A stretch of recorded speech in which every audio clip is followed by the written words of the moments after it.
What's going on, people? Welcome back.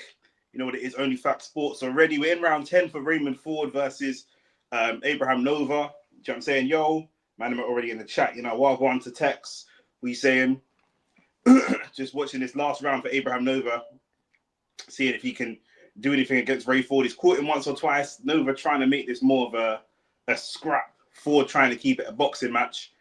And for me, Nova's left it a little bit late to turn it into this type of scrap. He's not really going to put enough of a dent into Raymond Ford. I think he thought he could box with Ford. Then when he's realised he can't really box with him, he's now trying to turn it into a real scrappy performance. But he's left it a little bit late. Last minute of this fight, it'll probably be Ford by a wide margin. I think Nova's won a couple rounds, but do you know what I'm saying? It's not been great. And the card's moving quick, man. I saw the prelims were starting at 5:36. And then it was one preliminary fight. I was in the kitchen cooking. The next thing I messaged Shane, I was like, yo, it's Ford versus Nova already. What are you saying, Ahmad? Everybody's put a like on the video. Which I'm saying we're here. Big fight. Dillian Whyte versus Itauma. That's why we're all here. Do you know what I'm saying? We've got, obviously, we've got Nick Ball coming up on the card. We've got a couple entertaining fights coming up on the card. But really, we're here to see if Itauma can get through Dillian Whyte. And that's going to be an interesting fight. Bro, Ford's fight, bro, it's round 10. The fact is, it's 10-round fight, and it's round 10 already, bro. Last 20 seconds of Ford fighting. Literally, they had one preliminary fight of some Saudi brother, and then straight into the card. So, because they went live on YouTube, DAZN, for the preliminaries, and I didn't realize there was only one preliminary fight, and that fight ended in the first round as well. It's a first round stoppage. So that fight went so fast. So the next thing I know, here we are. Do you know what I'm saying? I wasn't even expecting it. So, yeah, that's the end of that fight. I would imagine Ray Ford probably wins this 8-2. It was a good performance from Ford. It was one of those, I think he's technically very skilled, but, he's a smaller guy compared to Nova, and he really struggles, Ford, in my opinion, to keep it. He's a superior boxer, but he's just struggling to keep it a boxing match and not allow it to descend into a scrap a little bit. Do you know what I'm saying? And what the fight I'm watching right now is Ray Ford versus Nova. Do you mean who's winning this fight, or do you mean who's winning the main event? This fight is definitely Ford by a long margin, a long margin. Do you know what I'm saying? Keep running up the likes as well. Shane always tells me off for not asking for likes as much as I should do. So the Ford fight, Ford is winning this, bro, 100%. I think I might have given Nova 2 rounds. But yeah, the fight's done, so we'll wait for the announcement. And then Nick Ball versus Sam Goodman will come up next. Nick Ball, currently the UK's only male world champion. I think it's just him and Katie Taylor. But yeah, really the only world champion in the UK. So, it would be a real bad night for UK boxing if Nick Ball were to lose. Obviously, Daniel Dubois lost to Usyk. So is Adeleye up next? Maybe you're right. I don't know. It just come up I'm watching live, and it just come up saying up next, Ford versus Goodman. This is what I said to you yesterday. When the football was on, it's like every time I Google what the undercard is, no matter what it says on the DAZN website or on the Instagram, it's always different. Because I've seen them interview Ford, not Ford. Dev Sarni did a little backstage interview with Nick Ball and a little backstage interview with Goodman, but they ain't even spoken to David Adeleye or Filip Hrgović. So I'm not sure. I'm not entirely sure. All respect between Nova and Ford. It was a good fight. It was a good competitive fight. But obviously Ford is just technically on another level to Nova, to be fair.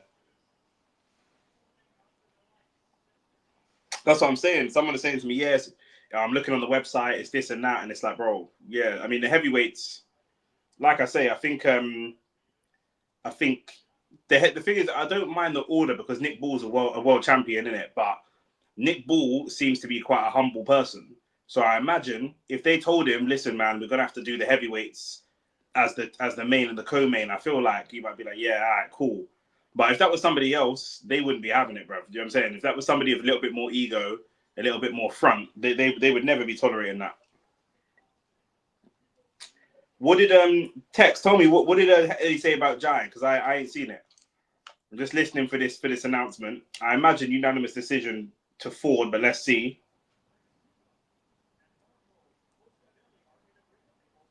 Yeah, but it's a money thing, Mac. If I'm a world champion, you need me on this card.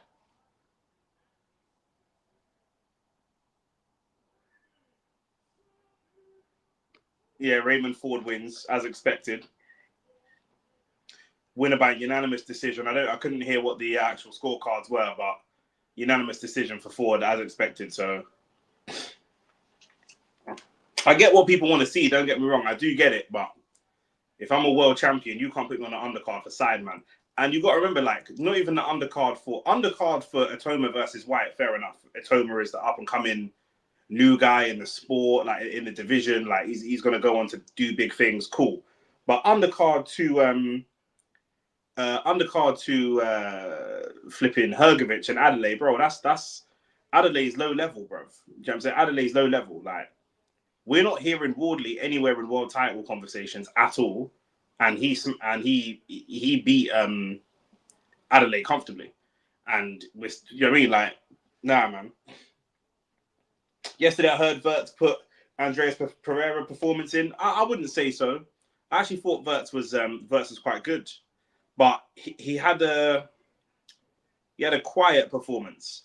Like he took part before he got subbed off. It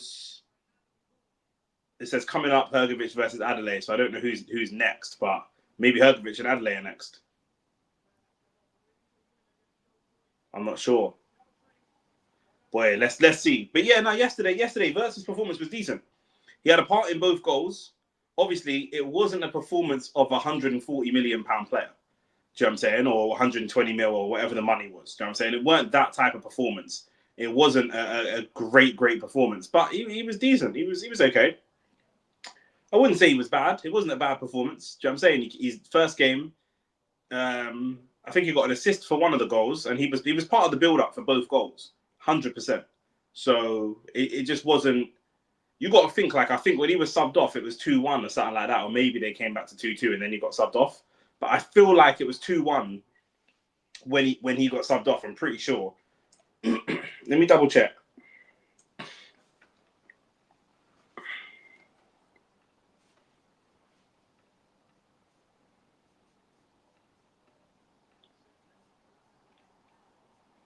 When did he come off?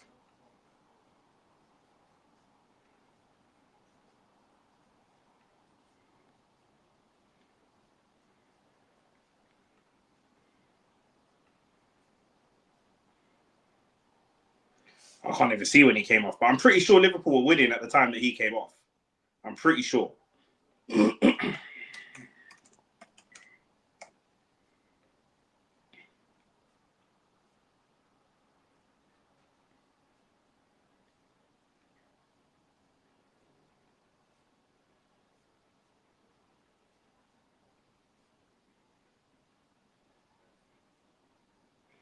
I know he got a lot of flack.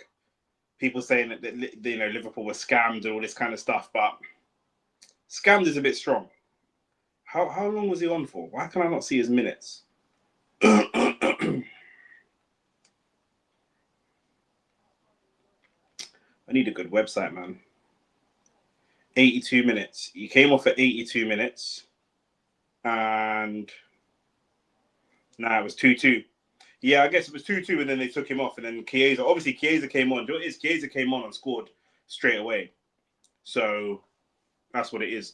The downfall of Hrgovic needs to be studied. Bro, I don't even think it's a downfall thing. He's 33. I think he's maybe a level below where he should be, but the problem is he lost his last fight, innit?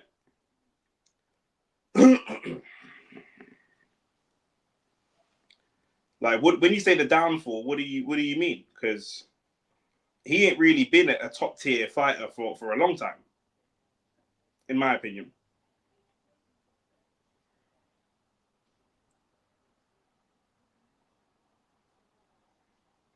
This can't be right. I'm looking at his box rec, but this just can't be correct, bro. This is saying his last fight. This only goes up to 2016. When was his last?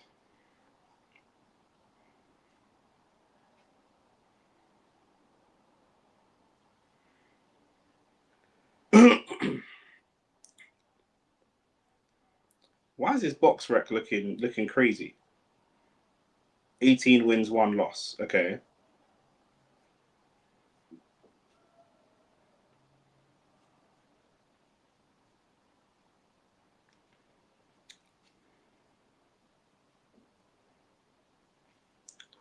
His box rec is showing me his amateur, bro. Bro, why are you showing me his amateur career, bro? Well gone for you, man.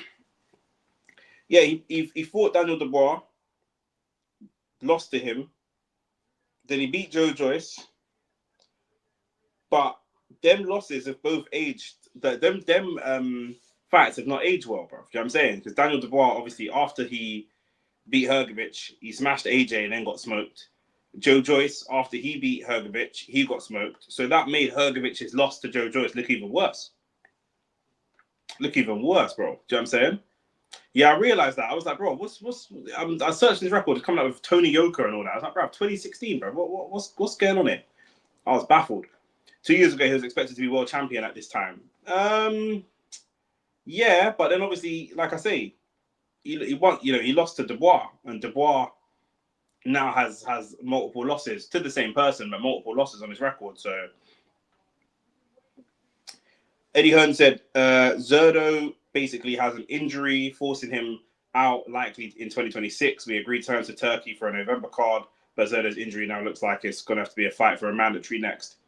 Not the end of the world, because, you know, man have got to fight their mandatories at the same time. Do you know what I'm saying? Like, the man do have to fight their mandatories. That's just what it is. But yeah, obviously not the fight we wanted to see. But I didn't expect Jaya Pattaya to fight Zerdo anyway, man.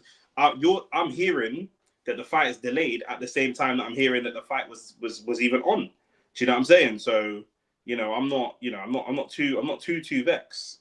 Do you know what I mean?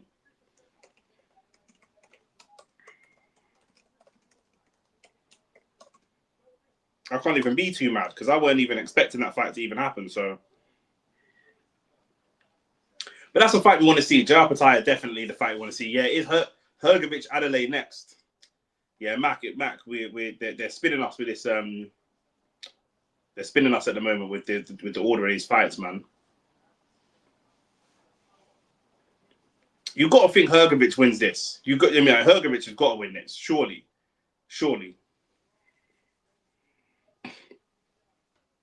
Similar records, 18-1, and David Adeleye 14-1. But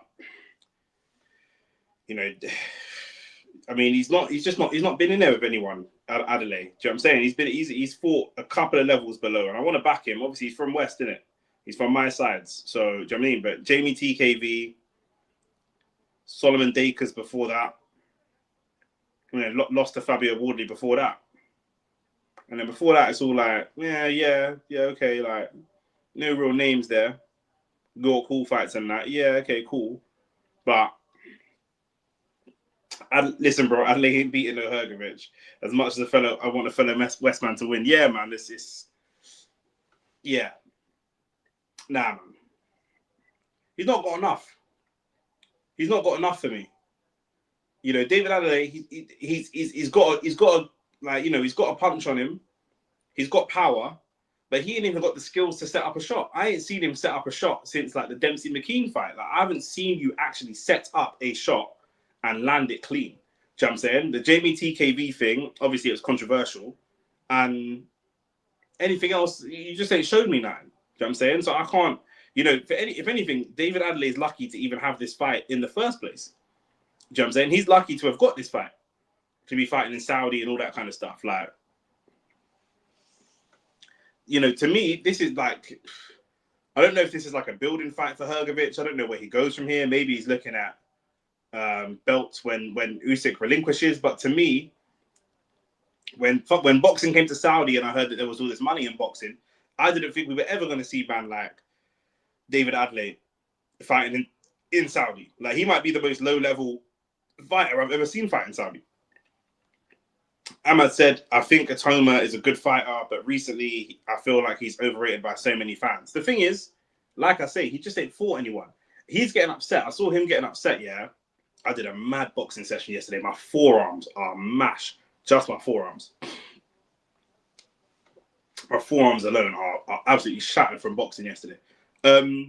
The thing is with Itauma, he's getting upset with the way that like people are talking about Dillian Whyte and talking about questioning him and whatever. But I don't think people are questioning him. They're just saying there's certain things in a boxer that we haven't seen from you. Do you know what I'm saying? We haven't seen you go late. He's like, yeah, but ain't you just supposed to knock everyone out? Yeah, of course, that's great.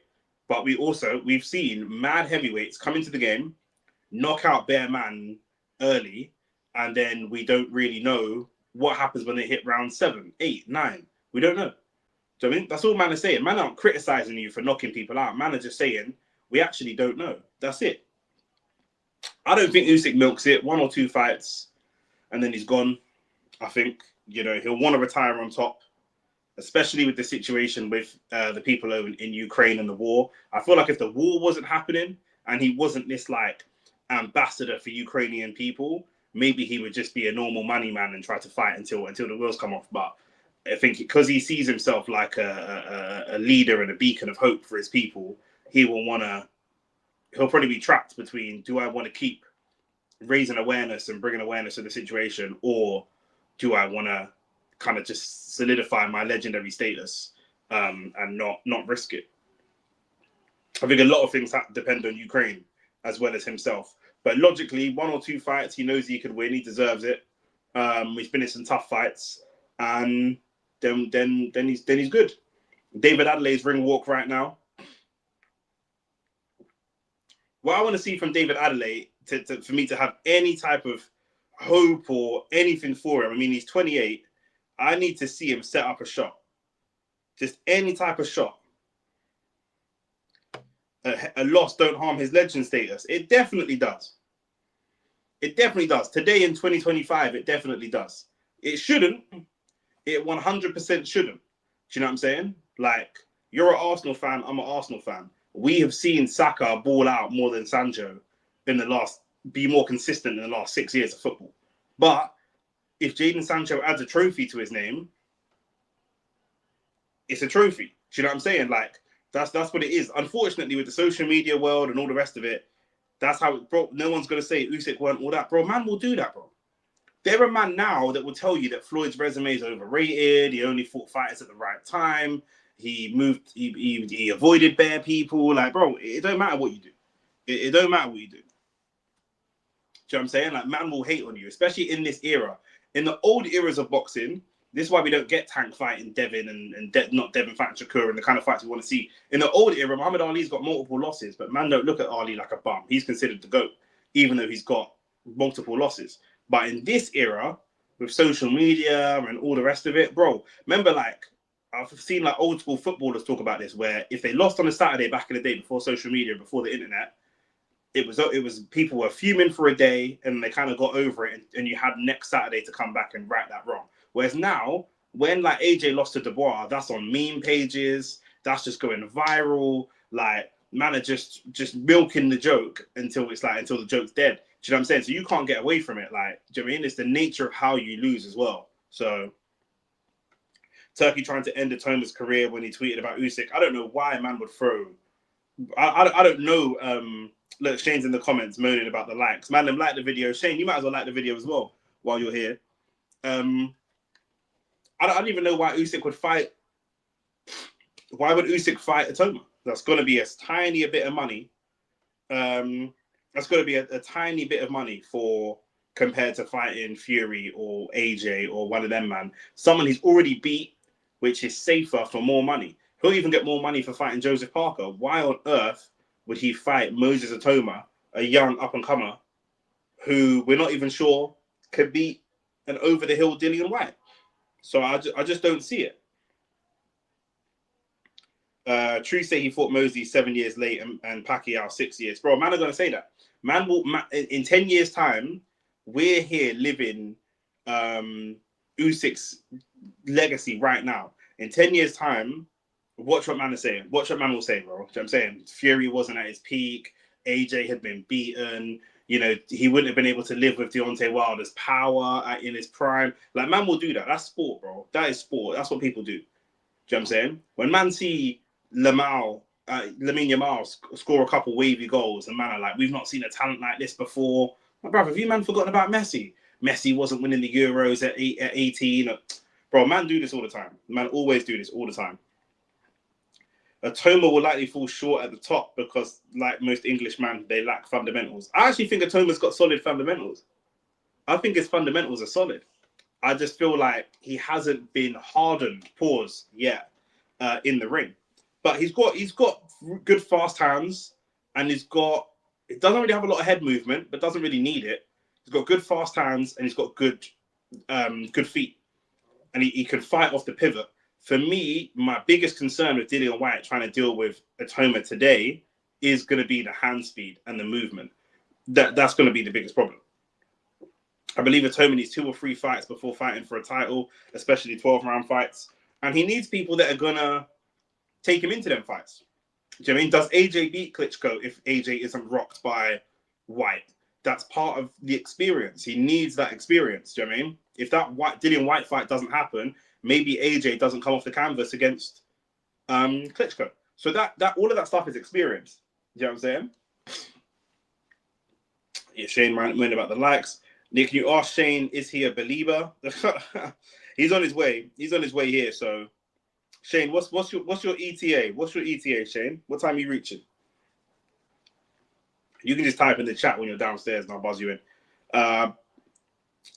See what I see 101. Shout out to see what I see.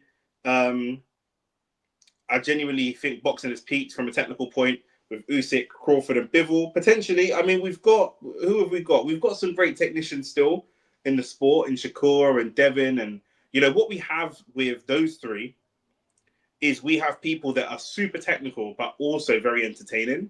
You know, when you look at Devin's very, very technical, doesn't really entertain a lot of people. Shakur, very entertaining and very technical, doesn't really entertain a lot of people. That's the problem.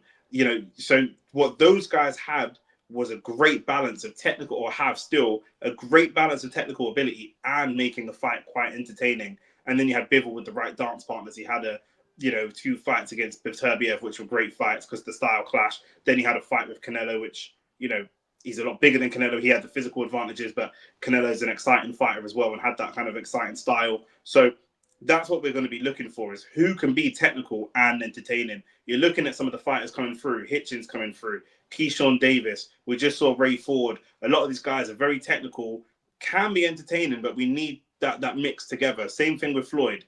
You know, before, you know, nowadays we think of someone who's defensive first, like Devin or Shakur. We think of that as really boring. Somehow, Floyd made that style really, really entertaining. And that's what we need to see. Itauma ain't English, though. That's the good part. Mad pause. Itauma going to suffer that light skin syndrome. That's peak.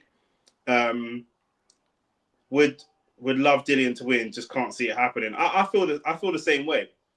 I feel exactly the same way. You know, I would love to see him win. The way he's just been disrespected and just put to the side. I mean, I'll be honest with you, man. I know someone who knows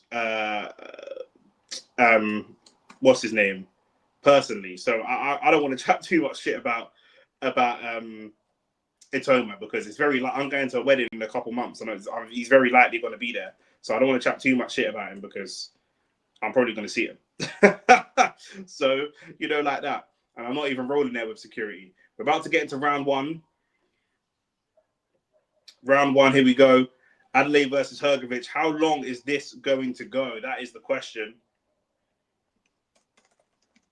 2 heavyweights. Neither one of them want to be in there for too long, to be fair.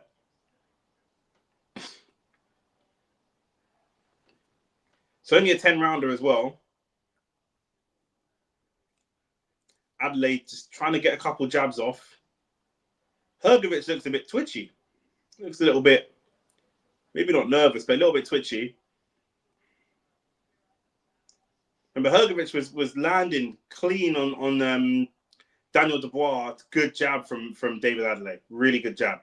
Hrgovic is landing really clean on Dubois in the early rounds. Dubois was just, unfortunately for him, walking through them, but he does have a tendency to land some good punches early rounds. But I would say David Adeleye really landing the better jabs, which I'm very, very surprised at.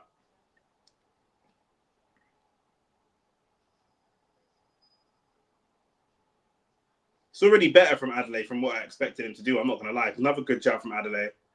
Filip Hrgović trying to get a 1-2 going. Hrgović just bigger and stronger and just walking Adeleye down. It's not quite David and Goliath, but Hrgović looks a decent size bigger. Good body shot from David Adeleye as well. This is really good. This is night and day from what I've seen from him before. This is really good. Hrgović is a big, heavy-handed puncher.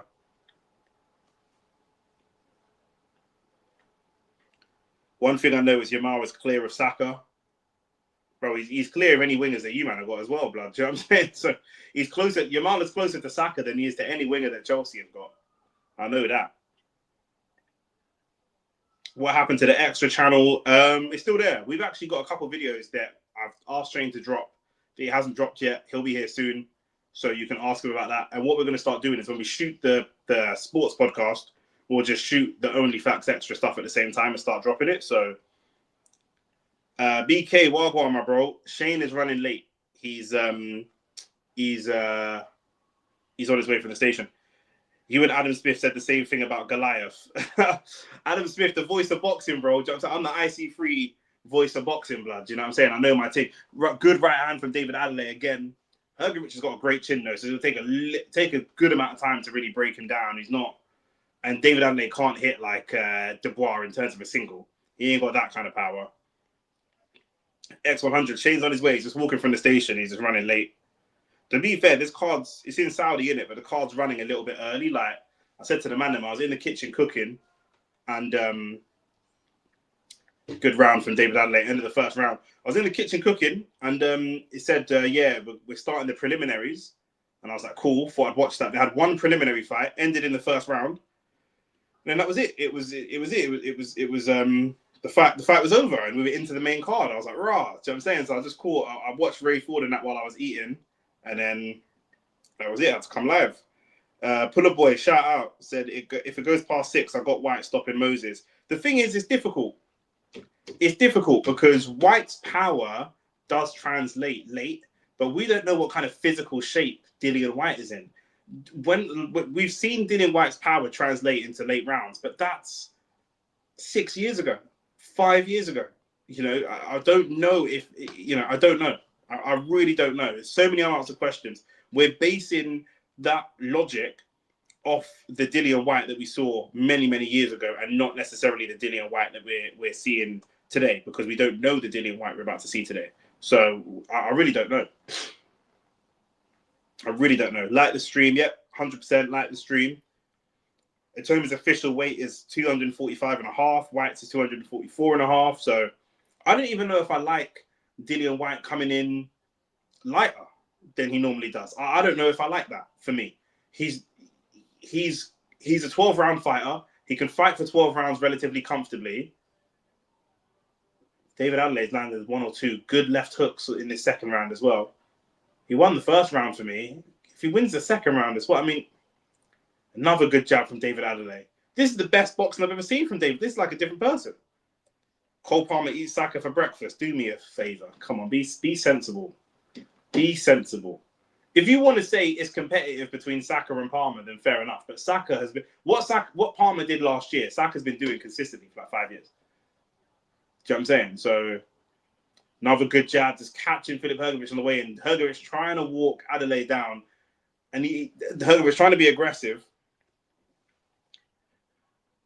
I'm being sensible. Bro, I'm not even going to debate this Cole Palmer thing with you, blood. Whyte is the lightest he's been since 2015.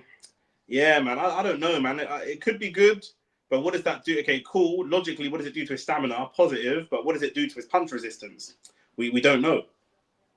Saka has a mental issue, though. He bottles it in big moments. I mean, he missed one penalty. I don't know when else he bottled it, blood. And the penalty he missed, Rashford missed one and Sancho missed one. Since then, I think Saka's been pretty good in big moments. I think he's missed one penalty since. But no, Saka, the thing with Saka, he's very consistent. But he's playing in a team that, for Hrgovic's face is mash up, by the way, from those left hands from David Adeleye. His left eye, his right eye. So for David Adeley's left hook is busted, it's bleeding. And he's kind of getting more aggressive to try to compensate for the fact that he knows he could be in trouble if the doctor wants to stop it. Good right hand from Hrgovic. David Adeleye sticking out his tongue, which is not what I want to see because he can't showboat and box at the same time. And as he's trying to stick out his tongue and showboat, Filip Hrgović is landing a couple of good punches. Adeleye can't really get out the corner. The pace isn't frenetic, but the punches are heavy. Just needs to focus on his punching and not focus on showing off. Good head movement, though, from David Adeleye. He moves out of the corner. Again, a little bit of swagger, a little bit of style. Man, just focus on style too much, bro. He's such a... Oh, bro, I didn't even want to say what he is, bro. Shane said Hrgović cuts easy. He does. He gets cut. But obviously, if man can open up that cut, then it just comes out of the judge's hands completely. Another good left hand from David Adeleye.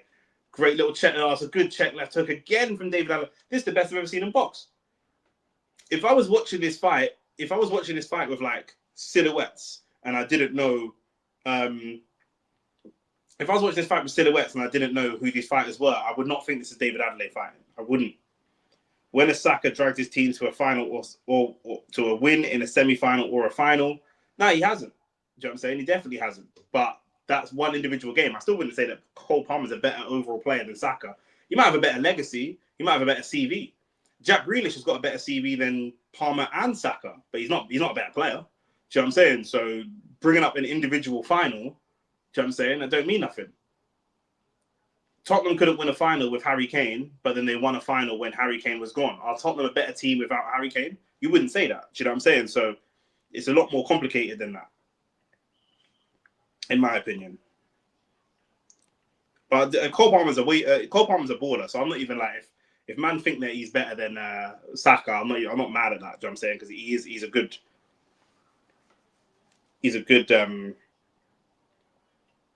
what's called he's a very, very good player. FTech said these white men do not take damage well at all like the IC3 do not take damage well like the IC3 do. Again, this is what I'm saying, that the doctors having a look at the eye already. We're into round 3.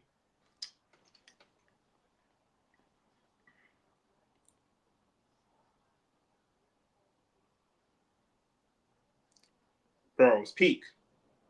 Bro, it's so peak, bro. Look at this. Well, he's a better player according to me. We'll have to agree to disagree 100%.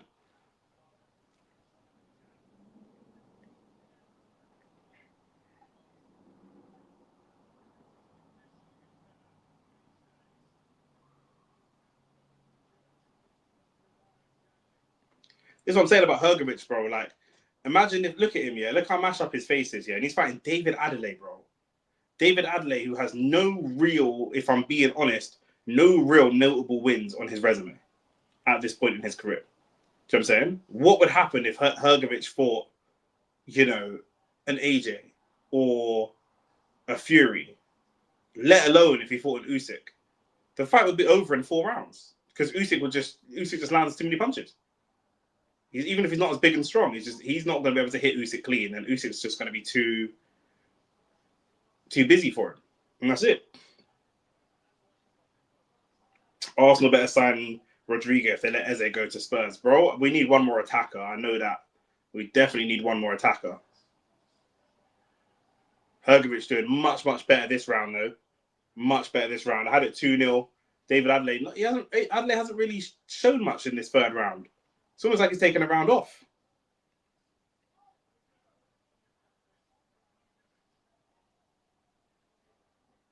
This might be poor conditioning from David Adeleye.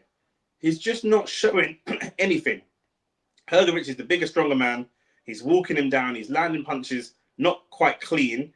Adelaide's getting his time in a little bit. He's jabbing him as he's coming in. But Hrgović is just this 3rd round. He's just taking control. We've seen this before when Adeleye fought Wardley. Do you know what I mean? You just don't pass like the second half of the fight. You just don't look good.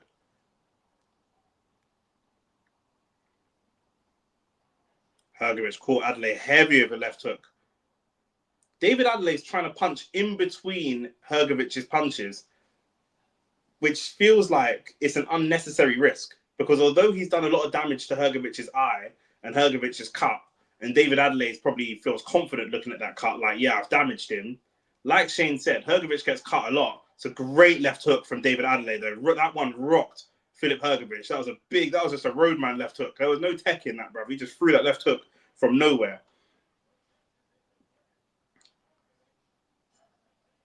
But David Adeleye in the first, I'm a little bit disappointed in Adeleye there, because in the first 2 rounds, that round is over. I would still probably have to give that a Hrgović round, because he was better across the round, although Adeleye did land that clean punch. But for me, it's like, bro, yeah, I would say so. I would say Hrgović. Max said Hrgović. Yeah, I would still say Hrgović won that round. I can't take it off him based on that one punch. But in rounds 1 and 2, Adeleye was throwing good jabs, and he was outlanding Hrgović. And then in the 3rd round, he just allowed Hrgović to do what he wanted. It's weird to me. I don't know why he would do that.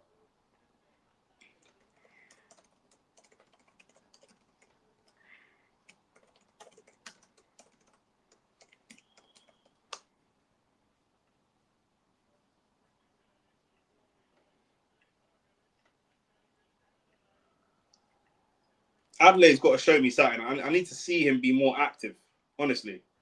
Into round 4, because I'll put round 2. Into round 4, because both men will feel that they can do something here.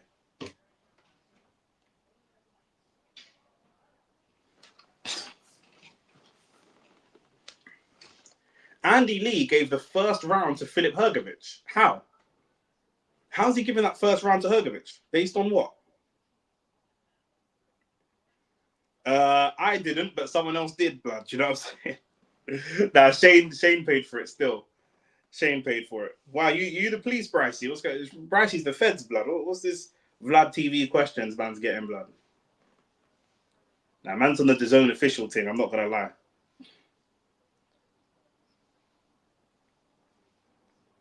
Man, am I bugging? I gave the first 2 rounds to Adeleye and the 3rd one to Hrgović. Andy Lee's giving the first round to Hrgović. How? Hrgović was getting rock up first round.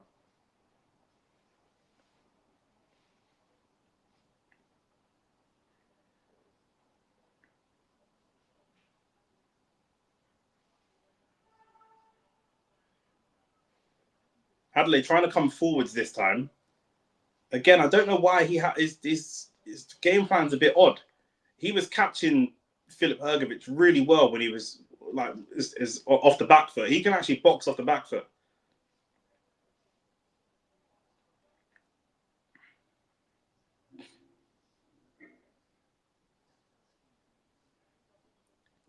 He's trying to do it again. He's trying to punch in between Hrgovic's punches, which when it works, it's very, very good. But if it don't work, it's just going to ship unnecessary damage. He just threw a hook there that was miles away. This looks like a different person to the first 2 rounds.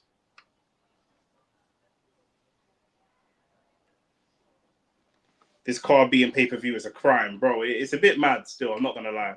Pay-per-view for something that's not like, it's not a world title fight. It's not a final eliminator for a world title fight. Like, whether Whyte or Itauma win, they could still be like 2 fights away from a world title fight. And it's still pay-per-view. Why?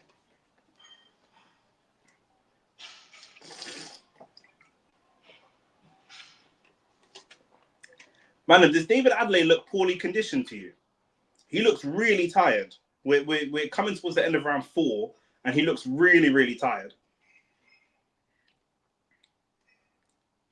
Is this a lack of conditioning, maybe? Because he's not really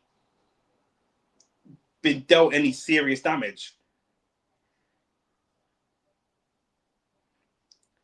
Andy Lee is on Creek, blood. That must be the IC1 version of crack, blood. Do you know what I'm saying? Man said Creek. Well, I'm to Dawson's, blood. How do you counter that guard that Adeleye has? Well, the thing is, if you feint, he's going to open the guard because he's trying to throw punches and catch Hrgovic in between punches. So if you throw a couple of combinations, light combinations, jab, jab, right, left, right, 1-1-2s as you call them, you do it once or twice, he's going to think he's got the time in, and then you feint a double jab. He's going to open his guard to come for you, and then you can catch him. But you've got to set traps. Do you know what I mean? These men are big, strong man. I would look to set a trap, but Hrgovic is just going to try and punch straight through the guard because he's so big and so strong. He's just going to say, look, they're just showing it there on the slow-mo. Hrgovic's right hand just went straight through the guard, straight through Adelaye's guard. And he wound up with it as well. It was so obvious it was coming. Just punched straight through the guard. Yeah, he looks gassed. It's weird, man. I mean, it makes sense. Just a lot of top guys aren't really highly marketable anymore. Yeah, 100%. Shane, you need to stop looking at the stream and look at your feet on the pavement and walk quicker, because you said you were at the station like 10 minutes ago. I didn't even live that far from the station. So, yeah, Andy Lee's got it 3 rounds to Hrgovic, 1 to Adeleye. I've got the first 2 to Adeleye, second 2 to Hrgovic.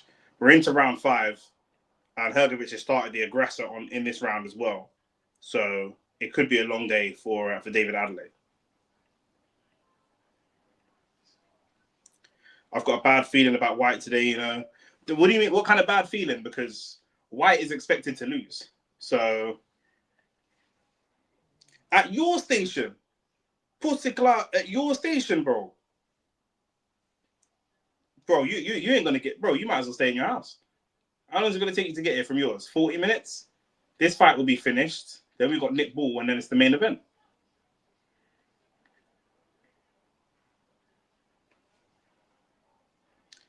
Adeleye going to get knocked out, unfortunately.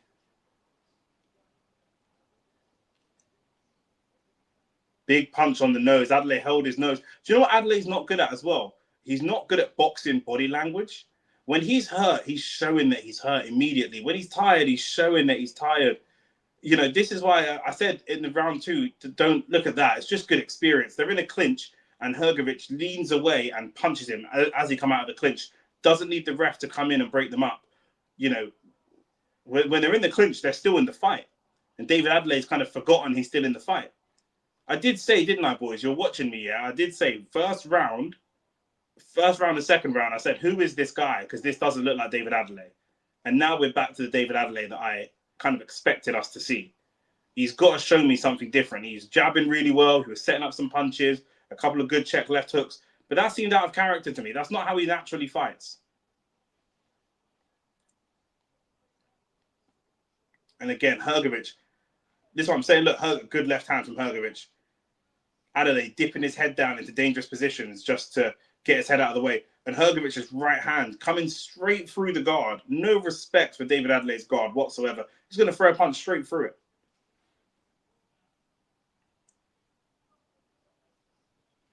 What do you want me to do? Maybe if you paid better, I could take a day off. Bro, I just bought us some OnlyFacts mugs, bro. What more do you want? David Adeleye. He's got clammed with a right hand.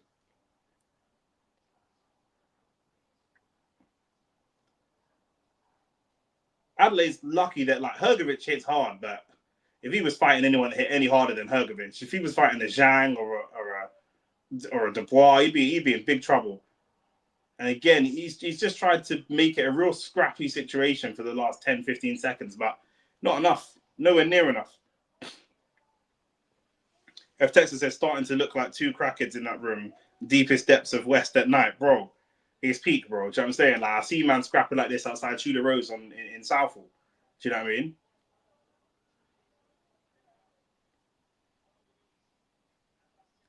I said it though. First 2 rounds, I see him jabbing, check left hooks. I was like, who's this guy, bruv? I ain't never seen David Adeleye box like this before. Now he's back to his normal type. Dillian Whyte's in the building, of course.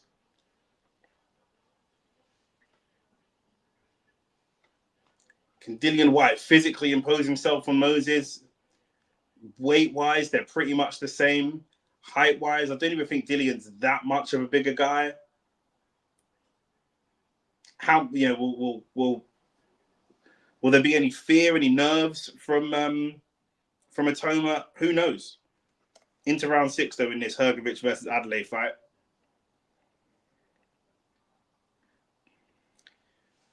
BK said, nah, Shane, what kind of excuse is that? Shane's not serious, bro.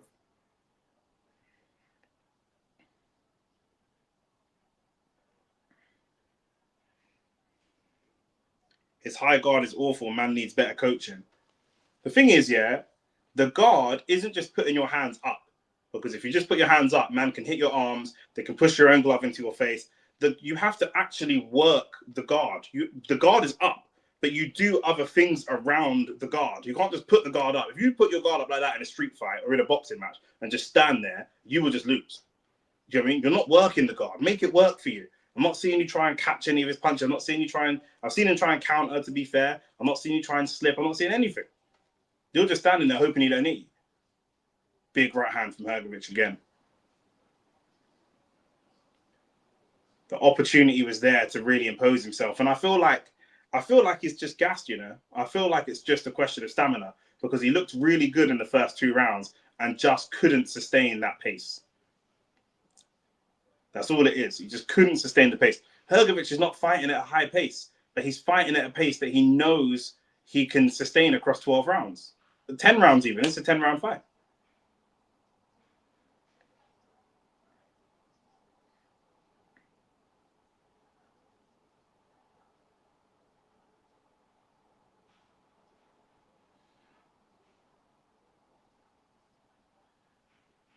Adeleye doesn't get knocked out, it will be a miracle. He's got to survive for the next 4 rounds. He doesn't even look like he's going to turn this around. Hrgovic is now just imposing size and strength on him. It's long. Come to think of it, I've never seen David Adeleye running outside in West. That explains his conditioning 100%. What gym does he fight out of? He's not an all-stars fighter.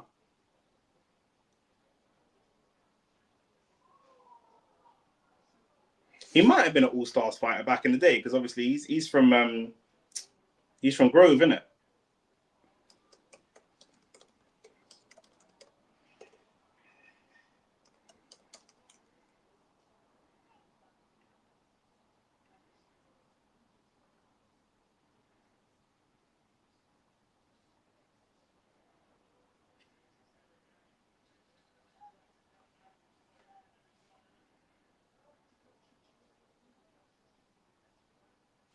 He's not giving a good account of himself at all.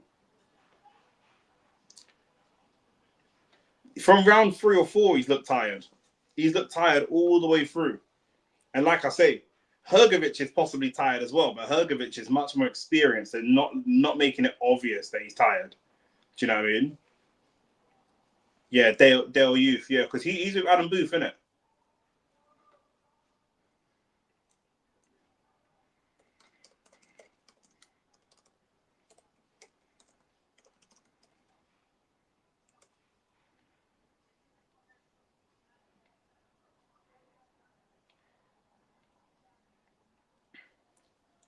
He's probably down in Surrey with Adam Booth.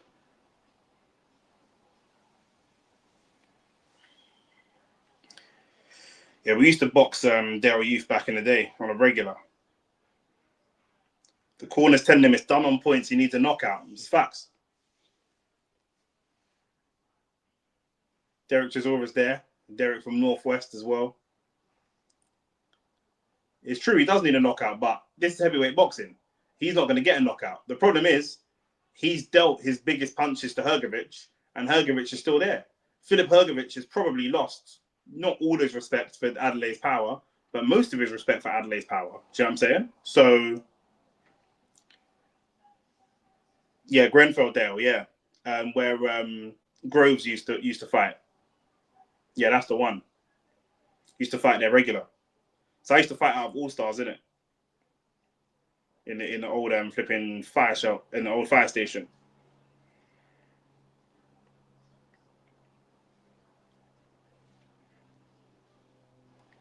Good check left hook.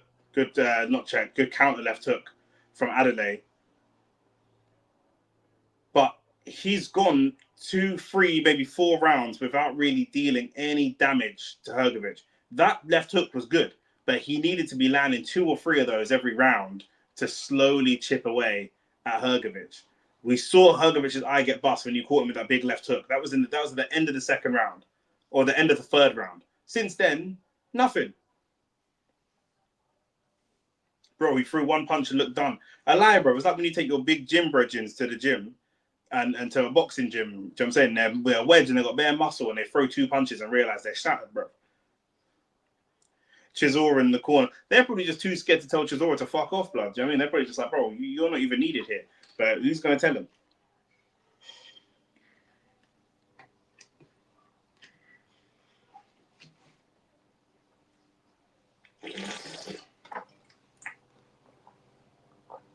Also, Shane said he finished work at 7. What time did he put that message saying he's at the station? What time is that message, bro? Shane taking 35 minutes to get to the station and that. Hate to see it, but Adelaide's corner is done after this. It's Adam Booth, isn't it? Do you know what I'm saying? Adam Booth is, you know, they might look. I don't know. I wonder if they'll look at a towel. It's one of them awkward ones where he's not getting Brock up enough to throw in the towel, but he's also doesn't really look like winning.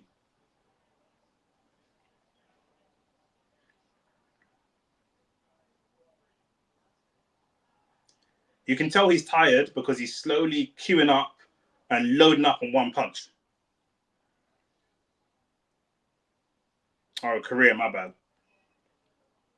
Bro, his career should have been done before this. He's lucky he even got this opportunity. I don't know how he got this opportunity, but there you go.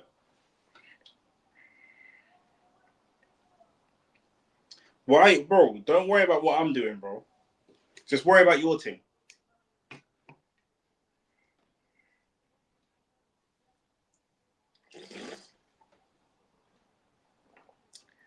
Abel Sanchez in the corner of Hrgovic.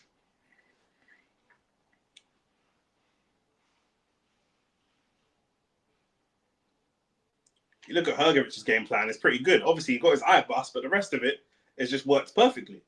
Do you know what I mean? Because Adelaide's just got nothing. He's got no stamina.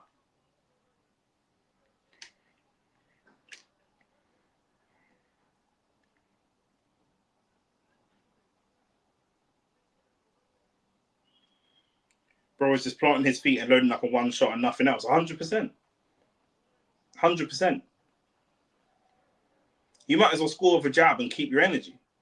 There's no point. Great cut, man. Them men are experienced, bro. Abel Sanchez and his team are experienced. Do you know what I'm saying? And they're experienced at the top level as well, a higher level than Adam Booth is.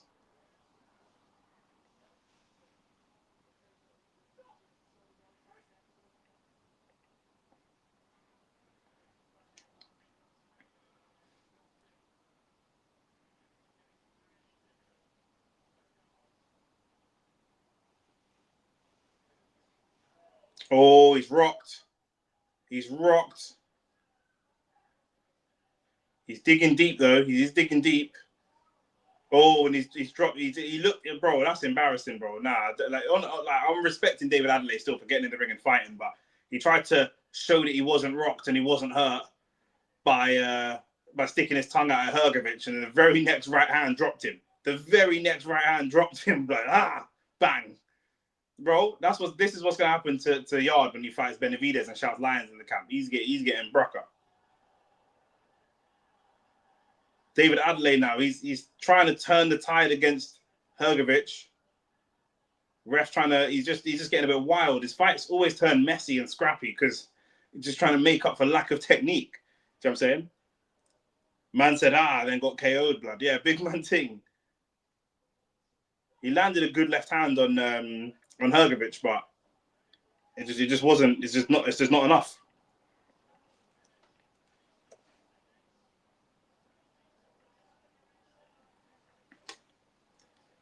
It's not enough.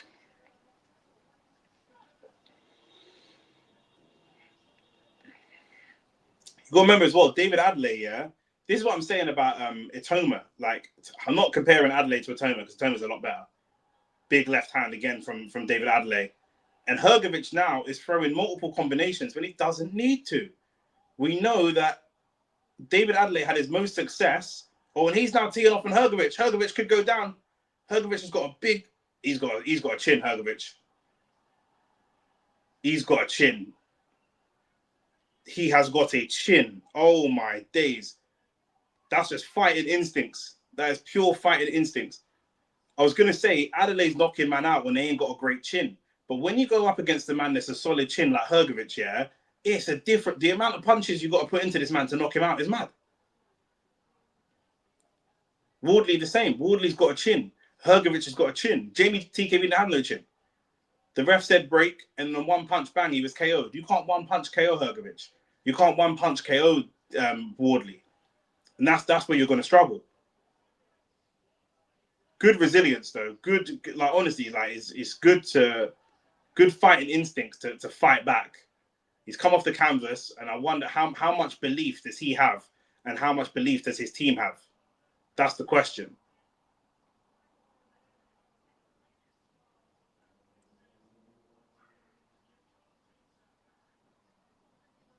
It's good fighting instincts. Do you know what I'm saying? Like I say, good fighting instincts. Adelaide's body is so tense. That's what I'm saying, bro. There's an art to not looking tired. Maybe this is what I'm saying about the main event tonight. Maybe Dillian Whyte is washed. Yeah, maybe he's completely washed and it's pointless. He's going to get broke up by Itauma. Maybe that's true. But Itauma, who is Itauma for that's got a decent chin? Do you know what I'm saying? Because we've seen Whyte get off the canvas and win. We've seen Whyte put Joseph Parker down when Joseph Parker had never been dropped before. Do you know what I'm saying? Like, we've seen him we've seen him KO out cold Derek Chisora. We've seen him KO out cold Alexander Povetkin. And these are battle-hardened, hard-tested fighters. Do you know what I mean? I don't know how Hrgovic didn't go down there. Bro, he's a unit, bro. Hrgovic is a giant, bro. He's probably the biggest man that David Adelaide's ever fought in his life. Into round 9, though, this actually turned into an entertaining fight.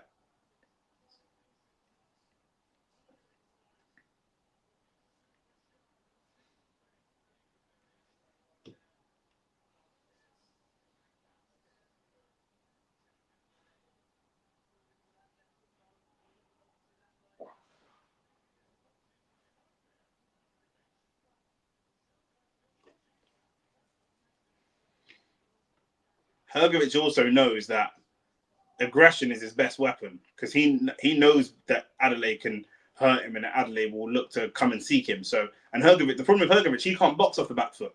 So even though he's basically won the fight, he has to go meet David Adeleye to make sure that David Adeleye doesn't come and find him because Hrgovic can't box off the back foot at all. Bro's planting and trying to spam lead hooks, but only has the gas tank to throw one, 100%. Yeah, but Whyte's last proper KO was 2021, 100%. 100% Samson. I agree with you. That's why I personally make Itauma the favorite. I do. Do you know what I'm saying? But it could be a similar situation to this, where okay, cool. Hrgovic ain't knocking out Adeleye, but Adelaide's landed his best shots on Hrgovic. Adelaide's landed some of the best shots I've ever seen him land on any boxer in his whole career in this fight. And guess what? The guy didn't get knocked out. Remember, Adeleye knocked out Jamie TKB with one punch. Do you know what I mean? So if you're going from Dempsey McKean to Dillian Whyte, I'm not sure.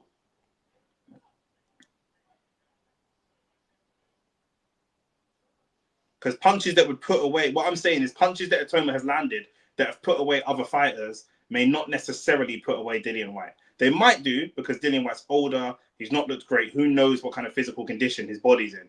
Do you know what I mean? And the chin is something that's so difficult to predict. But there may be a world where Itauma lands a great shot on Dillian Whyte and it doesn't do what Dillian Whyte,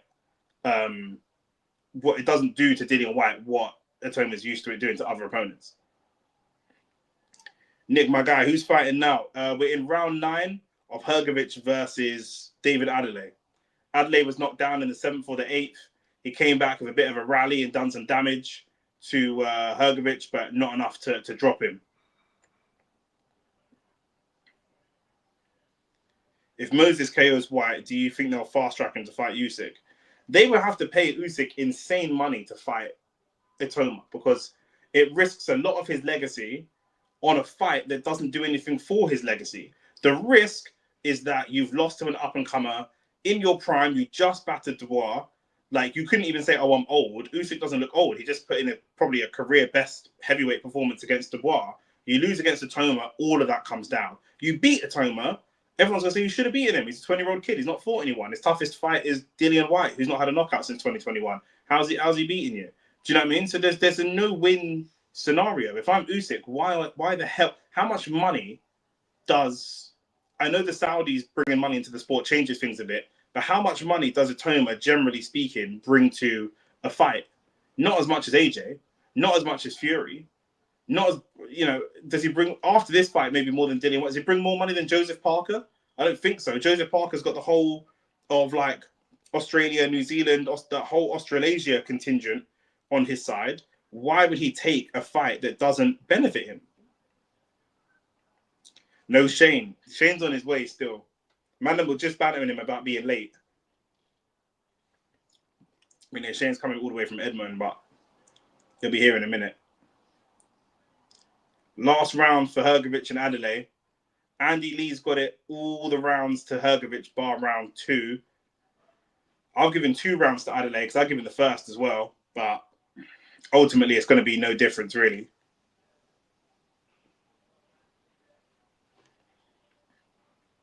He had enough stamina for 2-3 rounds.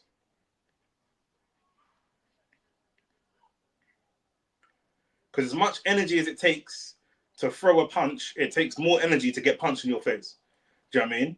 So that's the thing. When you're boxing, it saps energy from you. So you can go into a ring and you can jab for 6 rounds and you think you can fight for 6 rounds because you just threw punches for 6 rounds. But when a man is punching you in your face heavy, you ain't got 6 rounds in you. They're 2 totally different measurements. Do you know what I'm saying?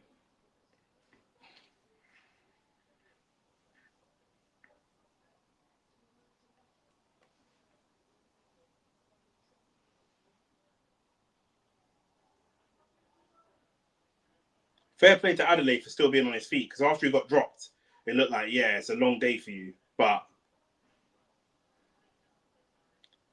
especially when it looked like he's down on the cards, you know, he could easily have quit there, you know. But he didn't quit. He got back up and he's tried to fight and he's put everything into it. But geez, new membership. New membership, you know. Come on.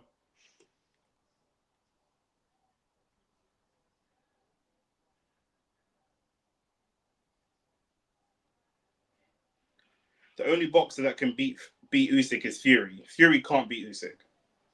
He definitely can't. It was like 9-3 the first time, and then it was like even worse the second time.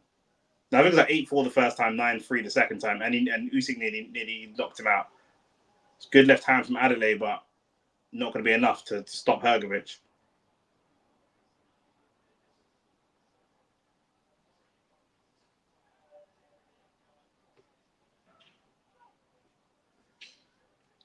Delusional, BK. So he's saying delusional to think that Fury can beat Usyk.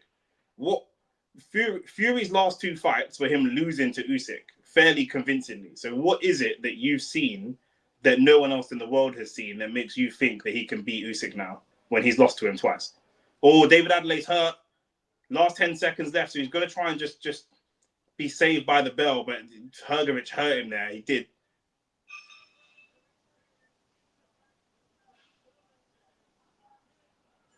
And that's it. That's the bell. That's it. And David Adeleye, I don't know really where his career goes from here, to be fair. He's around domestic level, and anytime he steps up beyond domestic level, it's not great. Do you know what I mean? We saw him lose to Wardley. He's now stepped up to an aging Hrgovic. Can't beat him. I'm not sure who's in that sort of bracket. Do you know what I'm saying? Yeah, facts. Fury lost to Usyk like 9-3 both times, if not 10-2. Yeah. And not to mention the fact that he was knocked down in the 9th round in the second fight. And I'm not sure if they counted it or not. The ref literally jumped in. The ref jumped in to count it as a knockdown and then waved it on. Whereas if the ref didn't jump in to count it as a knockdown, Usyk carries on punching him and probably finishes him in the 9th round. So, yeah. But Ahmad, tell us, what are you seeing that the rest of us are not seeing that makes you confident that he can beat him? His difficult fight was against Fury. Usyk didn't make any mistakes when he fought Fury. I actually think I went back and watched Usyk versus AJ 1. I think AJ did better than people give him credit for in that fight. I think at that time, people still weren't really used to watching Usyk fight and weren't used to watching his style. But Usyk had AJ had Usyk worried a couple of times. But, you know, Adelaide's a journeyman. At least he went 10 rounds. Yeah, that's true. Ahmad's been spending too much time at the pub with the Whyte brothers. Bro. Yeah, 100%. Because you know what makes me laugh about some English man, yeah? They were telling me, some of my brethren that I used to work with and Tyson Fury's dad as well, they're saying that Fury definitely won one of the fights, but they can't tell me which fight he won. How can you tell me he definitely won one, but you don't know which one he won? Come on, bro. That don't make no sense. That don't make no sense. I know Weatherspoon slander, you know. I actually get my alcohol-free Copperbergs, my alcohol-free ciders, because man don't drink, in Weatherspoon's blood for a reasonable price. And man will never disrespect Weatherspoons. AJ was dead after 8-9 rounds. Yeah, and so was Fury. Fury was dead after 8-9 rounds as well.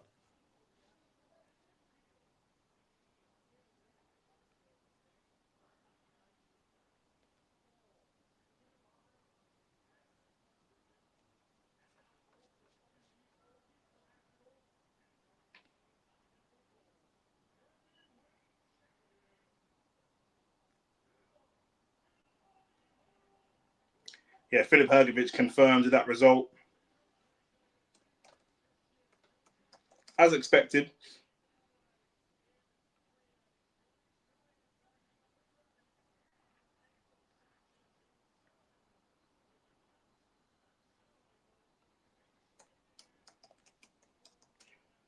I'm going to look at the scorecards for Usyk Fury 1.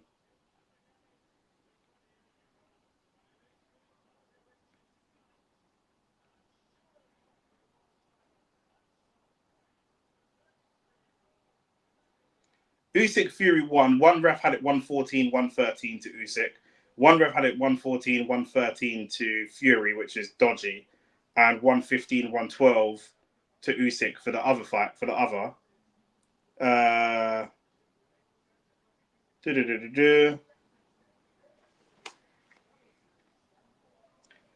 In the AJ fight, it was 116, 112, 115, 113, 115, 113. One person had it. Did anyone have it? AJ. One ref had it 115, 113 AJ, 115, 113 Fury, Usyk, 116, 112 Usyk. So scorecards wise, they're basically the same. Genuine question, they're basically the same. Genuine question, is the Fury versus AJ thing for the UK, a race thing for the UK or nah? You know what? Send that question again when Shane gets here. I want to hear what Shane's got to say on that one there. I think Usyk versus Parker will be competitive because of Andy Lee. Respect him as a trainer. Yeah, I think Usyk versus Parker. Usyk's a very complete fighter, and I think Parker is also a very well-rounded. I'm not going to say complete, but he's a well-rounded fighter. AJ, we know he's going in there looking for a stoppage, and Fury, we know he's going in there looking to jab someone's head off and not really look for a stoppage. And then Parker is kind of quite well-rounded and could do a bit of both. So for me, you know, Nick, first fight, if there is no KO, Fury could have won. Which fight? The Usyk, the Alexander Usyk versus Fury fight, because there wasn't a KO. There was no KO. So which fight are you referring to?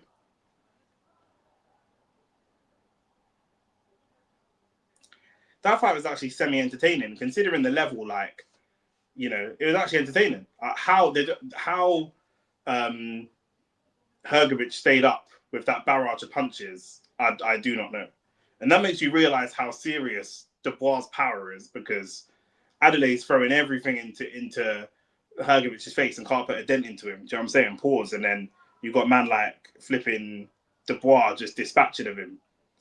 You know what I mean? Took all the punishment and then dispatched of him. So it's actually mad. Remember, his eye was bust from the second round, brother, and he just couldn't build on that. Adeleye did a right Lions wrong, got dropped. Bro, that's what I'm saying. Like, that is going to be meme material, bro. Earlier, when man was saying if Usyk lost, it wouldn't damage his legacy, I was saying yes, it would, yeah, partly because of social media. So I'm saying, like, that little meme of him going rah and then getting dropped straight away, yeah, that's getting triple platinum in the streets. That is going triple platinum in the streets, bro, 100%. Do you know what I'm saying? Because these things, these moments, yeah, they live forever. Do you know what I'm saying? Back in the day before social media, a moment would come and go and then it was just gone. Do you know what I mean? But these moments are going to live forever, bro.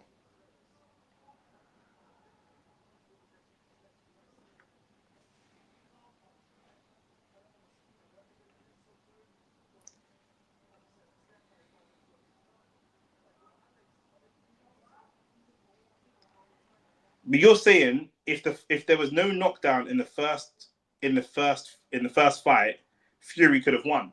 But you're missing the point where he got knocked down by Usyk, whereas AJ never got knocked down by Usyk. So you could make the argument that AJ gave a better account of himself, given that Usyk never looked close to knocking AJ out.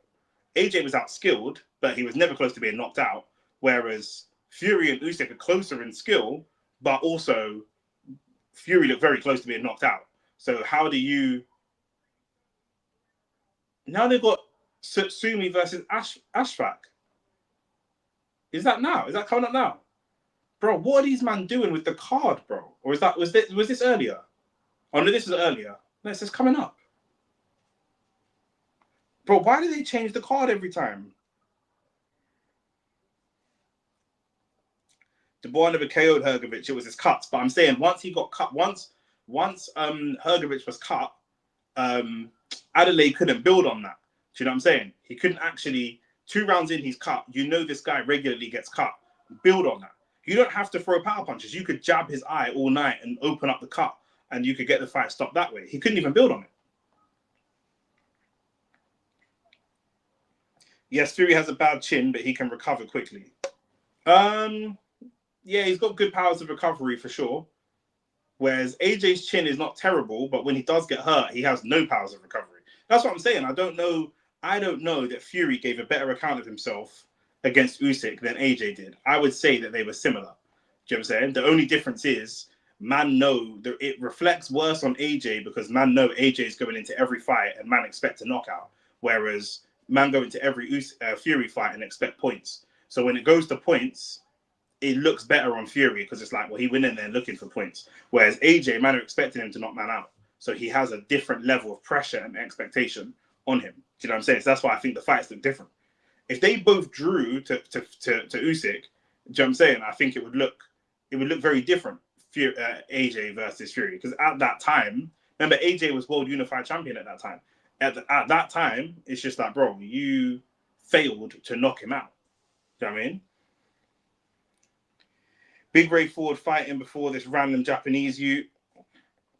I can't believe this. I thought this was bottom of the card, bro.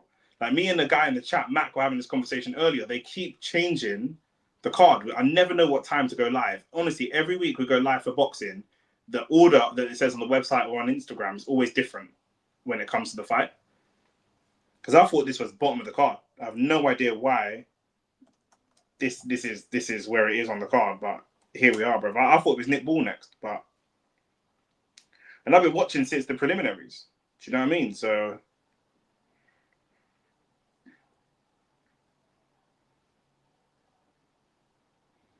on the actual DAZN website, it has Tsutsumi versus Ashfaq first, then Hrgovic Adeleye, then Ray Ford versus Nova, and then Nick Ball versus Sam Goodman. But the order's been completely different.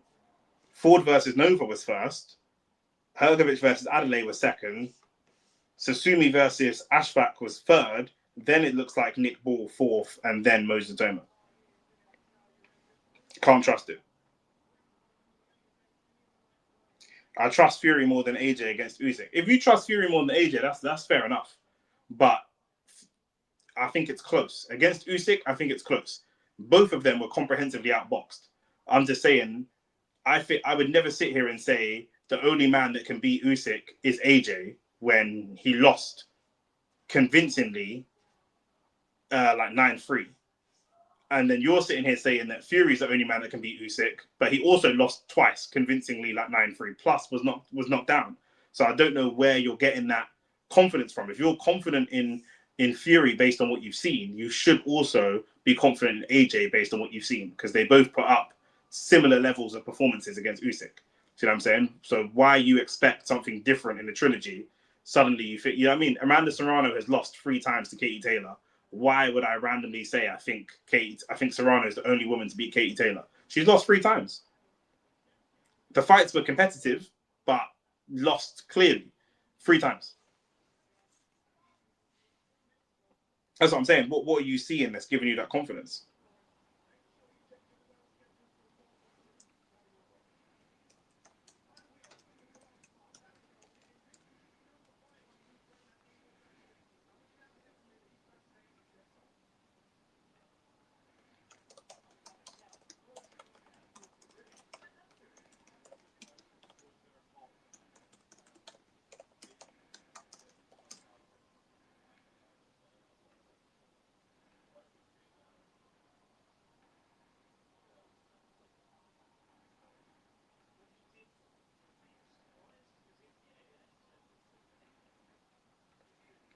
Those Dead Serrano versus Taylor fights, SMH, I reckon they made more money than that, than a lot of MMA fighters. Probably, but MMA don't pay nothing. MMA doesn't pay. So, man talk all this waffle about MMA, but man, you can't make no money in that.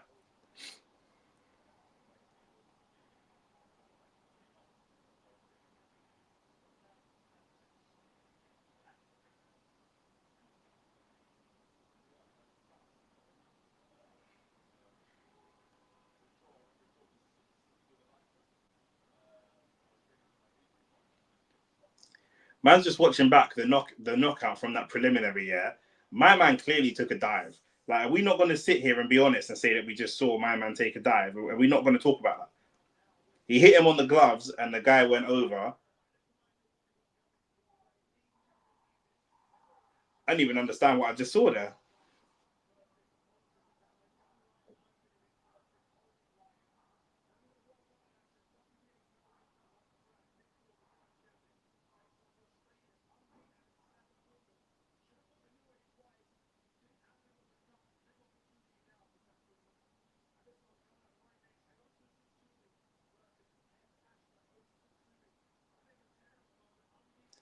Just listening to Ade give the rundown of the card, bro. This is ridiculous. So it's, you know what, Shane? It's mine. It don't matter now because this flipping Sumi Ashfaq fight coming up. Says whatever. I'm gonna go make a cup of tea in a minute, bro. But obviously I thought it was coming up to Nick Ball, so that's why I was like, "Yo, you need to hurry up." But when Shane gets here, yeah, I'm gonna flip and go make a cup of tea and let Shane watch this bug fight. Big man Tig, he must be walking here from the station. I'm just gonna let him watch this fight, bro. Yep, Sino 7, that's what I said, bro. I said this. You remember I said this, bro. At the end of the day, yeah, like when these men come in with money, it's not that they're gonna clear up the corruption. They're just gonna have a different type of corruption. And that's what it is. Man hit the Japanese Don with one punch on the gloves and then clearly missed the second shot, and then my man just went over. What are we looking at here? Like, these are the kind of fights Moses Itauma been having, and then man is saying he's going to smash up Dillian Whyte in 2 rounds. He could do, but you can't base that on evidence. You're basing that on hope. What's your top 10 in the current heavyweight division? Bro, that's a good question. That's a good question. Because we're in a real transition period right now. Like, where do I place Fabio Wardley? Like, right now, I place Fabio Wardley above Moses Itauma as it stands today. Do you know what I mean? Fabio Wardley has beaten, like, Olympic gold medalists and stuff like that. Do you know what I'm saying? Itauma, I don't think, has beat anyone of that level, in my opinion. And I don't know what Wardley's got cooking up. Top 10 is long. Do a top 5. Do you know what it is? Yeah, we've got time anyway. I'll do a 5, but we've got time anyway because man don't care about this fight. Obviously Usyk first. Don't know if you still put Fury in the top 5. Does he count because he's retired? Brycey, I was just saying this. I don't know how these men are here on the card. On the DAZN website, they were at the bottom of the card. But I think because my man's Arab, he's getting a blight. This Ashfaq,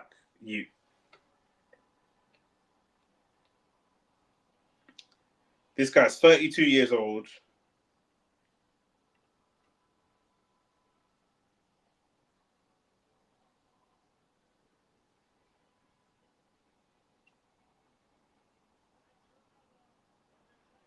His last fight was against Levi Giles, and it was in Sheffield, and it was a draw. And somehow now he's here. He had back-to-back losses in 2023 and 2024. One by split decision and one by knockout. I don't know how he's third on the card.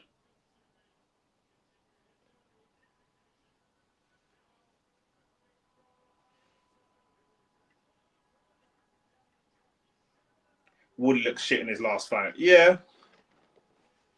But he's beat more notable names, though. That's the thing, right? You can look shit if you beat decent names. Do you know what I mean? But you're right, though. Obviously, he fought in Ipswich, innit? But he fought against Justice Hooney. But again, Justice Hooney, bro. Justice Hooney undefeated. Like, he's an undefeated heavyweight.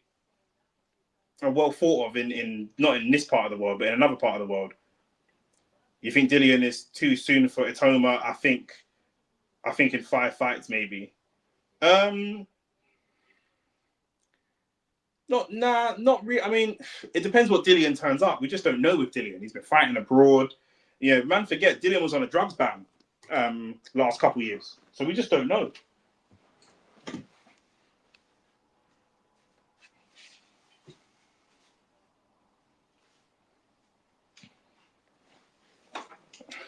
Just getting a charger for my laptop.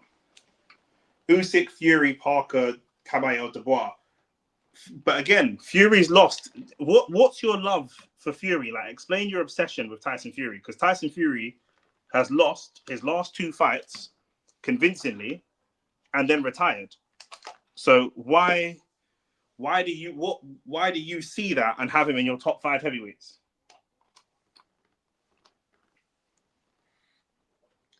Like, what's your obsession with Fury? Like, I'm starting to think like you like this guy, Hassan. He lost his last 2 fights, but you got him in your top 5, and he's retired, but you've got him in your top 5 heavyweights for some reason. Why is that? Explain your thought process.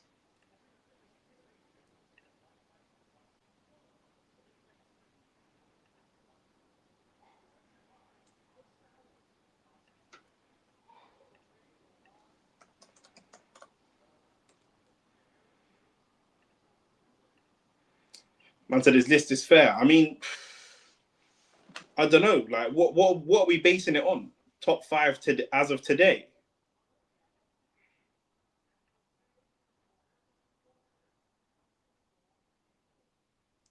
I don't like Fury, but he lost to the greatest. He lost twice to the greatest. Fury's resume. AJ's got a better resume than Fury. My top heavyweights are Usyk, Parker, Caballero, Fury. You man all got the same people.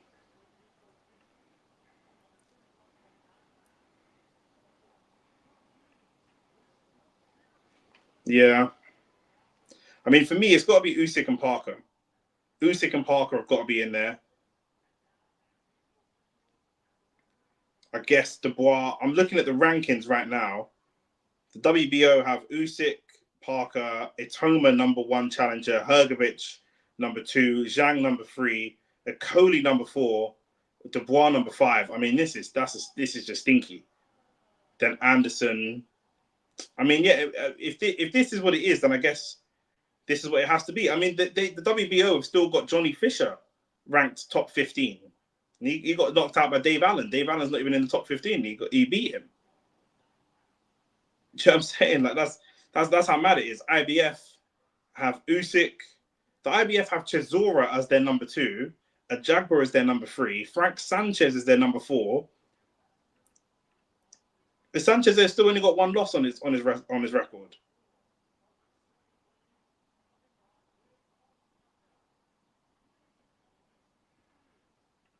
I really had high hopes with Frank Sanchez as well. Then Joshua Itauma, Michael Hunter, Torres Jr., Dubois, Anderson, Bacoli, Hrgovic. Yeah, I mean, if that's the rankings, then I guess we've got to go with that. But that is a smelly top 5, bro. That's horrible.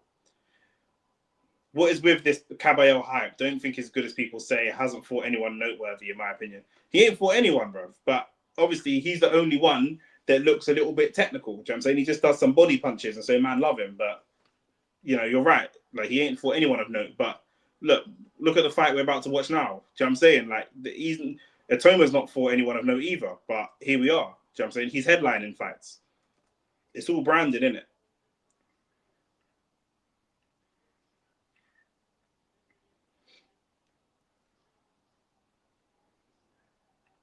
As much as I hate Fury, I think he is in the top 5. Even though he's retired, bro. He's lost back-to-back fights and he's retired. But fair enough. Usyk, AJ, Dubois, Caballero, Bacoli beat Fury. Fury ain't top 5. The thing is, with Fury, he prices himself out of fights on purpose, so he's never going to fight them. So we're just not going to know. Fury's last win in a boxing match was against Ngannou. Fury is the best at conning the fans, you know. He's actually amazing at conning the boxing fans, bro. Honestly.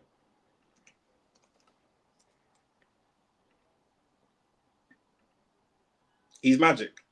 Why people listen to him, I don't know.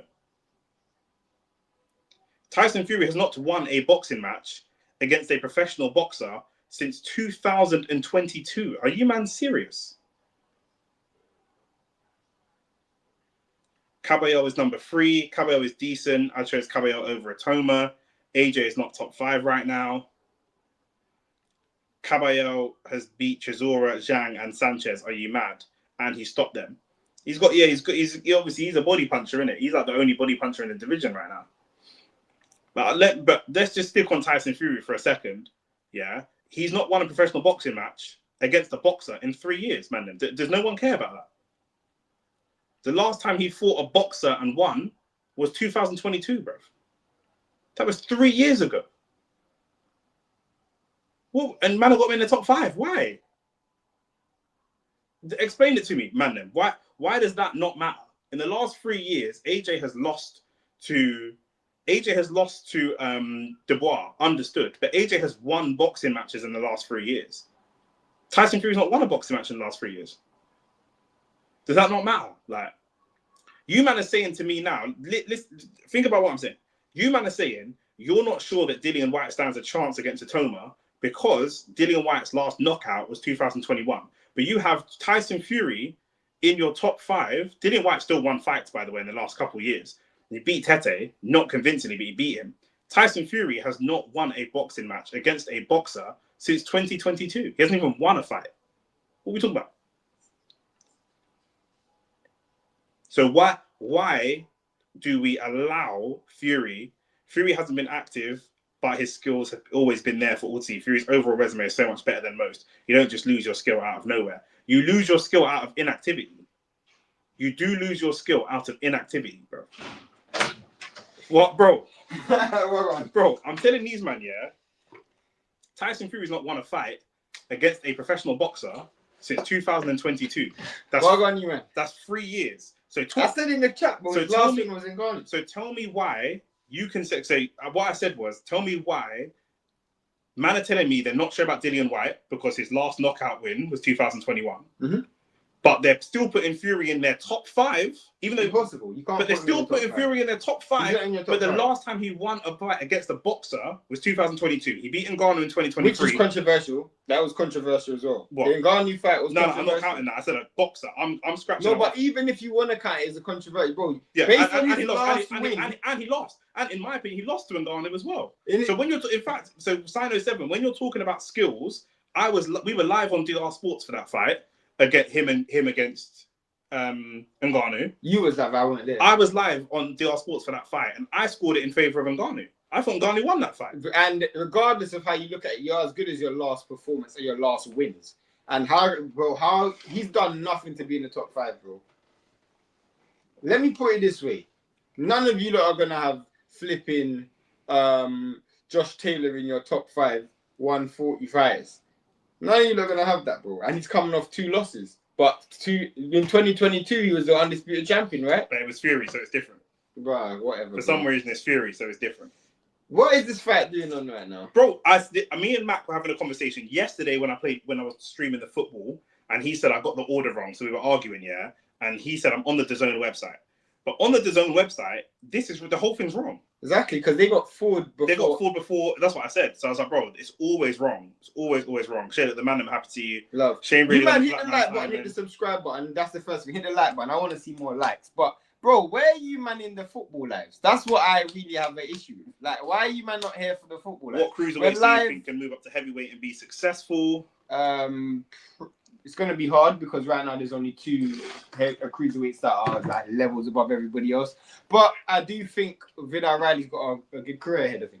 Let me get through some of these comments and then I might. But yeah, bro, why are you not here for the lives on football? Like tomorrow, I expect you man all to be here for United versus Arsenal. Why are you man not here for the football lives, bro? AJ knocks Fury out in 5 rounds, says Brycey. What's your top 5, Shane?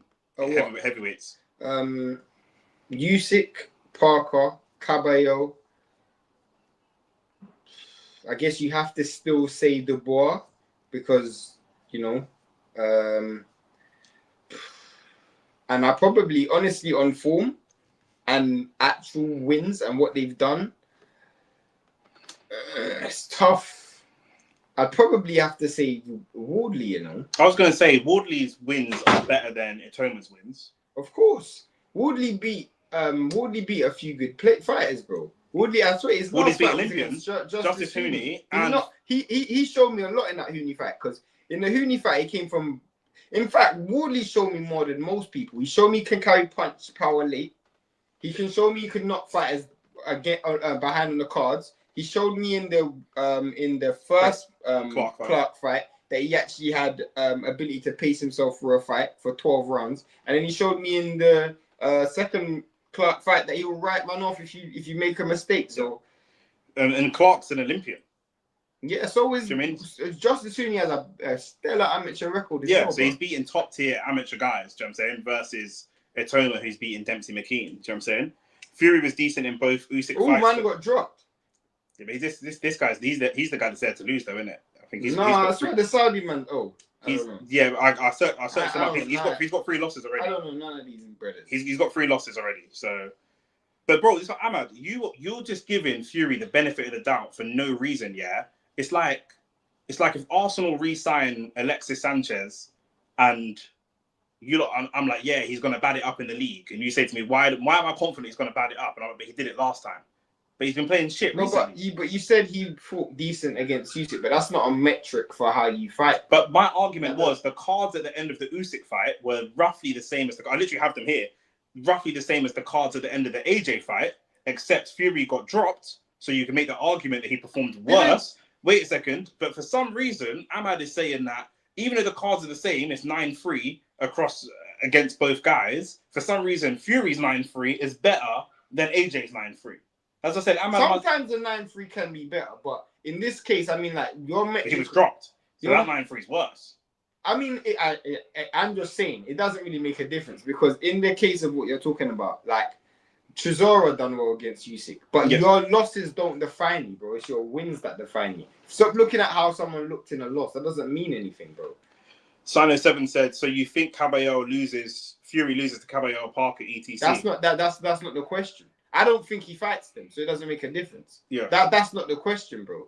I could have thought what you think is irrelevant.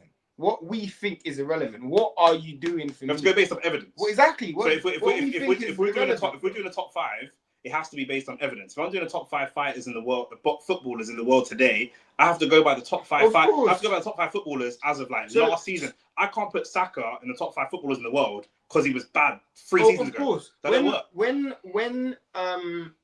When Devin Haney was undisputed champion at 140, or let's use Josh Taylor. When Josh Taylor was the undisputed at 140, did I think Josh Taylor would beat everyone? No, but it doesn't make a difference. What I think, he has every belt, so it's irrelevant. What we think is irrelevant, bro. Yeah, I was there last night. Big up Semenyo. Shout out to you, bro. AB Talks, bro. You man, why? And also, have you not watched any of our recent videos, bro? Like, you man aren't really supporting the thing like that, bro. Come on. Shout out to Sino7 for the subscription. United beating Arsenal 2-1. Arsenal winning 3-1 tomorrow. 2-1. Controversial opinion, but I personally think Jerome Miller isn't as bad as people make out. But he's a drug cheat, innit? So obviously you're always going to be up against it. He definitely beat Ruiz. I lost money on that card because of that fight, you know. And Miller would have run over Wardley. We can't do one. We can't do Woodovs. We can't do Woodovs. You know what I'm saying? Then he can come and not take drugs, and then he can just rock up and fight. I was really rooting for Adelaide tonight. I should have told you that he was going to lose still. Yeah, I mean, we shouldn't have to tell you that. Wardley over Fury is a mad take. It's not that I think that you're not listening to what I'm saying. It's not that I think that Wardley is a better boxer than Fury, but Fury hasn't won a fight in 3 years and is retired. So we can't keep ranking him over active fighters that are winning fights. You might as well put. You stopped it. You stopped it there. Well, you might as well put flipping Pacquiao in it, didn't you? You might as well, before Pacquiao fought Barrios, you might as well put Pacquiao in the top 5. Well, Mayweather's in top 5 then. Mayweather's in my top 5. Facts. Mayweather's in my top 5. Ward. What are we saying? Andre Ward, who else? What other retired fighters are we going to put? Lomachenko, he's still in there. Lomachenko's a top 5 lightweight. Is that what we're saying? He looked good in his last fight, so you might as well put him in there. I'm not putting Usyk in the top 5 cruiserweights. He's not fought a cruiserweight for years. Is he better than them? Yes, but we're going by recent form, not by the people that we like. That's not how we rank boxers. That's not how you judge boxing, bro. Like, what are we talking about, bro? I can't say that right now. I'm not saying Jai Pattaya beats Usyk or is better than Usyk, but I have to say the best cruiserweight in the world is Jai Pattaya because he's active in that division. What are we talking about, bro? X100 said at Diallo, we have to go on recent activity. If you ain't active, I don't care. Like them olders living in ends, living off past work. Ain't trying to hear that. 100%. What have we done now, bro? I wouldn't mind seeing Hrgovic versus Wardley next. I don't really see the point of that fight for Wardley. That's more of a step down for Wardley. This was a step down for fucking Hrgovic already. I don't really see the point in this fight as well. But there you go.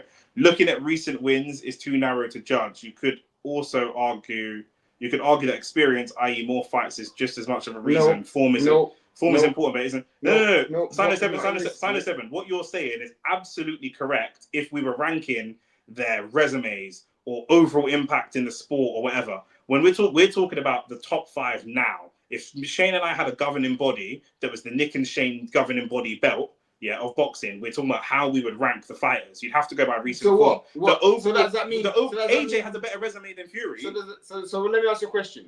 Basically, we should currently say then, scrap football and just say Liverpool's won the league then, innit? That's what you're basically saying, bro. What are you talking about? The best resumes in heavyweight boxing today are, in terms of overall experience, Usyk, AJ, Fury, Dillian Whyte, maybe even Chisora. They got the best 5 resumes. They got better resumes than Wardley, better resumes than Itauma, better resumes than Kamael. They'll never stop being top 5. All of you man should think White's gonna beat Itauma today, isn't it? Yeah, 100%. If you're basing on resume, who would you put exactly? Who would you rank higher in your ranking? Itauma or Dillian Whyte? If you're not doing recency, if you're not saying recency, who you're going by overall experience and who they fought, where you gonna put? Because if you're gonna say what, I don't want any of you not saying Itauma's gonna win this fight.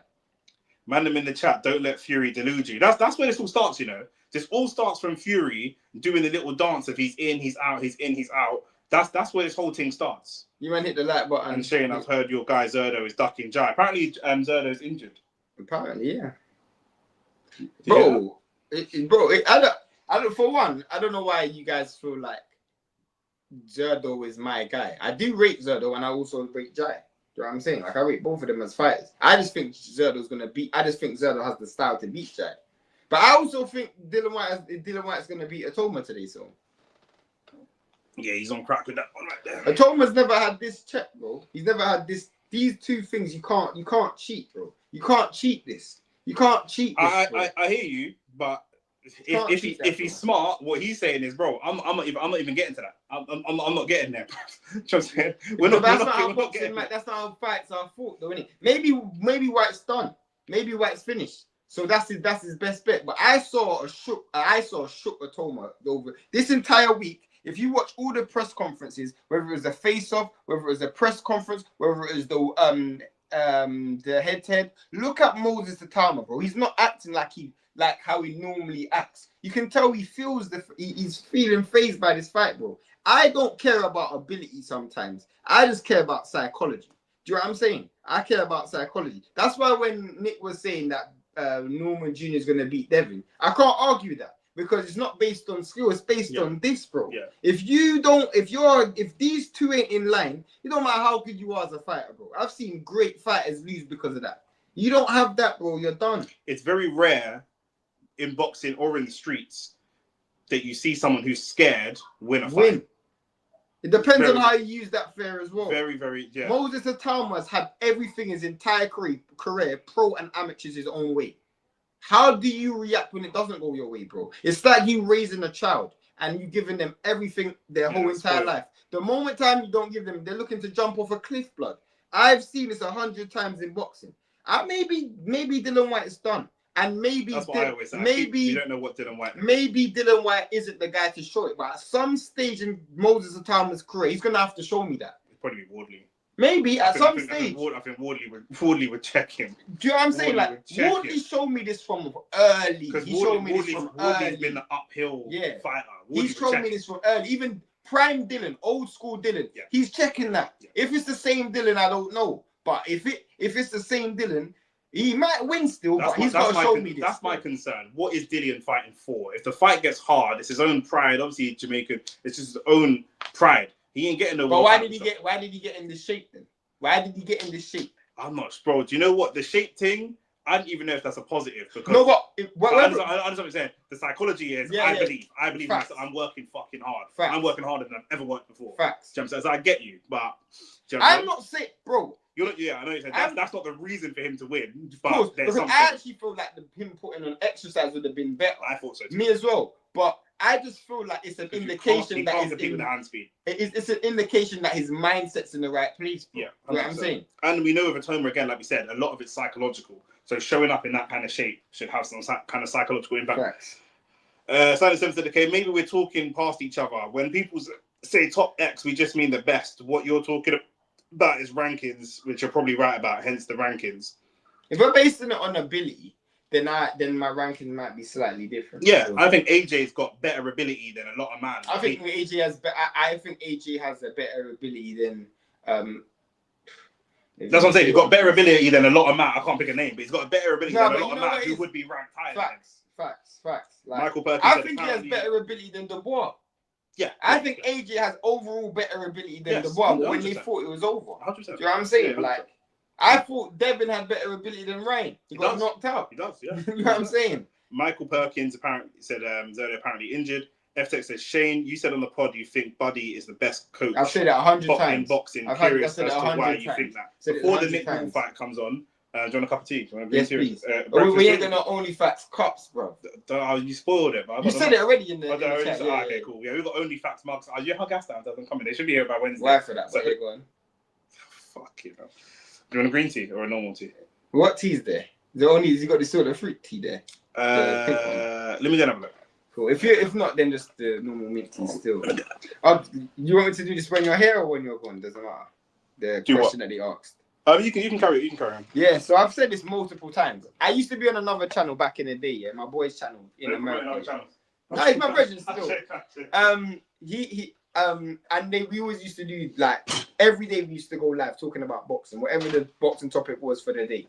And I've always said that Buddy McGirt's the best coach in the sport because he's shown me everything that you need to be a great fighter, a great coach. So one, the fact that he has the ability he can instantly go in a camp and change a camp instantly.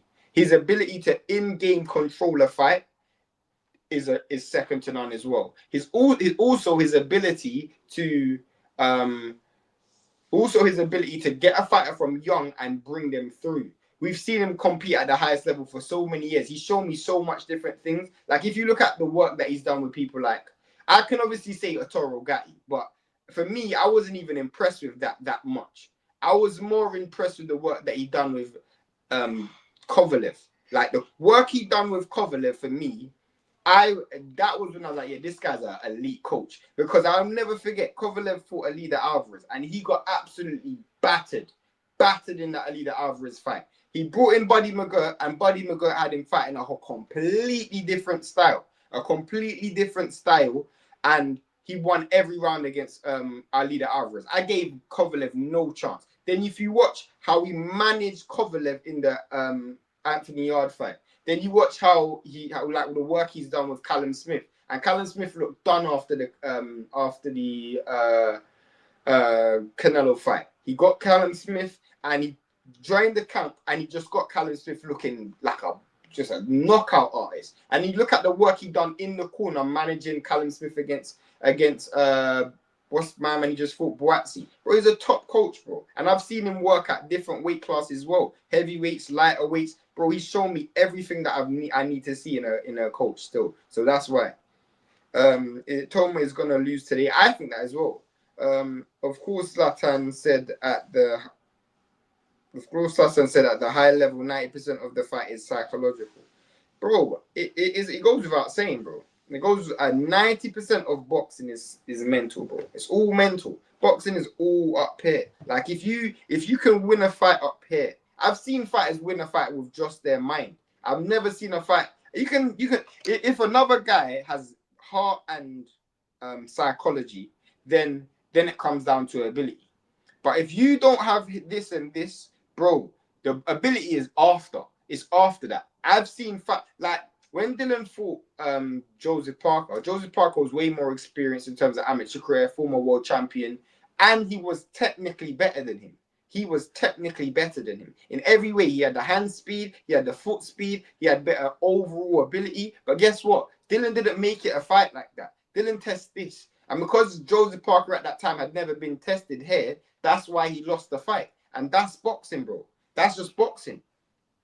Like another guy we're talking about, the only fighter, the only current world champion in British boxing is Nick Bull.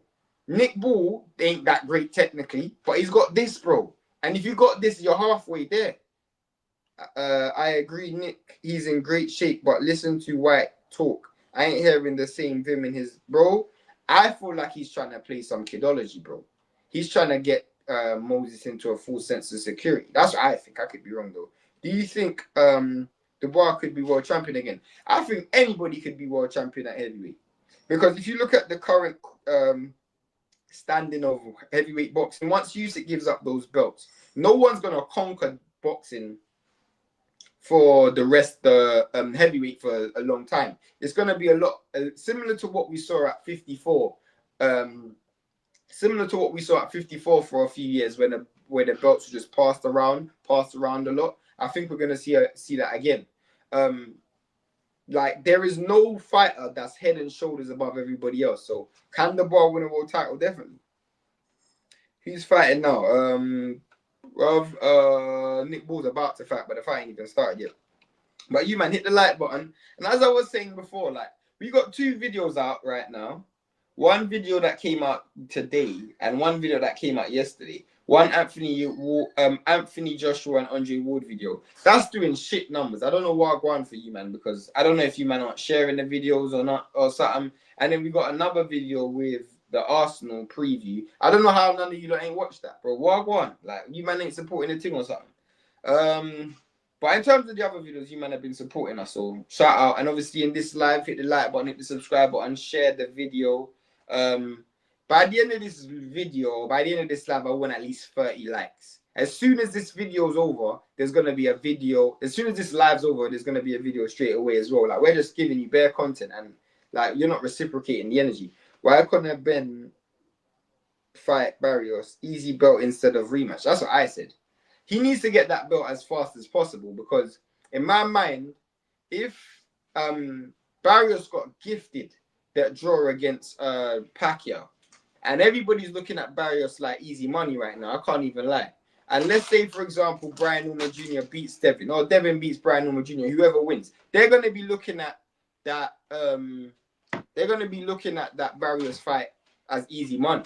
And what you don't want is a cash cow coming into that division. Like I don't like a Ryan Garcia. I mean, Rolly just won a belt at 47. He just picked up the vacant WBA belt. I don't know how long he's going to have it because Giosov is his mandatory. And if he does fight Giosov, I'll pick Giosov to beat Rolly. But we'll see in it.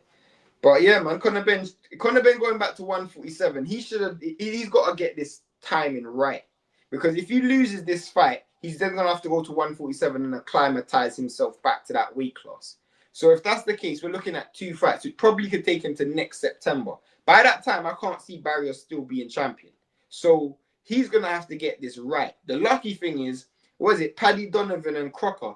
They're fighting for the IBF belt. So luckily, he might be able to pick up that belt as well. So, who knows? Nah, Usyk can dominate for a minute. Can't see anyone beating him unless he just loses at age. But he might retire. What would be his incentive to continue fighting? Nah, he's relinquishing all the belts. Meanwhile, Canelo can hold them indefinitely. But he's not going to hold them for long because he's going to lose to Crawford still. Barrios is through that 47. But it's not even just Barrios. As I said, you got flipping Eddie Hearn's got Crocker and Paddy Donovan fighting for the IBF welterweight title as well. Boots literally just left a big old hole in that 147 division. Like, honestly, you got Brian Norman Jr. and Devin Haney. This is why you got to rate Devin, bro. Because Devin could have went for one of them easy belts, though. He could have. He could have went for a Barrios. He could have went for Paddy Donovan or Crocker. But he could even have went for a Rolly blood. He went for the hard. Oh, he went for the hardest fight in the division. So, bro. But yeah, like other than Brian Norman Jr., Devin Haney, who else at 47 is really there? Like that's why I can see Teo moving up. I can see Hitchison moving up because honestly, 147. There's 2 belts right now that are the easiest to go collect. You can go collect maybe even 3 because if you consider Rolly, you got Rolly's belt, you got Paddy Donovan and Crocker, and you got Barrios. That division is looking meaty, like. It might be just me, but those vids are chopped up from the longer show, so I guess there's no point watching something that I've already watched. That's true still. But maybe you didn't watch the full thing. If you watched the full thing, shout out to you. But the reason why we do it like that is very simple. Yeah, sorry. It's very simple. Because some people don't like the longest format. So we just chop it up in the segments that you like. Some people don't have the patience in it. But if you did, Michael Perkinson, shout out, or Michael Perkins. Michael Perkins. If you did, I respect that still. If you watch the full thing, I respect it still.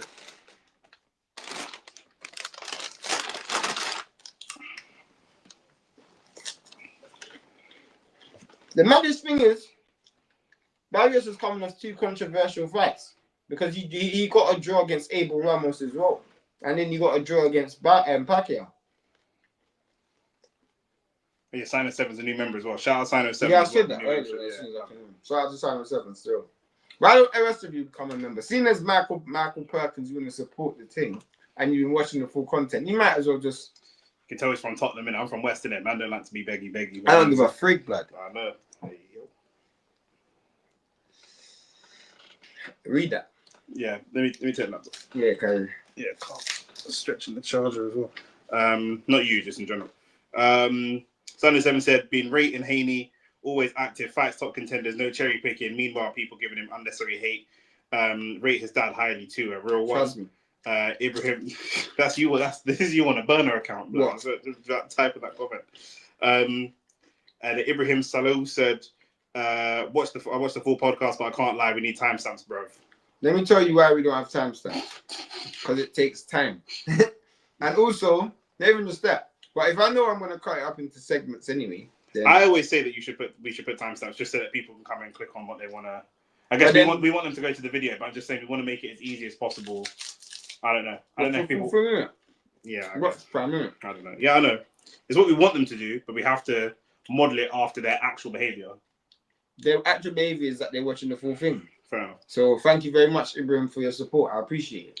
I don't understand why Usyk always has mandatory after every fight, but in other divisions, most fighters pick the fight. Depends on the division. Because I was going to say, I don't think that's true. The only person you can say that applies to is Canelo. I was going to say it's probably mostly Canelo, and it depends on the governing body as well. He wants to keep as many of the belts as possible. So we know that, for example, like the IBF are extremely strict. Right. Like they'll strip you the next day. You'll have the belt for a day, and then literally, like look at flipping Boots, bro. Look at Crawford. Like them man get stripped all the time. Bivol, they get stripped all the time. So sometimes it depends on who you are. Other than Canelo, I don't think that message actually applies. The WBC is the worst though when they've got their favorites. Yeah, the WBC is generally speaking the worst when they've got their favorites. Trust me, they even create rules. Usyk should just retire. He's going to end up losing to a shit fight like other greats, which is mad annoying to see. He's got nothing to prove. I don't think he's got anything to prove. He's come in and cleared that whole division. If he is to fight someone, the only person I'll say for him to fight is Parker and then call it a day. Yeah, I said the same rule. 77, 2 birds with one stone. If you're editing them into clips, you're probably labeling the sections etc for the timestamps. Yeah, I kind of semi agree. But yeah, for me, the issue is if I pull out the full video and I don't do the segments, then he's not saying don't do the segments though. Then if I do the segments, then why would you go to the segment if you can just go to the full video? The thing is, I think that the segments are good to bring new people to the channel that don't know us, whereas the full video, but that's actually not necessarily the case because we more often than not get more viewing from. Well, recently we've got more viewing from the actual full content than the cut-up content. Hey. What we need to discuss is why you didn't drop the rest of the shorts today. You didn't send me them. I sent you 3 shorts. I didn't get them. Well, I didn't get them. I was waiting for them. Where did you send them? To my WhatsApp or to my email? So how did you upload one? You sent me 2 yesterday for Andre Ward versus AJ. You only uploaded 1. Yeah, but then you said I was waiting for the other shorts to come through. So I was sending you 3 more No, shorts. because the other shorts are for tomorrow. Oh, you said to me I'll send you 3 shorts. Where did you send them? What? There's the other shorts. I know. I haven't sent those. Oh, you haven't sent them yet? Okay, so I'm bugging. I thought because this text you sent. No. What I was doing, I was waiting for you to upload the last one, and then I'll send you the others. I didn't want them to get confused. Okay. Westside said, "Don't talk with your mouth, with food in your mouth." What did he just call me? A bumblehole. He didn't call you a bumblehole. He just said, "Bumblehole, don't speak with food in your mouth." Listen, Westside, you can tell you just learned that word the other day. This guy just went. Badu Jack ain't fought for ages. He fought the other day. He fought this year, I think. I think he fought on the what's it called card? He was on one of the Saudi undercards. Yeah, one of the Saudi cards. I don't remember who was the main event though. He fought on one of the Saudi cards. Fought in May. Yeah, who fought? Oh, Canelo. He fought on the Canelo card. Yeah. Fought on the Canelo card. Yeah, he fought in May, and it's only August. Well, I wanted to fight every day. Argus. I wanted to fight every day, man. Yeah. Mike said, of course I watched the show. I watched the whole thing. Have done. No, I respect you. I'm joking, bro. I'm playing during work times. Love my G. Love my G. Jai should fight Badu Jack since Shane's boy's injured. I don't know why you say that, bro. How much have you lot watched Jai fight live? Because I know I have. I know I've paid my hard-earned money to watch Jai. Have you lot? I don't think you have. So you lot can't chat to me, bro. But you wouldn't pay your hard-earned money to, don't worry. Go on, say what you're gonna say. No, that's fine. Say what you're gonna say. No, that's fine. That's only panicking. I know what you're gonna say as well. Say that next week, innit? Yeah, it is. Yeah. I got Dillian somehow winning, by the way. I said that as well. I say Dillian's winning. He says. It's the hand speed and it's the pivot. I'm looking at Dillian. It's almost what kind of line is that? Shane, I'm bringing team. I'm team bring it. We can get it. Nah, fam. You need to put a Y behind that sentence, blood. No, you should just lock off that whole Literally. Hit the like button, hit the subscribe button. I'm looking at this fight the same way, similar, that I'm looking at Canelo and almost the same as how I'm looking at Canelo versus Crawford. It's not the same because Itoma's not. Yeah, almost the same. The problem is that I have with Whyte. This is what I'm saying. Looking at nothing like that. Whyte, where I'm looking at Whyte like Canelo, is he's kind of flat-footed, doesn't have the best foot. He can hit hard, and he's going to kind of plod around the ring.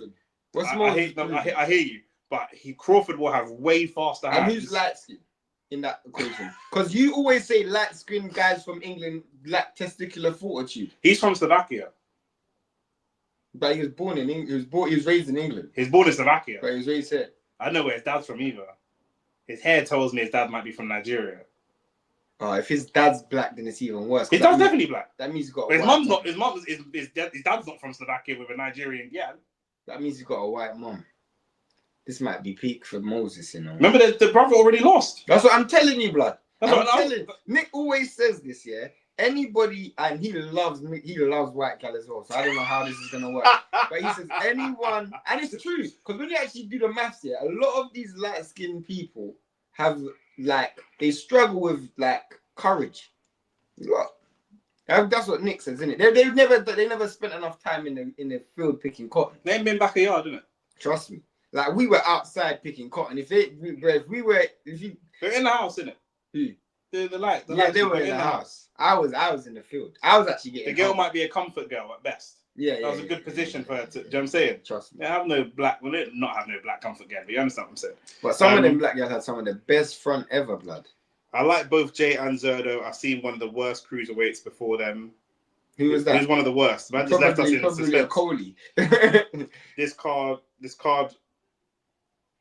Maybe this card home quick. I'll be real. This summer has been dead for boxing. But I'll tell you one thing. The reason why this card has actually kind of been nice is because we ain't seen boxing in a minute. You see, if it was flooded like earlier this year when it was flooded, then. Bro, if man just take off this Tsutsumi Ashfaq fight, it's calm, innit? Raymond Ford, Abraham Nova. But not to pay for it. Pay for it. Yeah, no, not a pay-per-view card. Not a pay-per-view card. But the card of boxing generally. Yeah, this is not a pay-per-view. White needs to give give it him in smart doses. Hey, But yo, what and try and make it long. Try and make it long and slow for him. Now he's doing it on purpose. He's doing this on purpose. West Side's doing this on purpose. Yeah, his dad's Nigerian. His mum's from some mad European country. Yeah, his dad's got to be Nigerian. Have a next on your things. Hey, yo. Oh my Blood days. fire. This is mad. This is what West Side's sport, you know. It's got me like talking slack right now. Silas even said, like Dillian, but he might be chinny. He might Punch resistance is gone. He's coming a bit lighter. That's my concern. And the one thing that I do really think, nice, you know? the one thing that I do you not eat these? Huh? Do you not eat them like regularly? Because they're nice. They're little rice cakes in it. So obviously I'm on a low calorie snack thing in it. They're 50 calories each. So I'm on a low calorie thing. I don't know how much calories is fucking nice though. Yeah, man, it's nice. Man. All right. Yeah, that's my concern is that we're into round 1, by the way, in the Nick Ball fight. Britain's only male world champion at this point. For now, he might lose this fight. Yeah, that's what I said at this point. Goodman's the more superior kind of maybe technician, but yeah, Nick Ball's just going to rock him up. So potentially, Goodman's actually got skills still. Yeah. Westside said, "Focus, fellas. I'm talking boxing. It's got to be dangerous from the brother called Moses in Big 25." The thing is, like I say, it's there are two things that concern me the most. Is the speed of Dillian's hands. I just don't know that he can compete because I'm seeing mad people. Me and Ahmad Biala spoke about this. Mad people gassing up Itauma. He's this, he's that, he's this, he's that, and it's like, calm down. We ain't seen this yet. The two things I've seen that I don't really need to see against high level opposition to say, okay, he's got that. He has got speed. Mm-hmm. He has got power, and he's got, I don't want to say great footwork, but he's got reasonable footwork. He's got good footwork and a good pivot, especially for a heavyweight. There aren't really anyone out there. Maybe Caballero, Parker's got decent footwork as well, but there's not a lot of good footwork Usyk, in the heavyweight. Obviously, Usyk and Fury, they're known for that kind of thing. But the issue is, I don't question none of that. I just question that. That's what I question. Because if he don't have this, he's getting knocked out. My concern is that it might not even get to that. Do you mean if his hand, if Chisora is basically taking the Chisora position in the rankings now. If White cannot match him for hand speed, we're not even going to get to a heart check. We're not even getting there. Maybe. We're just not getting there. It doesn't have to match him. It doesn't have to match him. If White just walks behind the high guard, yeah, and just starts wrestling him, pushing him, hugging him. That's why I thought coming in heavy would be good for that. Because for me, even when you fought Dempsey McKean, you're going to get into a clinch. You're going to get into a hug. No matter who you fight. No matter who you fight. From Nick Ball. You know what, yeah? I had the ACCA, yeah? I had the ACCA, which was £20. Mm-hmm. Raymond Ford to win by unanimous decision. Nick Ball to win. And Dillian Whyte to win by stoppage. £20 got me £860. I didn't bet it. But I should have bet it. Because Raymond Ford already won by a unanimous decision. Nick Ball's probably going to win this fight. And all I need is a Dillian Whyte win, and I'm governed. How much for that? 3 bills? £800. £800? I don't work, bro. Why? Because I ran out of time. I saw the bet You might as well drive us to Cardiff. I ran out of time. The bet didn't go through, bro. Man's moving on black man time when it comes to gambling as well. Bro, I was working, putting bare food in your mouth. That's how he is. What's like, you're moving mad. What are you worried about? You do that, though, but you do that. Why are you worried about what's in my mouth? Why is you worried about what's in my mouth? Because you're in the camera, bro. Don't worry about what's in your girl's mouth. What are you saying about Adeleye, bro? What's to be said, bro? What is to be said? That's how them Westman fight still. Westman never made a great fight still. What top boxers come from North? Apart from Vidal. Even Vidal's from top boxers. Derek Chisora. He's from Northwest and he's here top. He's from Northwest as well. No, he's from North. He's from Northwest. Top boxers, yeah? What shit boxers come from North? No, that's not what I asked you. You said earlier you judge yourself based on your wins, not your losses. So I'm using that logic. What top boxers come from North? I don't know any still. Exactly. I don't know none. Exactly. You ain't getting no North London man on no Riyadh card. That man ain't got passports in North. Bro, you don't even have boxers. You don't even have boxers. You just got rappers. We had Ashley Filip. He's from West. That's what I'm saying. We had Ashley Filip. That's when we ain't got no boxers. Oh. We got boxers and rappers. We're not like rappers like us, though. How? Come on, bro. Quality rappers. We got West and Northwest as well. No, not North. I didn't say Northwest. I said the West. The West. How? Come on, bro. We got AJ Tracy. Okay. You sold more than all you men combined, apart from Skepta. Apart from Skepta, you man love Skepta, bro. Head shaped like Skepta. Allow it, bro. Skepta, Chipmunk, Wretch. What are we talking about, bro? Wretch. Man, they're claiming Wretch in 2025. So Wretch is from Tottenham. What yeah, are you talking but about? I'm saying, yeah. Wretch is from Tottenham. So you agree with his morals and all that? Okay. Right, cool. I don't agree with anyone who sells drugs, but it's isn't it? You don't? No. So you don't understand the state of the nation that the man them in. I just don't agree with it. Max said what you're saying about Adeleye, yeah, it's peak, man. It's just, it's always going to happen, though. Adeleye weren't the favourite to win that fight. Hit the like button, everybody who's in the chat. To be fair, I'm seeing Goodman backing up Nick Bull, you know, and trying to impose his size. Obviously, Bull's very, very strong, but Sam Goodman's got the size in him, and a lot of people struggle to use their size advantage on him. But Nick Bull does this nasty thing where he just rams his forehead into their face because he's so short. So he tries to bother and weave and he almost caught Sam Goodman already. But Sam Goodman can actually box, bro. That's what I knew this was going to be a tough fight because Raymond Ford struggles with Nick Bull struggles with boxers because when he fought Raymond Ford, he got a gift decision in that fight, blood. He got I don't care what anyone says. He got a gift decision in that fight, bro. He's doing the eye-catching stuff, innit? Who? Nick Bull, like he's landing some eye-catching punches. But to you as a boxing analyst, you're going to say Raymond Ford is doing the eye-catching stuff. But that's not the eye-catching stuff. Look, you got man in the chat that's still from the Fury's top 5. You know what I'm saying? So, you know, man are getting roped in by narratives. Man just get roped in. Hey, yo. Man just get roped in because he's white. Well, someone asked that earlier. They said, with the the AJ versus Fury thing in this country, is it a colour thing? And I said, well, wait for Shane. No, it's not because AJ represents the white people as well. AJ one time tried to represent black people and he went mad. Remember the speech? Remember that? Yeah. He did DM my man, innit? He DM that guy saying something about the superior black race. Yeah, and then Eddie Hearn had to clean it up. Eddie Chambers. Eddie Hearn had to clean that up. Trust me. Facts, heart only matters when you're in the game. Chisora came in lighter and fitter against Dillian in the second fight and got KO'd. Gave a almost career best performance though, but then ultimately did get KO'd. Great. But Dillian was actually quite low in that fight as well. He weighed in about 150, so 150. 250. I was gonna say 150 like your weight. Nah, I'm lighter than that still. I'm on like 140 something. Announcer called him the baby snatcher. He was fuming. Trust me. You think that was on purpose? He thinks it was on purpose.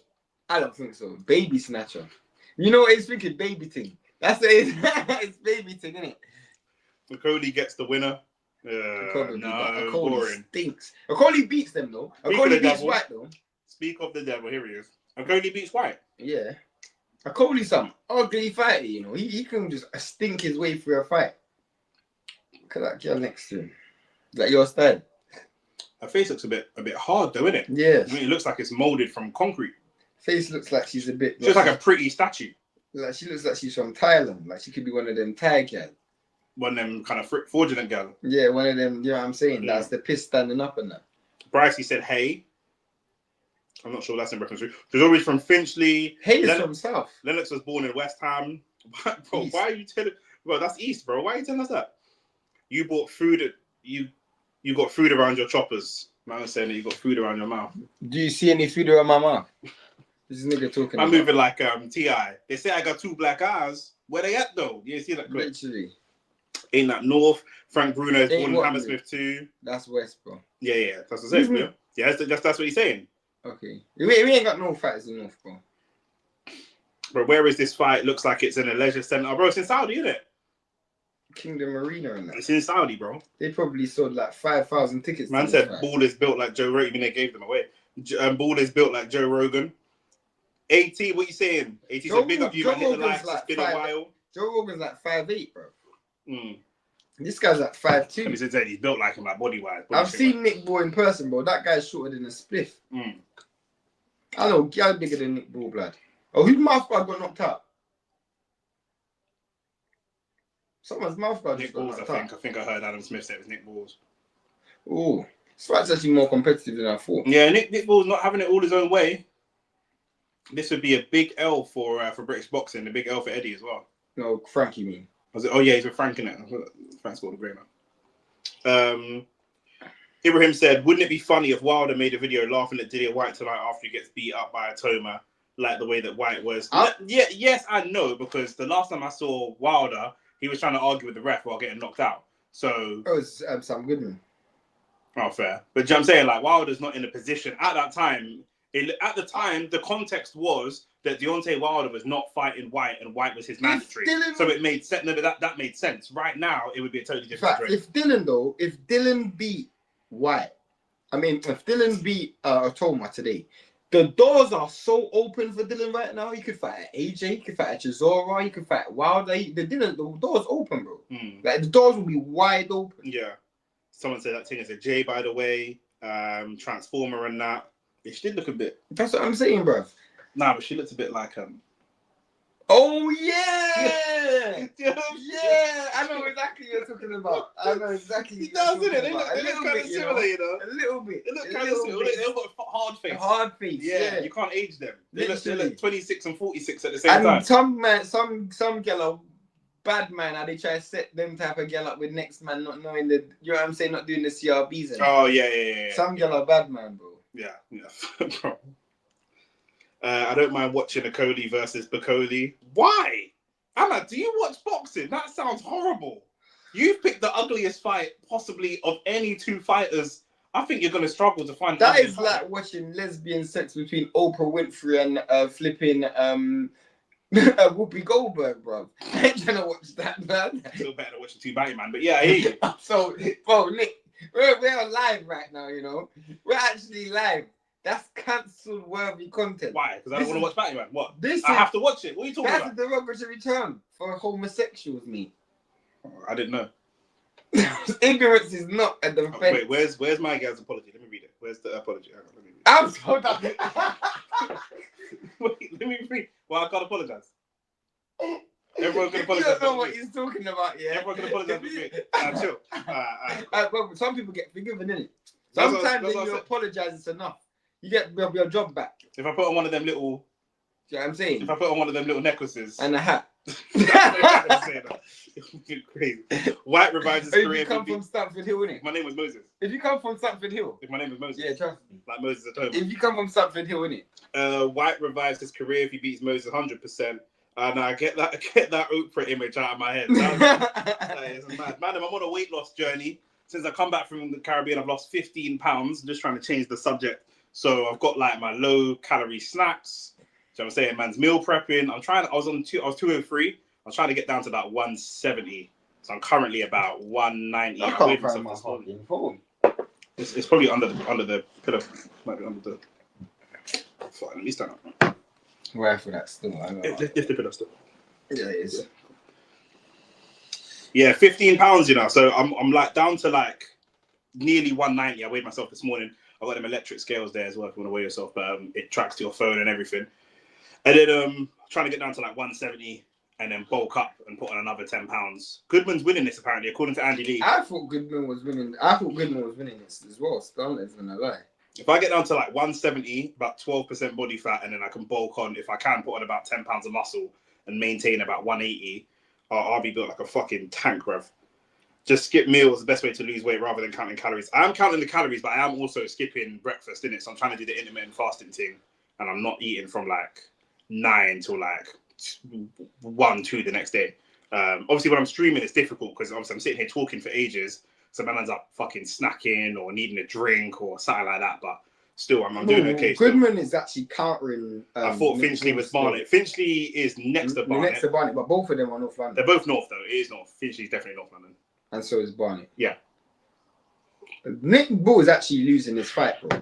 And he's actually getting beaten to the punch because what Sam Goodman is doing a great job of is he knows that Nick Bull likes to explode into action. So as soon as Nick Bull does that, you see what I'm saying? I was just about to say, he doesn't let Nick Bull get his feet set. He's just literally shooting straight back out. What a lot of people do is when they're tall, like Sam Goodman, is when they're fighting someone a lot shorter than them, they don't change levels. But he's still changing levels. Do you know what I mean? Because Nick Bull's gonna have to reach long to try and get a punch off. And so because a lot of people have to reach low anyway, they don't bother with the body shots. But Sam Goodman's actually, when he does get a combination together, he's putting head, body, head together really, really well. And he's getting Nick Bull going in reverse, which is a really good thing. What I don't like of Sam Goodman is when he is going back, leaning back. He's got leaning back with his hands back that way and not his hands up. Yeah, but he knows he's got the reach. Like, there again. Yeah. You know what I'm saying? That was a good combination from Nick Ball. Ahmad Diallo said, Hrgovic's next fight, I'll be so honest, yeah, I actually don't care who he fights next, bro. Hrgovic is so boring to me, I'm not going to lie. I mean... Who would you want to see him fight next? Like, he's not going to fight anyone that's going to move the needle. Yeah, that's the problem. Like, Max said Wardley maybe, but I feel like Wardley should be moving up towards...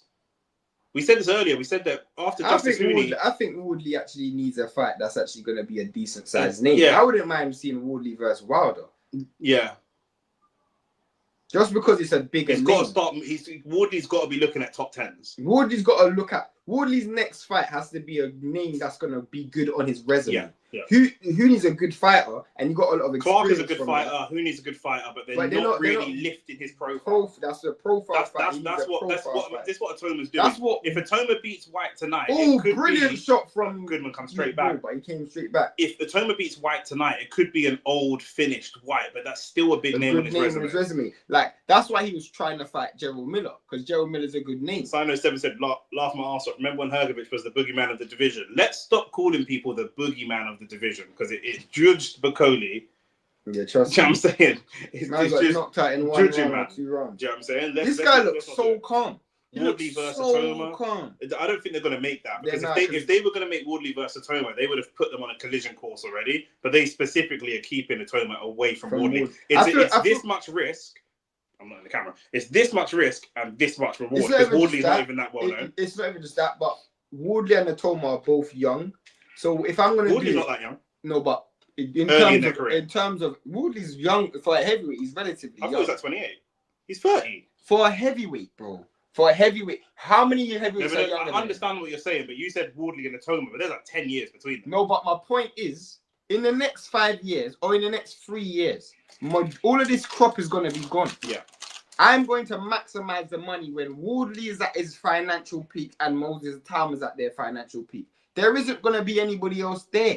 Most of these men are old, bro. Usyk's going to be gone.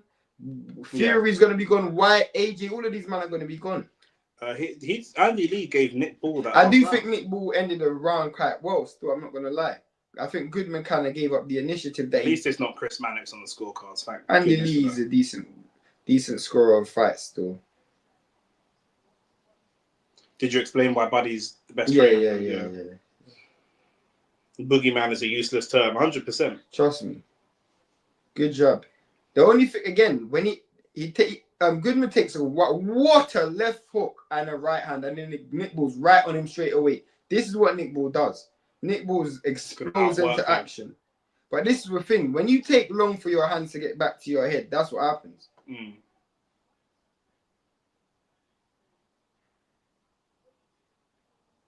For me, I love seeing fights like this.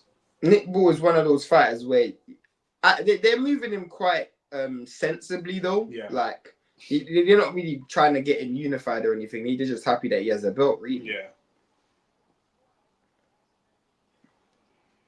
Well, I don't know, because they were trying to get that Inoue fight. That would have been... I think that's just because it's big money. Yeah. Like, Nick Ball, like, he's a good fighter in terms of, like, what he can do, but he's not, like, when you look at him, he's not going to be, like, no pound for pound great. Yeah. You know what I'm saying? He'll get Brock up by anyway. Probably still, because that style is just tailor-made for him still. Just walking forward. Like, you get hit every time you fight, your face looks like mincemeat. Every time he thinks about throwing a punch, he'll get caught by anyway. He would have lost, bro. I'm telling you, he lost to Ford, bro. I don't care what anyone says, bro. He lost that fight to Ford. But Ford's problem is he fights at one speed. He's got like a first gear and a second gear, but the rest of the car ain't got third, fourth, and fifth. But you don't move through the gears. That's just their style, innit?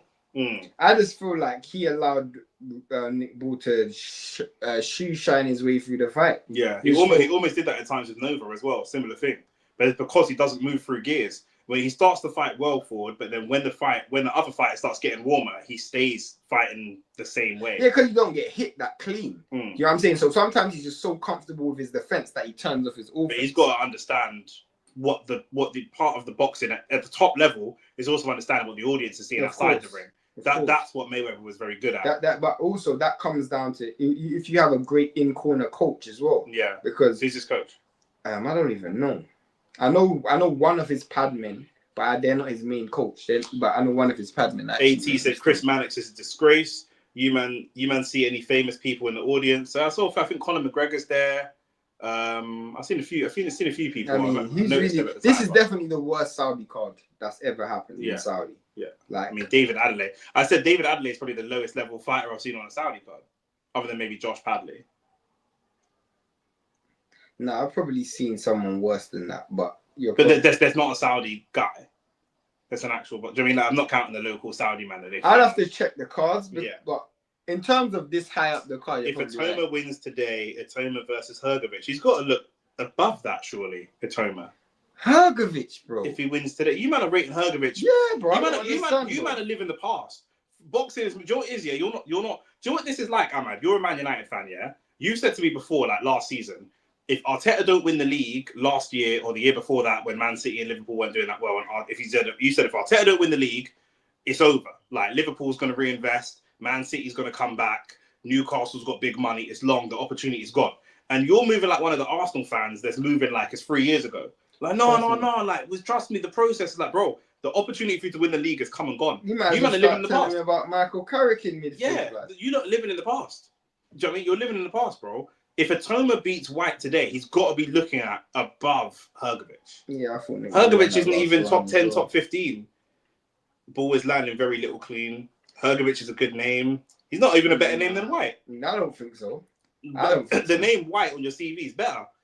Trust me. Whyte's probably fought more world champions. He's definitely. I don't think Hrgovic has fought a world champion.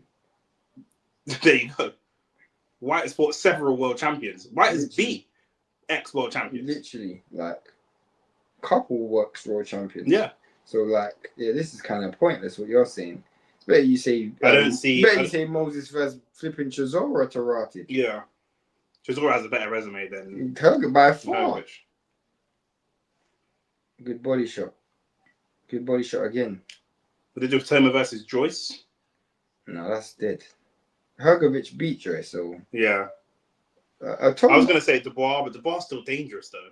I'd probably say Itauma versus flipping someone like Gerald Miller or something. Like that. Yeah, but that's the next thing. Getting him seen by an American audience. If he beats Whyte, he'll be almost a household name, because I still don't think it's a household name yet. He'll be almost a household name in British boxing. But then the other thing is for him to cross over to an American versus audience. Andy Ruiz. Yeah. Andy Ruiz is finished, isn't it? But he's got a good name. Hit the like button, everybody in the chat. TBA for this fight. Just want to see the main event. Bryce, he said. Goodman's doing good in this round, though. Ball reminds me of a pub fighter. Bro, most Englishman that can hit with a decent amount of power, this is what they do. Good body shot. Good shot again from Nick Ball. No, that was actually Goodman who landed a good left hand there. Ahmad Diallo said Dubois is dangerous. I think Dubois is dangerous. Yeah, and it's also a Frank Warren fighter. It doesn't make sense. He needs to get Dubois back to the top level somehow. Yeah, because it's better you say. In a dream world for Frank, he can get Dubois to a world title if Usyk vacates. He can get Wardley. He can get Itauma, and then he's got 3 world champions that he can mix and match. So there's no point putting them both together, not for a world title. There's just no point. I don't know what he's gonna do with Okoli though, because Okoli is one of the ugliest fighters to watch, bro. Yeah. It's better you try and get Okoli versus what's it called, bro? Yeah, I got my Fitbit for my good shot from Nick Ball. I got my Fitbit for my 10K steps, but I'm working out as well. My gym's just downstairs. You know, one of the worst things to do against Nick Ball is just stand behind a high guard. Yeah. Because he just punches through it. Yeah. It's better if you stand straight side on and then just try and catch him on the pivot, because he just runs in straight lines. So if you're behind the high guard, you're actually giving him something to hit. Yeah. If you stand side on, then he's gonna have to use angles which he doesn't use. Yeah. I thought Goodman won that round still. Yeah, but Goodman's making it a little bit easy. That like he's not using the footwork as much as he was before. And like you say, when it comes to angles, Nick Ball can't fight at angles. So. Yeah. So by you standing square. Who's this guy's like manager? Like I see this brother on my TV screen more than I ever need to see him, bro. Why is Harlem Eubank back on my TV screen? I have no use for this guy. Trust me. You are useless, bro. And I just don't know why he's just always on my TV. Like he's on TalkSport, and do you know what I'm saying? He might have the maddest ratio of like talent to media time I've ever seen in my life. Whoever is in charge of his PR, they need a raise. 100%. He didn't even generate enough money to pay them a raise, so it's long. Caballero would give him a good fight. You think Dubois needs a better trainer? Give you a good fight. Give you a good fight. He said give me, but I'm assuming he means Itauma because that's what we were talking about before. Give Moses Itauma a good fight. Caballero would walk through Itauma, bro. Are you mad? But these lot are really rating Itauma like super like. Bro, what? I must be. He's got talent. He's passed the eye test. But bro, you lot are mad, bro. You lot don't know bro. You lot are crazy, bro. You lot need to get off your knees, bro. I swear to God. There's levels in boxing. Literally, yeah. I think he's doing a good scorecard. I'm not gonna lie, because I've scored the last 4 rounds and I've scored it. Probably maybe round 5 was probably the closest, but I've scored pretty much all of the rounds the same. So shout out to Andy Lee. He's a good coach as well, bro. Shout out to Andy Lee. Crump coach as well. No skill defense. Between Hrgovic and Miller. No skill difference between Hrgovic and Miller. No, but there's a name difference though. Skills, I think Hrgovic is probably more skilled than Miller. Miller's bigger and stronger, and he's got a better. He's name, more aggressive, and he's gonna sell a fight. Yeah, it's got a better. At the end of the day, you're not building Moses Itauma from a skills perspective. Yeah. You're building Moses Itauma from a selling perspective, because when Usyk goes, there ain't gonna be no one to challenge this nigga anyway. Sino 7 saying, do you think, and we're giving Sino 7 priority because he's a member, so get your memberships. Do you think that Dubois needs a better coach like a Buddy McGirt or an Andy Lee? I think Dubois has achieved as much as he could achieve. Yeah. I think people are just overestimating Dubois. He lost to the greatest fighter of this generation. You know, no misuse in that. And there's no coach that's gonna train hard. Yeah, Nick Ball's winning this round though. Ahmad Diallo again. Ahmad, you keep missing like the business side of boxing. Because he said, what about AJ versus Itauma? Itauma doesn't currently generate any money. That's why people are complaining that this is a pay-per-view. This is why they're trying to make this a pay-per-view. He doesn't generate any money, yeah? Literally. He's not a household name, man don't know him. Regardless of AJ being bust up on his head top by Dubois, he's still one of the biggest financial generators in the world of boxing. Yeah, he's probably top 5 revenue generators. 100%. Why would AJ take someone who looks dangerous, especially if he were to beat White in convincing fashion today, where the risk is very, very high. When he's potentially got Jake Paul on the card and the money is very, very low. AJ might make 3 to 5 million for fighting Itauma. And that's mostly because of AJ's name. You make like 20 million fighting. I don't think he makes 20. It's not going to generate 20. Bro, you make like 20 million. I don't think so. 15 max. But let's say he made 20. I'll go liberal and say he makes 20. He'll make like 100 million to fight Jake Paul comfortably, and he'll easily win against Jake Paul. So there's no point.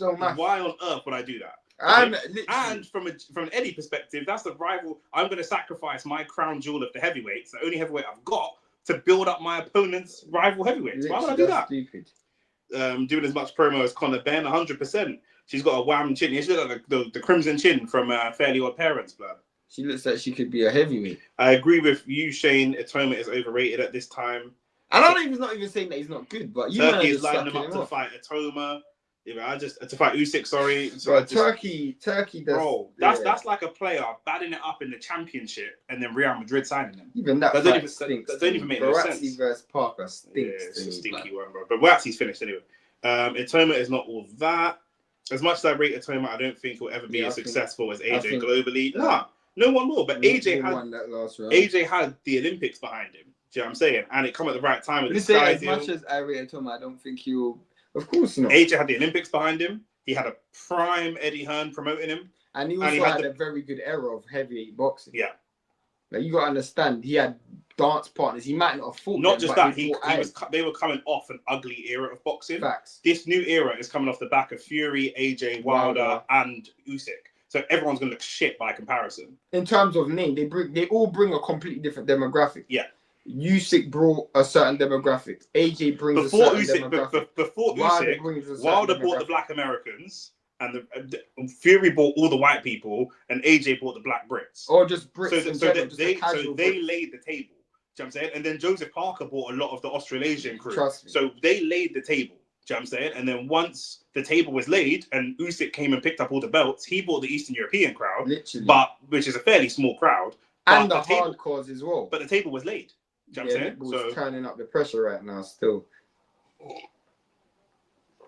X100 says Itauma is in an awkward phase. Can't see him beating any of the top guys just yet, but there aren't big names who aren't top guys that anyone rates. Heavyweight gatekeepers are washed.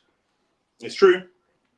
So I said you can fight someone like Andy Ruiz, bro. He's a former world champion. Heavyweight gatekeepers are also tricky because we see Joe Joyce go and fight Chisora, where he was clearly like Chisora. It's meant to be like Chisora's retirement fight, and then Chisora broke him up. I think Moses should be looking at someone like Andy Ruiz, Derek Chisora, Jarrell Miller, someone like that. Is Charles Martin still fighting? Nah, I don't think so. He's a former world champion. That's what I was thinking, yeah. Any of them former world champions. Why did Nick Bull just dip his head down? I thought his hand went down to the cameras. But AJ is taking dangerous fight now against Jake Paul. What do you mean? Oh, he's taking the piss. Okay, cool. That's about it. Interviewer definitely popped her for that role. Seen her interview and has limited time. Popped her? Oh. Bro, I don't know who's taking that pom-pom still. A lot of mountains take that pom-pom. Nah, bro, that looks the man that are giving her these jobs in the media, he's saying. Them kind of man. Them big business executives and 60-year-old man. Oh, yeah, them man. That's what I'm saying. Them man go talent regular still. I think Itauma is good, but he shouldn't be in the conversations he's in. Some man putting him against the top 8 man. We'll see him today, innit? We'll see today. That was a good shot from Nick Bull. Nick Bull's winning this round. Anderson, Itauma, Dubois, who's in the middle, any decent cruiserweight, other prospects we don't know about. Too soon to say, I think. Yeah, I think he needs to fight an American next. Saying Anderson's a mad thing still. Anderson's got to do a lot to get back in boxing still. He's still top 10 ranked. What rather than body? The only ranking I go by is ring. Ring is the only one I go by. Because ring is actually... Is that not compromised now? Once they may be compromised now, but ring is actually good. You're going by WBO, blood. This is ring. This is ring. This is ring. Cool. What do they have? On the website's moving fucking booky. I hate this website. So it's got Parker number 2. They've got Wardley number 7. Joshua, Caballero, Zhang. Yeah, this list is booked. That's ring. Yeah, that's what no one's to go by. WBO, which is also kind of booked, but cool. Atoma's number 1. Yeah, I ain't going by WBO. I'm not going, but no one goes by WBO. I mean, Gassiev just dropped out. IBF. Go by WB. What's WB? I'm just going down the list. IBF, Atoma's number 6. The IBF are normally the worst. And as I said, they got flipping Sanchez in that list. Frank, I had so much. Go by WB. I had so much hopes for Frank Sanchez, man. WBC, WBA. Kubrat Pulev. No, he's just regular champion. I know, but I'm talking about for yeah, even that list is meaty, blood. Dave Allen's number 9. Yeah, that list is dead. Manuel Char. Fucking hell, that list is dead. How's Hooney number 12 and Wardley's dropped out this month?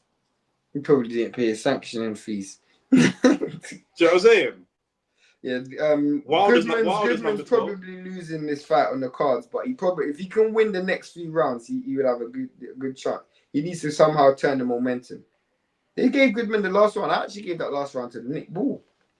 I had Nick Bull winning by 1 round. Is Bull a good boxer in your opinion? No, yes. Not a good boxer. No, he's a good fighter. He's a good fighter. He's not a good boxer. Yeah. Doesn't do anything fundamentally as a boxer. I think Goodman's a good boxer. Yeah. I think he just has a few faults. But yeah, in terms of boxer, not talking about specific fundamentals, but like someone who's effective, yes, he's a good boxer. Yeah.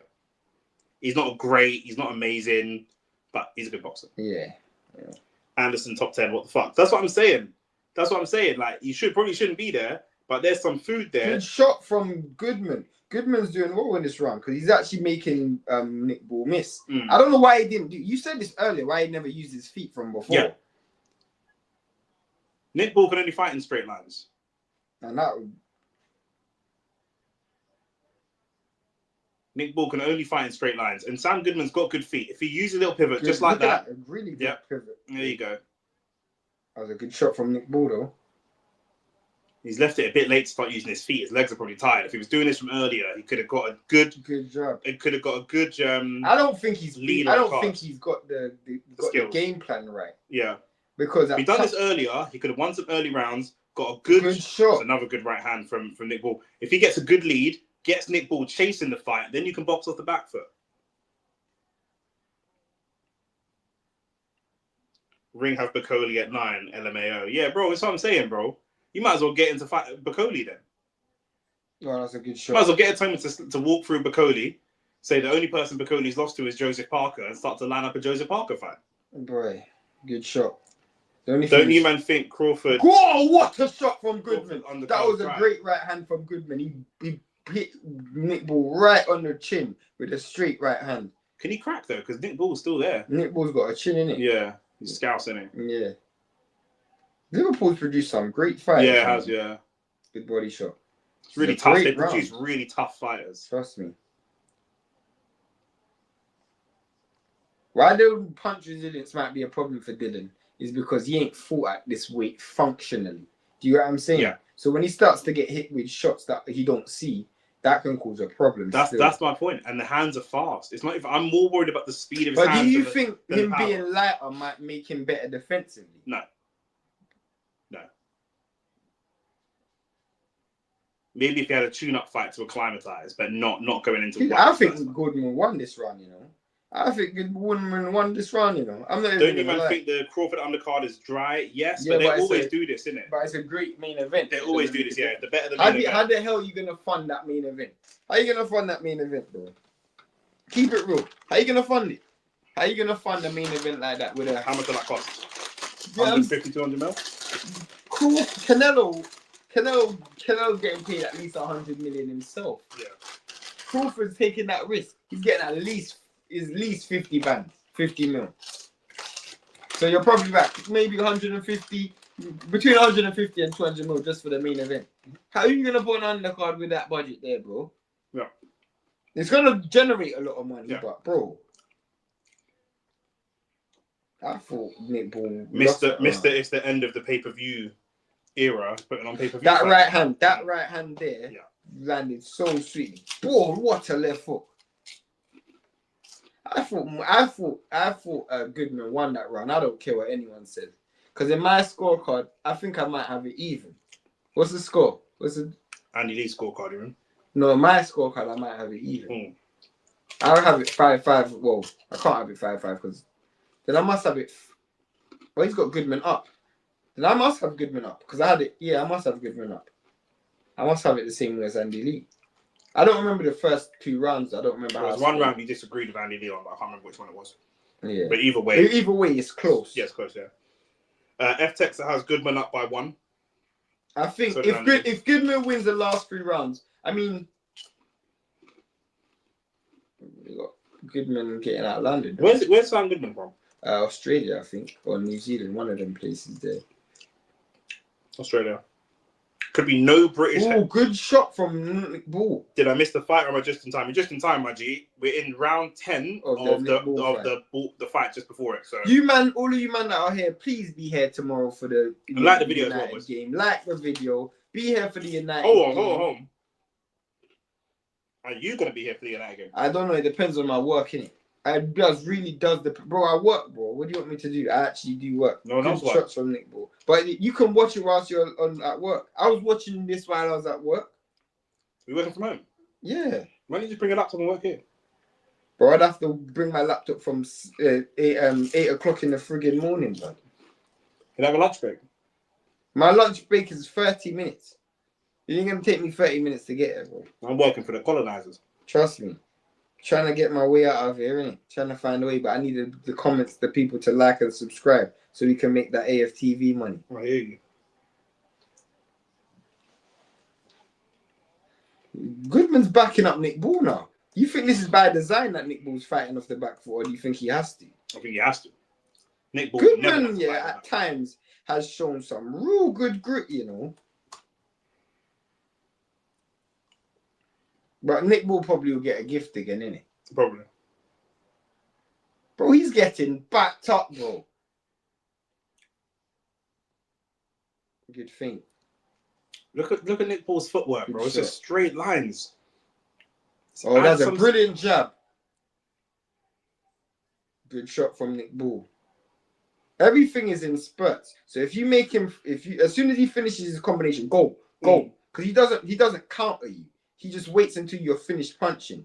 But my man dipped like he was doing a wacky dip or something. Mad.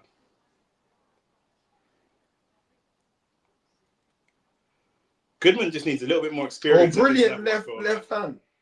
Good job. Yeah, that's what it probably is. He probably didn't believe in himself as much until later in the fight. You know them ones where you didn't expect to do as good as you're doing. Alice said your shirt looks good, Nick. Come on. I wonder what Alice that is. Half an hour for lunch is criminal shape. I wonder if she bought. I have 3 breaks. Speak to a union. I have 2 15-minute breaks and 1 30-minute break. So I checked Twitter. Bear man aghast about Hrgovic versus David Adeleye fight. Was it good or not? No, not at all. They're chatting shit. Not at all. There was a moment. Obviously Hrgovic dropped Adeleye. Then Adeleye come off the canvas. They both look calm though. In the next fight, in the next round, David Adeleye launched about 15 hooks, left, right, into Hrgovic's jaw, and Hrgovic just didn't move. But it was exciting for bits, but it wasn't a good fight. This could be great matchmaking or horrible matchmaking, you know, for this Moses Itauma fight. The worry for Moses is that whether it's good or bad is not even dependent on him. It's all dependent on Dillian. Because if the best Dillian were to walk in, Moses ain't beat him. Bro, he's gonna have to show me something we ain't seen. The kind of Dillian that beat Povetkin, or the kind of Dillian that, and this is years ago, the kind that beat Parker, the kind of Dillian that beat Chisora the second time. Listen.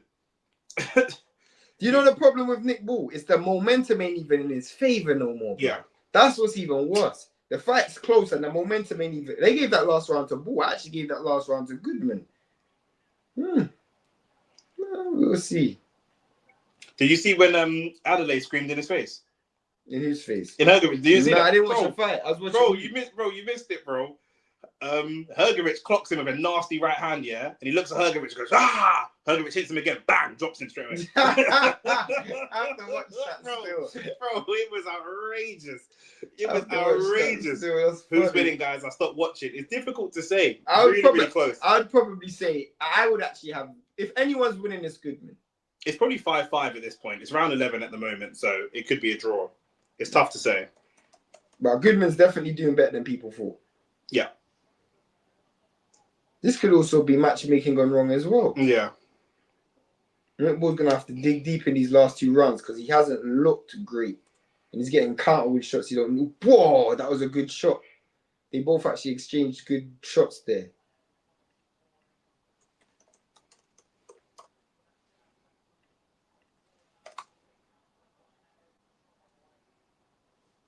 Good body shot. Good shot again from Nick Bull, but then Sam Goodman comes back with a 1-2. Then a good jab from Goodman again. Nick Bull lands a good right hand from Nick Bull. Sam Goodman uses his feet again.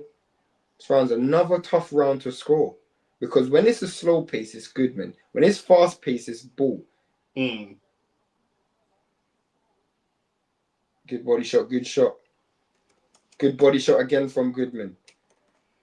You did mention that earlier, that for a tall fighter, he goes to the body quite a lot against someone so short.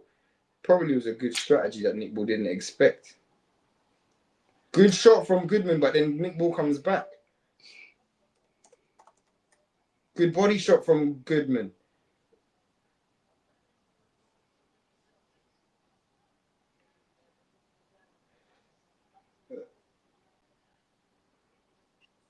One thing I'll say about Nick Bull, he hasn't looked desperate at any stage. Nick Bull robbery, I reckon. That's what X100 said. I think he might take an L here. I don't think it's good. Are you man streaming any matches tomorrow or not? We are. I'm streaming the football, the Man That's what I'm saying. Game. Make sure all of you man that's in the live are here tomorrow for the Arsenal and United game. That's what I'm trying to say. We have 2 videos out right now. The Man United and Arsenal preview. If you want our predictions, watch that fight. Watch that video, sorry. And then we're live tomorrow. Live tomorrow, everybody. We're live.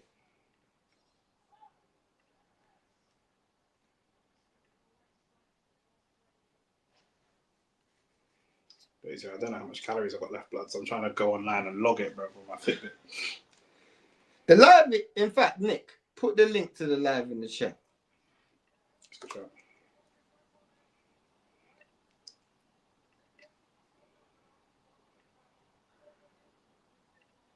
One day it's going to be us with 8.1k viewers watching the live. 100%.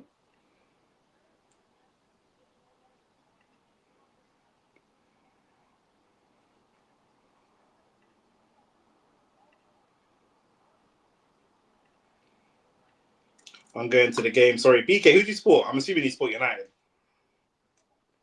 Hopefully. Hit the like button, hit the subscribe button. The link for tomorrow's game that we will be live for is in the chat right Championship round, by the way. Championship round. Could it be Sam Goodman? Right now. Could it be Sam Goodman for a world title? Could England lose their only world champion? When was the last time England had no world championship? It's been a while. Because Tyson Fury, then AJ was a champion. You know, we've had people like... the guys at 140. Yeah, Josh Taylor. Yeah. We've had the likes of even Carl Frampton was a world champion at one stage. Yeah. People like Kid Galahad was world champion. Callum Smith was world champion. Billy Joe Saunders was world champion for a long time as well. Goodman went down, but it's counts as a slip, not a knockdown. Which that could have made a big difference. Yeah, well, Dick Ball kind of threw him out of frustration. And then we obviously had Bilham Smith, who's a world champion. Tony Bellew. Like, we've had a lot of world champions over the last few years. So for us to have... Brilliant right hand from Goodman. Good right hand. That could steal the round. That could steal the round. It's a good body shot, but Nick Ball just comes straight back. He's a scouser. If you're going to put him away, you have to put him away properly. Literally. But I like the fact that Goodman's not giving up ground. You can't give up ground here. The fight's too close. Oh, that's a brilliant uppercut from Nick Ball. As a smaller guy, that's what you're going to rely on a lot. It's those hooks and uppercuts. I mean, you're going to struggle to out-jab someone who's longer than you. I think Goodman's getting the distance wrong right now. He just needs to give himself some space. Good body shot. Good shot. But he's hurt. He's hit him, and he wants to build on it. Brilliant cut. Like you say, he's going into the Dragon's Den where he doesn't need to go. It's another shot. Rocked Goodman's head back, but Goodman came straight back. Tries to fight in the clinch. I don't mind that. Literally don't mind that at all. Good body shot. Both these guys extremely brilliant shot. Brilliant shot. That was great work from both fighters there. Impossible to score this round. Difficult to score this round. I want to see a rematch. This has been a great fight. Yeah. This has been a really good fight. Brilliant body shot. And you know what, yeah? I've shot hit Nick Ball with... Yeah, it's good right hand. Again, left hand. Again, Nick Ball took a step back there. I actually think, yeah, Goodman probably never thought he was going to do this well. Yeah. If he fought with the same confidence that he knew what he could do, he probably would have won a rematch, you know? Yeah. Because he literally fought, like, he grew in confidence in this fight. Yeah. Probably thought I'm an opponent, and then he actually turned and had some ambition. It's a good shot from Nick Ball. This is a good round. They both knew that there was a lot to do in this round. Oh, that's a good shot from both guys. Nick Ball's clinching there. Nick Ball's did look hurt there. That right hand did hurt him. Yeah. Left hand hurt him. His legs are a little bit shaky. Yeah, I don't know if that's going to froze him off. Frozen. That's a bit of frustration there. 100%. He's been frustrated since the last round. Sam Goodman, again, if he turned it on a little bit earlier. I think he just needed a bit more confidence. That's a good shot from Goodman. I'm not going to lie. Last 10 seconds, maybe this round might be a Goodman round, you know. This might be a Goodman round, you know. I can't lie. That might be a Goodman round still. It's a really that's a tough fight. That's a tough fight to score. That could be a draw. That could be a draw. I'm going to say if it's good, it's a tough fight. That could be a draw. It's a tough fight to score there. That's a tough fight. That's a good fight. That was a really good fight. I mean, Sam Goodman, I think it would be, what I would say is, if Goodman doesn't win the fight and they give the fight outright to Nick Ball, I would be a bit, you know, I think you got a bit fortunate. Even if it's a split decision or something like that. But 70% of fan zone say Nick Ball won because of course they did. I think that fight was close still.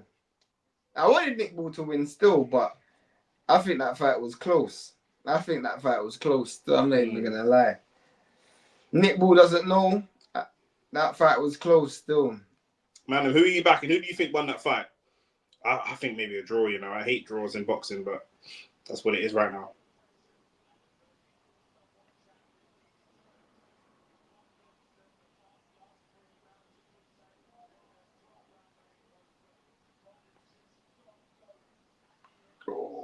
Oh, I think that last round's got to go to Goodman. And if I'm giving that last round, I think that last round goes to Goodman. I got to give that fight to Goodman still. I can't see how Nick Bull won that fight. Maybe a draw though. Maybe a draw. To say Goodman only won 5 rounds, I didn't see that fight.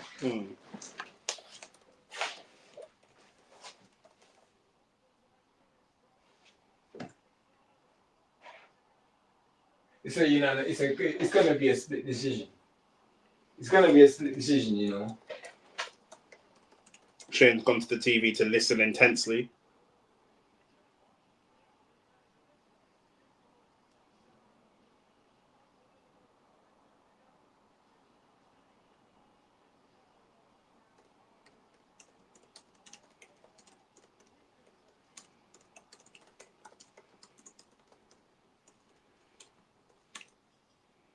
All right, we've got the decision coming.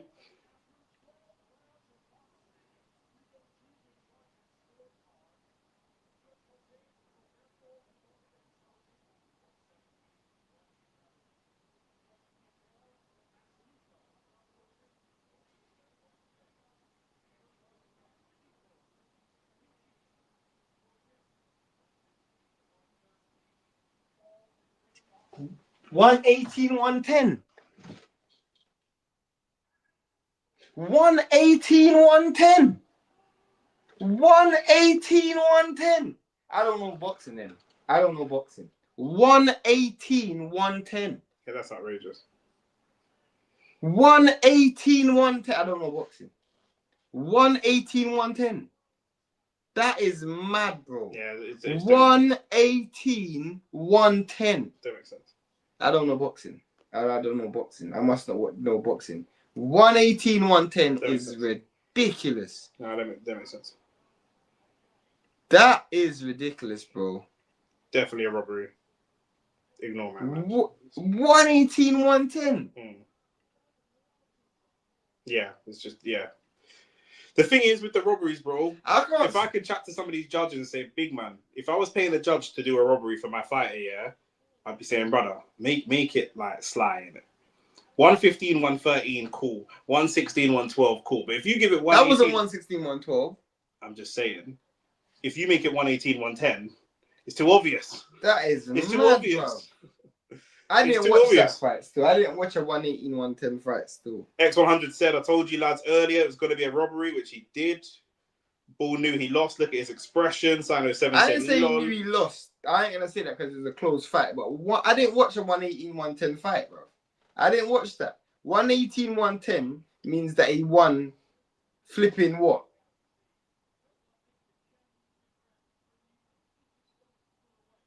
What? The championship rounds he pulled out? I didn't watch that fight, bro. I didn't watch that fight. 118, 110. I revert back to when I told man that when the Saudis come in with their money, man were telling me corruption. 9-3. Man were telling me corruption would be finished in boxing. I said, brother, you don't know rich people. The rich people I know are more corrupt than the poor people I know. So it's just going to be a different type of corruption. 9-3. That was the scorecard. You lot said the different. Man only won one of the reasons I prefer Eddie over Frank is because if this was an Eddie fighter, after the fight, he'd go, look, 118, 110 is a bit wide. To be honest with you, I think Sam Goodman did well. Look, I could see 116, 112. You know, I could see he wouldn't. Frank is not going to say that. Frank is going to say 118, 110 was right, and no one's going to question it. Do you know what I'm saying? That's what it is. I need Nick Bull to fight Shushu Carrington, bro. That's what I need. Yeah. I need Nick Bull versus Shushu Carrington. Do you think he will though? No. Them man are running like puss dread. The thing is, the whole of British boxing is going to be behind it because that would leave Britain with no champion. They are definitely not going to do that. But there's going to be a British champion. I told you, Paddy Donovan versus Crocker. I don't know how the hell that was the final eliminate for the IBF, bro. I don't understand that. I do not. Somebody has to tell me how Boots giving up his belts. Paddy Donovan versus Crocker is a flipping fight for the world title. Bro, they must have been paying the IBF a big piece of food, you know. I mean, it's still probably better than the brother that Boots is fighting, so can't really argue. But Paddy Donovan versus Crocker for a world title fight. Boxing is a pound for pound best boxer in the world in Jaron Ennis fighting Lima. Bro, but that's not for a world title, though. It's not for a world title, bro. He's an ex. Shushu was dead to watch. Yeah, he's dead to watch because he's boring, but he boxes. That style will mesh well with the Nick Bull because Nick Bull can't box. To me, I just want to see the best versus the best in it. Everyone said, "Yeah, I was not surprised. It had that vibe about it. He was supposed to walk through him, but didn't. Didn't they got plans? Them man done that scoreboard before the fight started. Yeah, I don't mind Nick winning, but they didn't even try and make it look legit. 100%. You ain't supposed, bro. If you fix a fight, yeah, and you're gonna put 50 bags on the fight, yeah. I used to work in gambling, innit? Did you? Yeah, man, take 5-10 bags and spread it around different bookies. Don't go into the bookies with 50 grand and slap it on the fighter. That obviously looks suspicious. Do you know what I'm saying? Move that money around. You can't just be doing 118, 110. Do you know what I'm saying? This ain't Baltimore, blood. That's a bunch of men standing outside the streets. Do you know what I mean? All shotting, screaming out loud. Do you know what I'm saying? I got that dank. Do you know what I'm saying? And like, bro, what we doing here? No rematch, brother. Man don't know Sam Goodman, so he's gonna struggle to get a rematch. You need the public on your side to get a rematch. Do you know what I'm saying? That's what it is. That's what on this channel we stand for. What's right in boxing, not even a favoritism team. What's right and what's just. I wanted Nick Bull to win, but I didn't see a 118, 110 fight still. I don't know. Like, I ain't boxed in a long time, and I've only boxed amateur, not professional. Nick Bull didn't lose. This is in reference to him. It was a close fight. If I lost a fight convincingly and knew that I'd lost the fight, yeah, I don't know if I could walk out smiling. But it would be all over my face that I knew I lost that fight. I don't know if I could. I can't just give the belts because it's the judge's decision. Like, it's not my decision. But I couldn't walk out. You know, some of them shameless, but I couldn't do it. You know? Yeah, fact. I couldn't do it. You know, big man thing. Yo, nobody bigger is back. My phone caught a headache, but I'm back to cause chaos. What? West Side. What's going on with you today? Bro, that doesn't even make sense. There will never be a rematch same way Adamas and Shiraz ain't happening ever again. But you know what it is, yeah? Adamas and Shiraz is not different, but luckily Shiraz went out there and absolutely pulverized Belanga. So Nick Bull has. This is the second time this has happened. Yeah. Do you know what I'm saying? It happened with Shiraz once. You get one mulligan. I learned that from playing golf for the first time the other day. You get one mulligan. Yeah, cool. We gave you one, and Turkey would have said, "Bro, I'm not going to keep doing this for you." Do you know what I'm saying? So, do you know what I mean? Go out there and smoke my man. Went out there and smoked him. So but this is the second time he's got a shaky decision again, bro. In fact, Britain only has 2 world champions, yeah, Katie Taylor and Nick Bull, and they both get shaky decisions. Now I swear they got a next woman. What's her name? Caroline de Boer, innit? She a world champion? I'm pretty sure she is still. But anyway, I know your point. Here's my question. What's your keys to victory for Dillian? Keys to victory? Keys to victory for both fighters. Keys to victory for Dillian. The first thing is to physically impose himself. You know, what Itauma has never experienced. You have to make him experience things. Like as a man. Like he's experienced. No, but I was gonna say make him experience things he's never experienced before, which is then as a man on top of that is crazy. Yeah, like bro. But you're still a boy, innit? Like make him know that he's still a boy. So Dillian has to make it very uncomfortable for him. Do you know what I'm saying? Dillian also has to do things that are gonna take. We know Dillian can fight for 12 rounds. Yeah, facts. Dillian knows he can fight for 12 rounds. That's no doubt. Even when Dillian was fat and not in great shape, he could fight for 12 rounds. We don't know if you can fight for 12 rounds. Today, you can fight for 10. Today, we're going to find out. Because I am going to lean on you. Big Doug, lean on a man. Do you know what I'm saying? It's going to be one of them ones. Headlock, wrestle. I'm not afraid to lose points in this fight, blood. Yeah, I'm not afraid to get disqualified if I need to. Do you know what I'm saying? At the end of the day, I ain't winning this fight on cards anyway. No. So, let's get that out there. 100%. Let's get that out there. 100%. So we're going to see what you're on physically. Because you've got quicker hands than me. So if it comes down to me and you slugging out, you might come off the better person. You're going to land before I land. You land before I land. Do you know what I'm saying? So how does he slow Itauma down? He's going to have to lead. He's going to have to wrestle him, lean on him, clinch on him, and then fight in those clinches. Dillian can do that. Dillian's also dangerous coming off the clinch. Yeah. Very, very dangerous. He's got that quick check left hook that'll be off the clinch. Do you know what I mean? He needs to keep an eye out for and be really, really cognizant of the feints. the feints, but also the uppercut. We know Dillian is very susceptible to the uppercut. He got dropped by Parker, Andrew, AJ, Rivas, Fury, all with that shot. Yeah. And here's another thing what people don't understand. That's an advantage that Dillian has. You're gonna have to knock me out to win. I've been on the canvas and got up. I've been on the canvas and got up and won. You ain't been on the canvas, so I got to put you in a place that you've never been. That's where the advantages are. If he can clinch, and as he's in the clinch, keep working the body and make the ref split you up. Do you know what I'm saying? Don't be susceptible to getting uppercutted off the clinch. Mm-hmm. Do you know what I mean? Hold his hands down and keep working his body until the referee splits you up and gives warnings in the early. Yeah, 100%. And then we'll see round 4, round 5. Let's see where you're at now. For me, my boxing match is going to start in round 4. Round 4 and 5. When you're a bit like Chisora versus Usyk. I'm just going to rough you up. Chisora didn't do no boxing in round 1 or round 2. I'm just going to grab you, shake you, rough you up, all that kind of stuff. The boxing will come later. Do you know what I mean? What about you? Keys to victory for Itauma? 1, he has to use his feet because he's got a superior feet to Dillian. So he has to use his feet, specifically early. The feint is going to be so important. Yeah. If he can feint and really get Dillian to bite on those feints, then you can land combinations in the middle of that.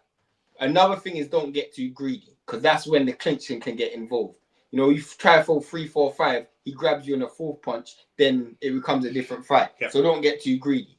And then eventually, you got to be extremely patient because Dillian's desperation, once he starts to get hit with shots, is going to kick in. We know Itauma's got good power. Yeah, we know Itauma's got power. Does he have a powerful single or is it a cumulative power? I've seen him knock people out, but I'll ask Shane when he gets back and you lot can tell me. I don't know if he has a single. We've seen Whyte take out top-level boxers with a single punch. I think we've seen Itauma take out lower-level boxers with a single punch, but not really take out a top-level guy. So we don't know what he's like to break down a chin. We don't know what he's like in terms of getting chin checked. So a lot of questions. Do you know what I mean? A lot of question marks. Do we know if Itauma has single shot power? Can he take someone out with a single? I think that comes down to Dillian's punch resilience again. Yeah. Because obviously the shot that he lands against, what's my man's name? Dempsey McKean, where he feints to the body and goes over and Mike Paladin is the other. Those shots are great shots. Now, I think that was more the mechanics than anything. But if you look, great punch mechanics. If you look at how calm he is in the ring, I don't know if he's gonna have that same level of calmness in a Dillian fight. You know what I'm saying? Dillian not gonna let him.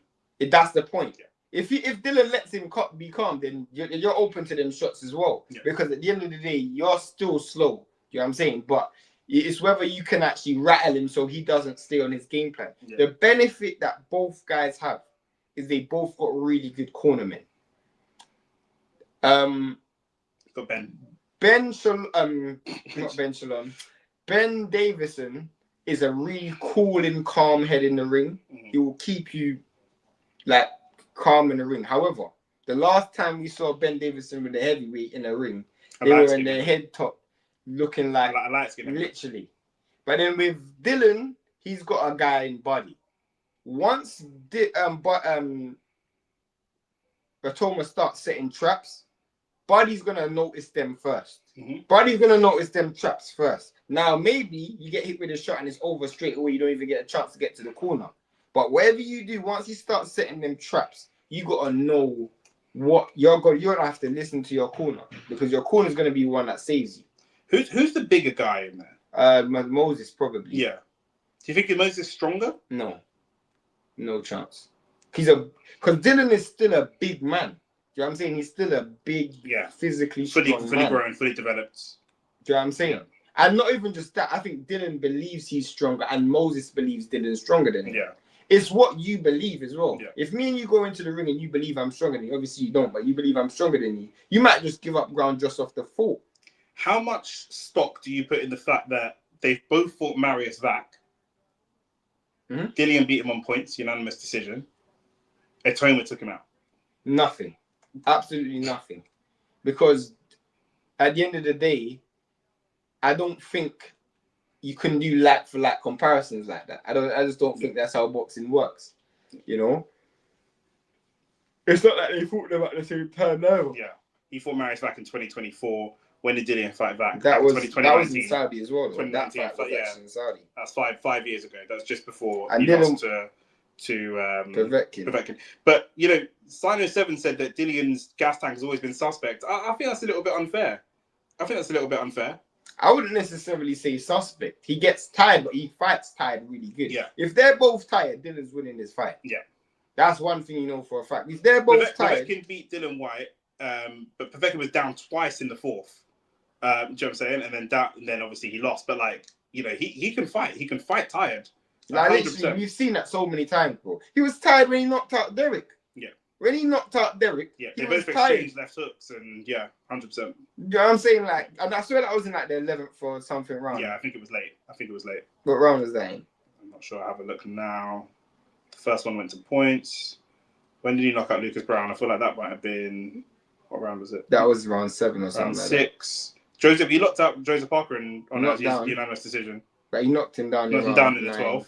And then... White was down in the 12th. And then he knocked out in the round 11. Yeah. It's for people like Rivas, bro. Like, bro, he's been around the block, you know. Yeah. Like, this guy's been in the block, bro. Rivas was undefeated at that time. Rivas. Yeah, that's what I'm saying. Like, that's the speed, though. That's why I said it's the speed. It's the speed. But look at the gap. Look at the distance. Dylan's not going to do that, bro. There's not going to be that much. That's Mike Balogun. There's not going to be that. What much is my man doing, fam? There's not going to be. My man's lead. What was my man doing? That is abysmal. He was down. Balogun was down once in the first and down twice in the second. Dropped 3 times across 2 rounds, and then. Man, them say it could be an early night. Balogun lost. Murat Gassiev, a career cruiserweight. Yeah. And he got knocked out in the second round against Gassiev. So yeah, I ain't taking shit off that. It's a career cruiserweight. It's not great reading, is it? That? Literally. They're the only 2 losses. It really just depends on what Dillian we're getting, bro. Levels. If it's Dillian that can roll back the years. That same Mike Balogun guy fought someone with 20 losses and won on unanimous decision. Yeah. And that brother had 20 losses. Yeah, that's mad. Do you know what I'm saying? Like, you're not really fighting good opposition. Yeah, trust me. Again, it's TK won by TKO in round 6. This guy had 5 wins and 5 losses. Do you know what I mean? So it's a very flattering record. You would expect, if this guy was to fight Dillian Whyte, we're expecting him to leave on a stretcher. Maybe not, because Dillian fights better against better opposition. He's one of them guys that the better in your opposition, the better he is, isn't it? I think you alluded to that in the video that we done. Yeah, he'll definitely gas himself up, and he enjoys being the underdog as well. He enjoys being disrespected. He enjoys written off. Yeah, he's proper Jamaican mentality, isn't it? Yeah, trust professional victim mentality. Yeah, trust me. Okay, look how fat he was there. Do you know what I'm saying? This is when he was a problem. But I think Dillian also has to not be too impatient. We're seeing the highlights here on the zone of when he this was a killer one. I didn't even celebrate this yet, and I thought like Lucas Brown was seriously hurt. I had to wait. I remember this left hook as well. One of my favorite knockouts is not his, but the Chisora on Spilka. That was a great knockout. That one there, they exchanged lefts. Look at the names this guy's put away. Boom! Oh,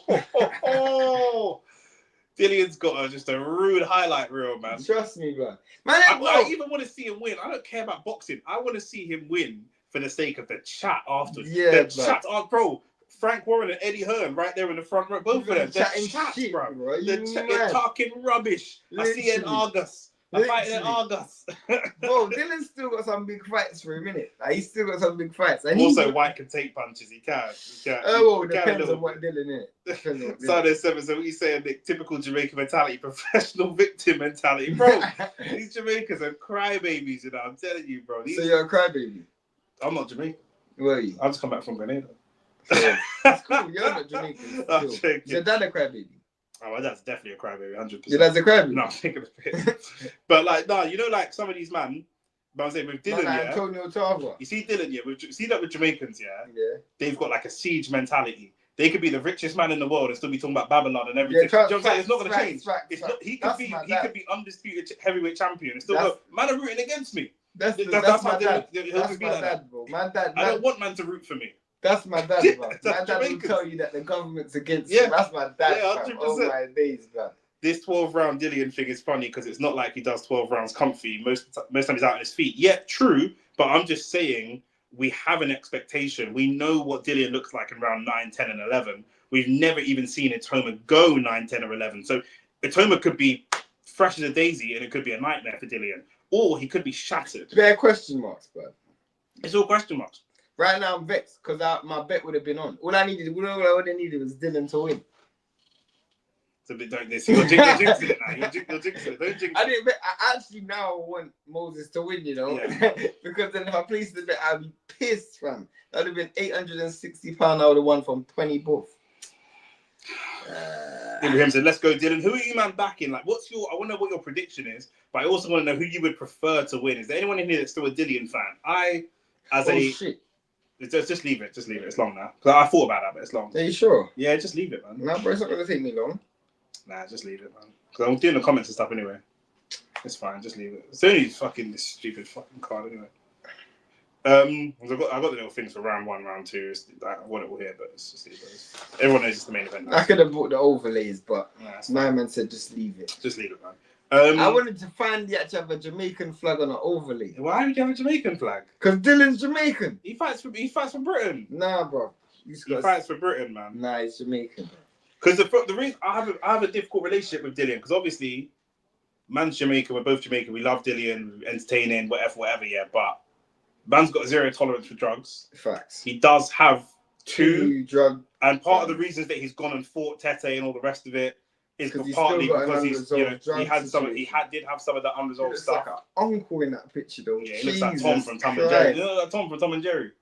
It's like angry Tom, bro. Bro, he looks like a friggin' uncle, blood. In that picture, that's not flattering. Still, he don't care. He's putting that on purpose. Bro, looks like a friggin' uncle, blood. I want Dillian to win 50-50 for the outcome, though. Man don't know Moses. Yeah, true. This is a 50-50. Can't back a brother called Moses in 2025. Moses in Saudi Arabia. Yeah, that's crazy. Mad still. Moses in Saudi. And you know what else? We don't know what Moses Itauma is turning up, by the way. Let's just put this out there. Because Moses Itauma has gone 12 rounds and gone the distance. But sorry, has gone not gone 12 rounds, but he's gone the distance and not knocked people out for fairly low level opposition. Yeah, there have been low level opposition where he hasn't done the job. That fight, whoever that guy is. This guy's got 9 wins and 12 losses, and a journeyman, and has gone 6 rounds to points. Similar 7 and 7 in Telford, 6 rounds to points, and then a string of first round KOs. It's almost like, I'm not saying it's this, but it's almost like this wasn't getting his confidence, so we have to do this to get his confidence up a little bit more. Do you know what I mean? It's a big step up, bro. Yeah. Regardless how you look at it, it's a big step up. Yeah, 100%. Like I say, Dempsey McKean up to Mike Balogun up to Dillian is a big just in experience. Dillian's got 3 losses on his record, but it's Povetkin, Fury, and AJ. They're all former world champions. Literally. And other than the Fury fight, he rocked and dropped. He beat Povetkin back, and he rocked AJ, and he beat AJ in the amateurs as well. Yeah. So, and he's got win, bro, fam. If it's the same Dylan, yeah. If he doesn't actually have to roll back. Why the frick it's are we having mute. national anthem? Shane's made about the national anthem and it's on mute, you know. Bro, it's a good thing I ain't there, bro. I'd have put in headphones. What would you have listened to instead? I'd have been listening to some Sizzler or something like that. Or Capleton. Watching Shenseea on mute or something. No. I also like this Itauma dude, rate his calm demeanour. I wonder if he's got that at all from his mum. His mum's side of the family, that Slovakian, maybe the stoic East European stoic. I think Slovakia. I don't know. How the hell did Slovakia end up with a black man? There's a few of them out there, isn't it? Probably selling shells on the beach or something. I don't know. I don't think them Eastern European girls like black men. Like they that. definitely do. Do? Yeah. Swear. Yeah, but the men are very, very protective. When I was in Hounslow walking the street with a Polish girl, the Polish men will start chatting to her in Polish, or they'll shout whatever they're shouting at her and stuff like that. And she was just shouting back. She don't give a fuck. She's shouting but back. But the girl them love black men, yeah? Not all of them love, but it's the same as white girl, isn't it? Some of them do, some of them don't. It's a mixture. I thought they hated black men. Nah. But some of them put on that front, because obviously, like I say, the men don't fuck with it in any way, shape, or form. So they might put on that front. So the men would even dig out a black thing? No. Swear, fairs.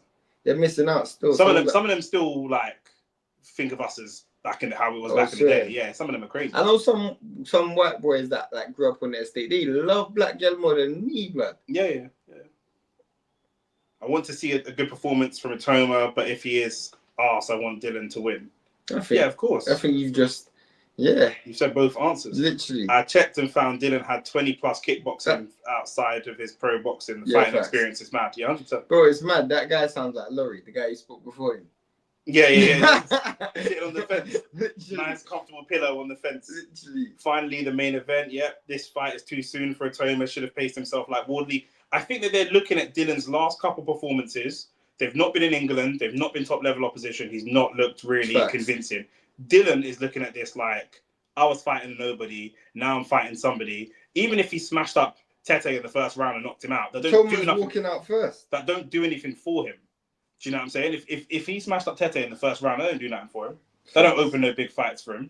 Do you know what I'm saying? And how does he perform under the lights, bro? I've got Itauma winning still. I've got final predictions, boys. Drop them in the chat. I have Itauma round 5.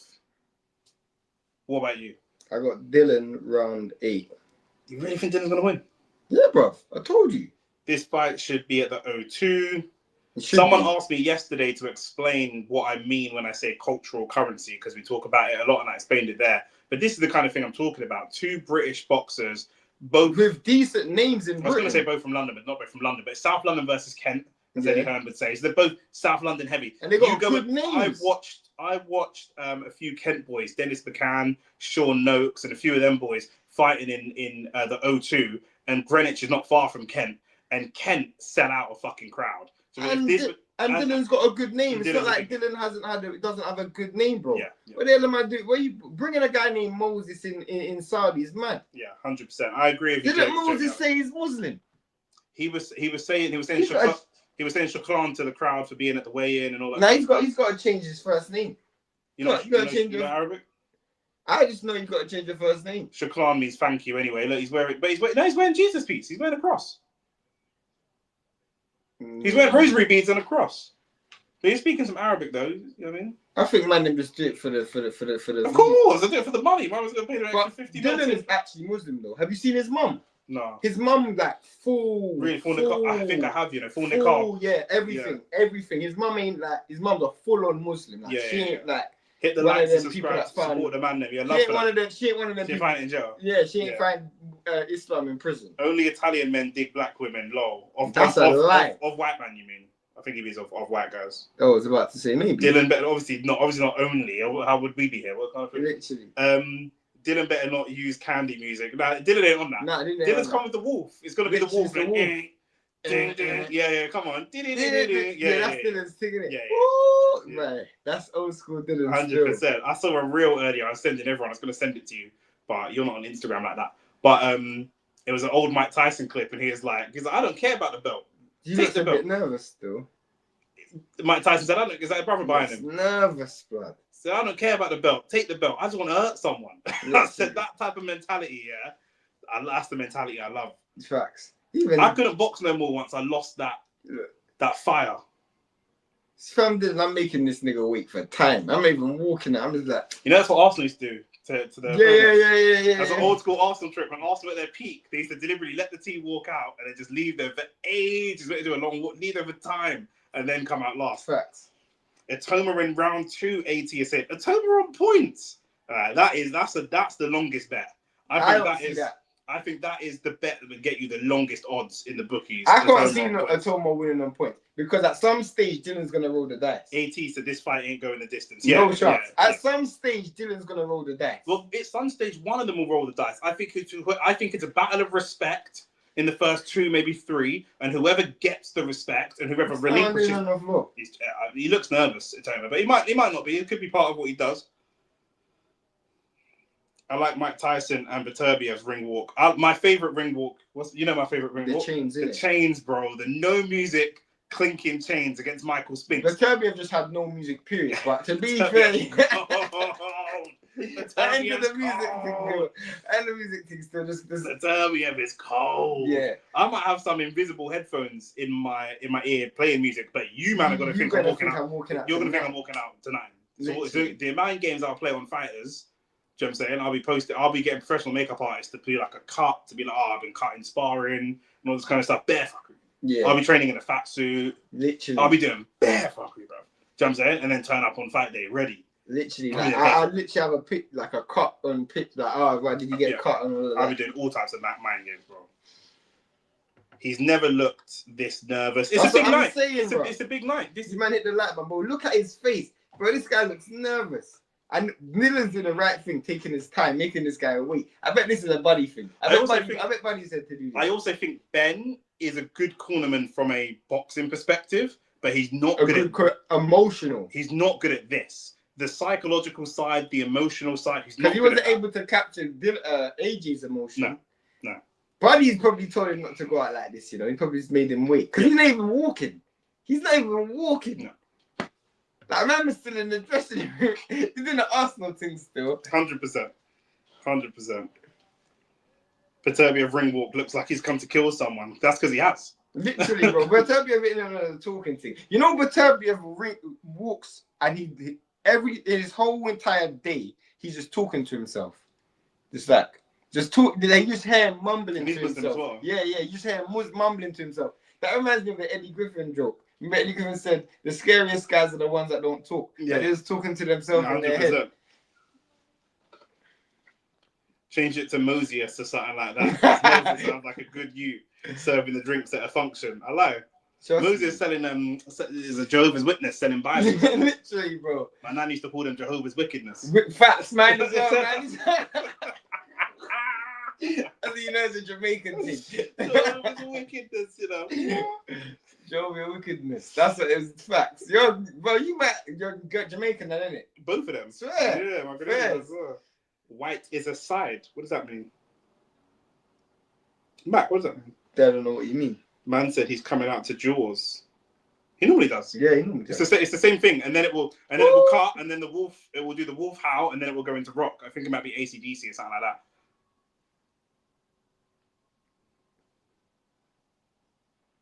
Yeah. Yep. See. Yeah. Yep. See. That comes up to the same song every time. It's all the same thing. Yeah. White is A side. I was like, bro, white is a side, bro. What? Yeah. I guess if there's no belts on the line, yeah, of course he's got White's the bigger name. Yeah, he's a more experienced guy. Yeah. Again, I guess the only thing that would make my man the A side is the rankings. But you man was saying that. You man were previously talking about who's in the top 5 based on the experience and CV and stuff. So I guess this is what I'm saying. Based on what these men were saying earlier, they wouldn't be surprised if Tyson Fury was the A side. Literally, it's like, you know the maddest thing, Nick. Yeah, this is what never make a Jamaican fight against the system. You know, they love that. They love that. Bro. I'm actually thinking when you said that earlier in the conversation. Yeah, bro. Jamaicans love to fight against the system. He's looking at Frank. Frank's got devil horns on his head. Literally. He's looking at Frank like Babylon. Trust me, bro. He's like, bro, I got to fight against the white man, bro. 100%. The system's built to oppress us. 100%. That's what he's thinking. The only worst thing they could have done is put him against the white man. Literally. Luckily, they put him against the light-skinned one. If they put him against the white man in this situation, it's a long day. You basically said it's a field nigger against the house one. 100%. 68% of the fan zone are going for Moses Itauma. Man are trying to spud him. Dillian don't even look like he wants to spud no one. He's just here for business, blood. So he's done this before. Man underestimate the feeling or the That's right. I've never seen Derek Chisora nervous. I've never seen Derek Chisora nervous before. I've never seen him nervous because he's done it 100 times. Yeah. He just might be washed up. Yeah, 100%. What are we saying? Round 1 didn't get knocked victim out, mentality. I try to tell you, man. Is it me or is White always off balance? Always. Yeah, he's always off balance. Yeah. Always. Yeah, this guy walks like he's flipping drunk, fam. Man's been drinking Riyadh. I'm low-key hyped. Been waiting for this fight. Yeah, man. Max, bro. Yeah, I'm excited. We've got nearly 30 people in here as well, so do like the video. Hit the subscribe to the channel. And Moses has fought in Saudi before. Yeah, they both fought in Saudi before. Okay.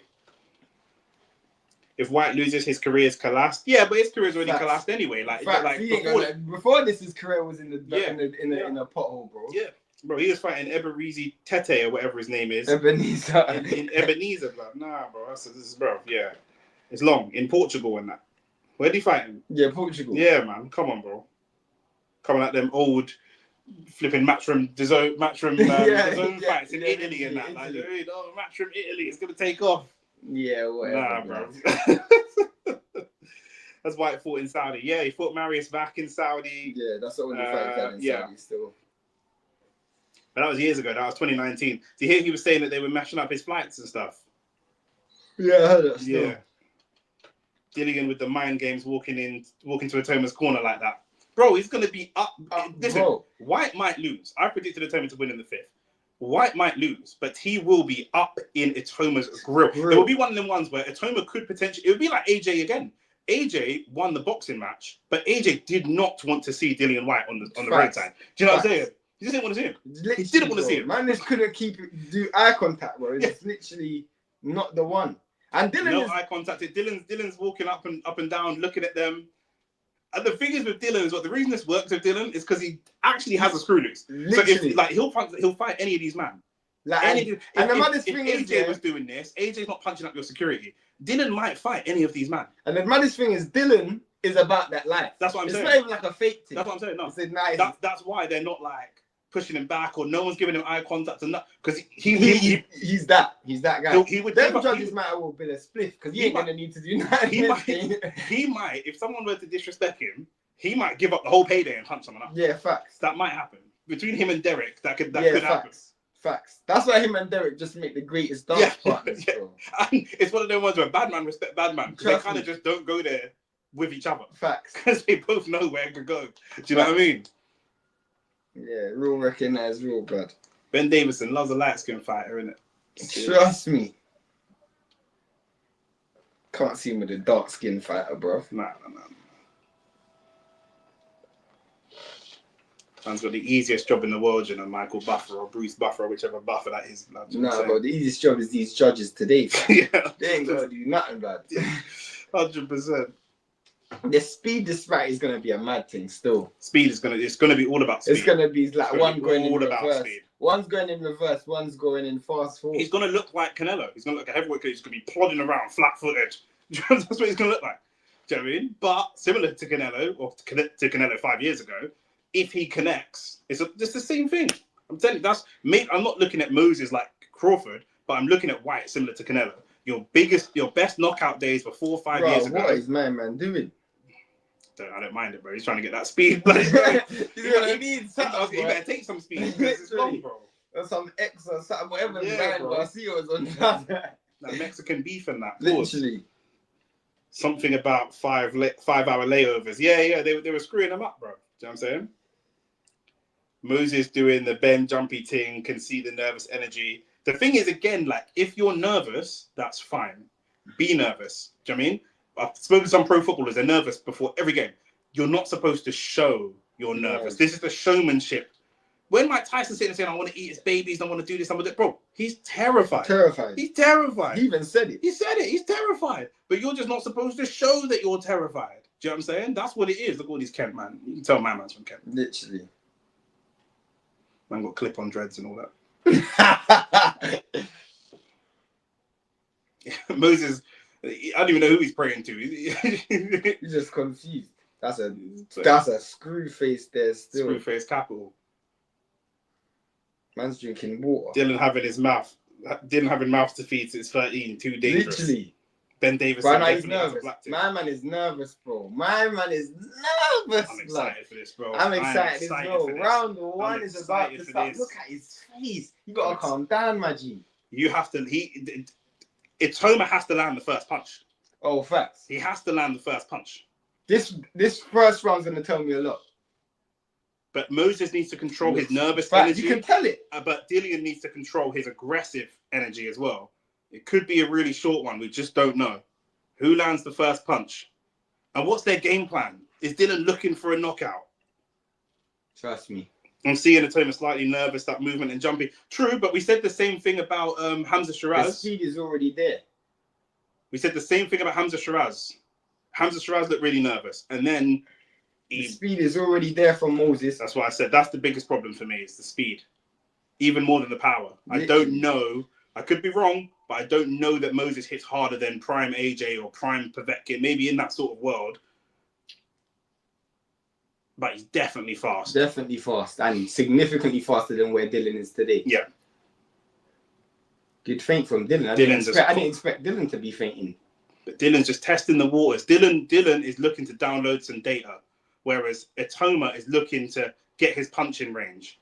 Dillian actually looks like he kind of knows his punching range already. He's just the timing. A good shot from Moses still. Another good shot from Moses. Moses probably needs to calm down and land some touching shots early. What Dillian also has, if one single shot doesn't hurt him, what Dillian has is, or even does hurt him a little bit, Dillian has great fighting instincts. Facts. If you hurt him, he will land a barrage of punches on you. He won't go into it. If you hurt AJ, he kind of goes into a shell. Good speed from Moses and he backed up. Ooh! Good free piece from Moses. Ooh. Yeah, that looked like it hurt Dillian. Dillian looks hurt. Oh, Dillian's stumbling in the first already. Yeah, Dillian's done. Dillian's stumbling in the first already. Dillian's legs are gone. Yeah, Dillian's done. Dillian's done. Yeah, he's stumbling around, and there's a minute and a half left to go in the round. He's probably going to go in the first. Oh my days! Dillian is done. You thought Dillian was going to win. You thought Dillian was going to win. Dillian about to it's over. Rotted. You thought Dillian was going to win. You thought Dillian was going to win. Oh my days! Was that stoppage a little bit early? That was embarrassing. Was that stoppage a little bit early? Yes, that was early. That wasn't early. Dillian is done. Dillian is done. Bro, that is mad. Dylan, I'm trying to help you. This is mad. Fam, I thought I'd had a video to make out of this. What is this?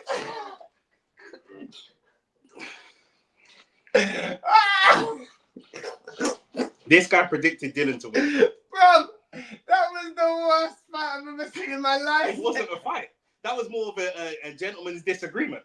That wasn't even a fight, bro. Hey, Dillian got hit. I didn't even know what shot hurt him. You know, I didn't even know what shot hurt him, bro. I genuinely don't know what shot hurt him. Dillian tried to beat him with a screw face. Literally. The screw face did more damage. They're in shock. Oh, Itauma's own corner's in shock. I actually don't think we're all laughing. Oh, it's the shot at the top of the head. I actually don't think that this helps Itauma. Not at all.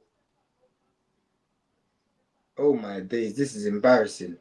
This is probably the worst prediction I made. I thought Dillian might have still had something still. He needed to land the punch. He needed to land one punch. He needed to land one punch. Done. The thing is, he's not the same guy, innit? He's not the same guy he used to be still. That guy's got no punch resilience, bruv. Man is saying the chin has gone. He didn't even get hit in his chin. What are you talking about the chin? His punch resilience is just that stoppage was a bit early still. I think so. Whyte is done. Damn, chin is gone. What the fuck, man? Good shit, Itauma. Now that's mad. Not even competitive. The man them are just laughing at Dillian right now. Oh my days, this is embarrassing. Dylan. Wait, put your hands up if you predicted that Dillian was going to win this fight. Because I did. But you know what it was? I didn't expect Dillian to be finished. This guy is washed, blood. When I'm watching the performance, this guy is and washed. Also, what was the one thing I said that was a nightmare for Dillian? But speed. The speed. But I didn't think it was the speed. I just think Dillian is done. I hear you. This guy will get knocked over by a breeze. I agree. Well, he couldn't get knocked over by Tete. But I understand what you're saying. But he didn't even throw or land a punch. Man's trying to continue. You can't even look in my man's eyes. Turkey better not touch up Moses, please, brother. What? Boy, that was. That's not Dillian. That's Robbie from AFTV. That's mad, bro. Fam, that's embarrassing. I'll be real. I didn't expect him to be this done out here. That is more than done. The thing is, more than done out. I know he lost a lot of weight and stuff, yeah. But the things that there's my man's dad. But the things that my man's dad in the green hat there. Is that his dad? Is that my man's dad? Oh, fair enough. Man, George, that's got to be his dad. Man's looking like a pro-black man still with a Slovakian wife. Rate it. Go on. Wouldn't rate it if it was me though. I'm being sarcastic. What's Dillian thinking? You're done, fam. You might as well call it a day, blood. That is embarrassing. I had Whyte winning, and he got his skirt and he got his skirt pulled up quick, brother. You're moving crazy. Let me hear what my brother's got to see. Yo. Bro, your brother had Shane had Dillian winning, bro. He's a madman. No, why would you have Dillian winning? This guy's gonna get iced. You got iced out quicker than I thought. Literally, blood.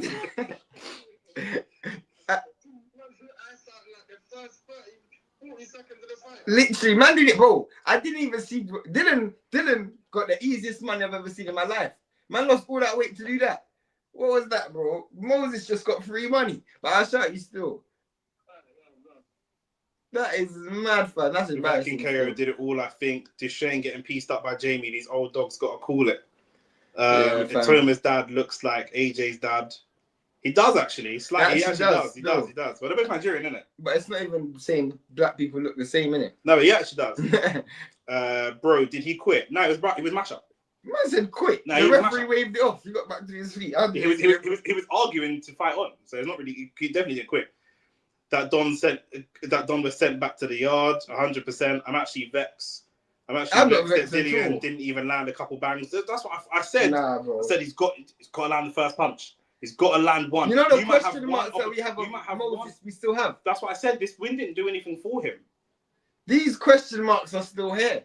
Like, the question marks are still Dillian's here. best opportunity to land a great clean shot on Itauma, in my opinion, is in the first 30 seconds. Dillian should have I said when the fight started, no, he shouldn't have won. Should have clocked him in his face. I said when the fight started, whoever lands first, someone has to land first. No, but his punch resistance was done. At some stage. I agree. But punch him first. We don't know if his punch resistance is good. Test it. Yeah, fact. Test him. You don't even know. That was embarrassing. We don't even know. That was embarrassing. That's worse than AJ against, not quite as, but is it worse than AJ against the bar? Of course it's worse than AJ against the bar.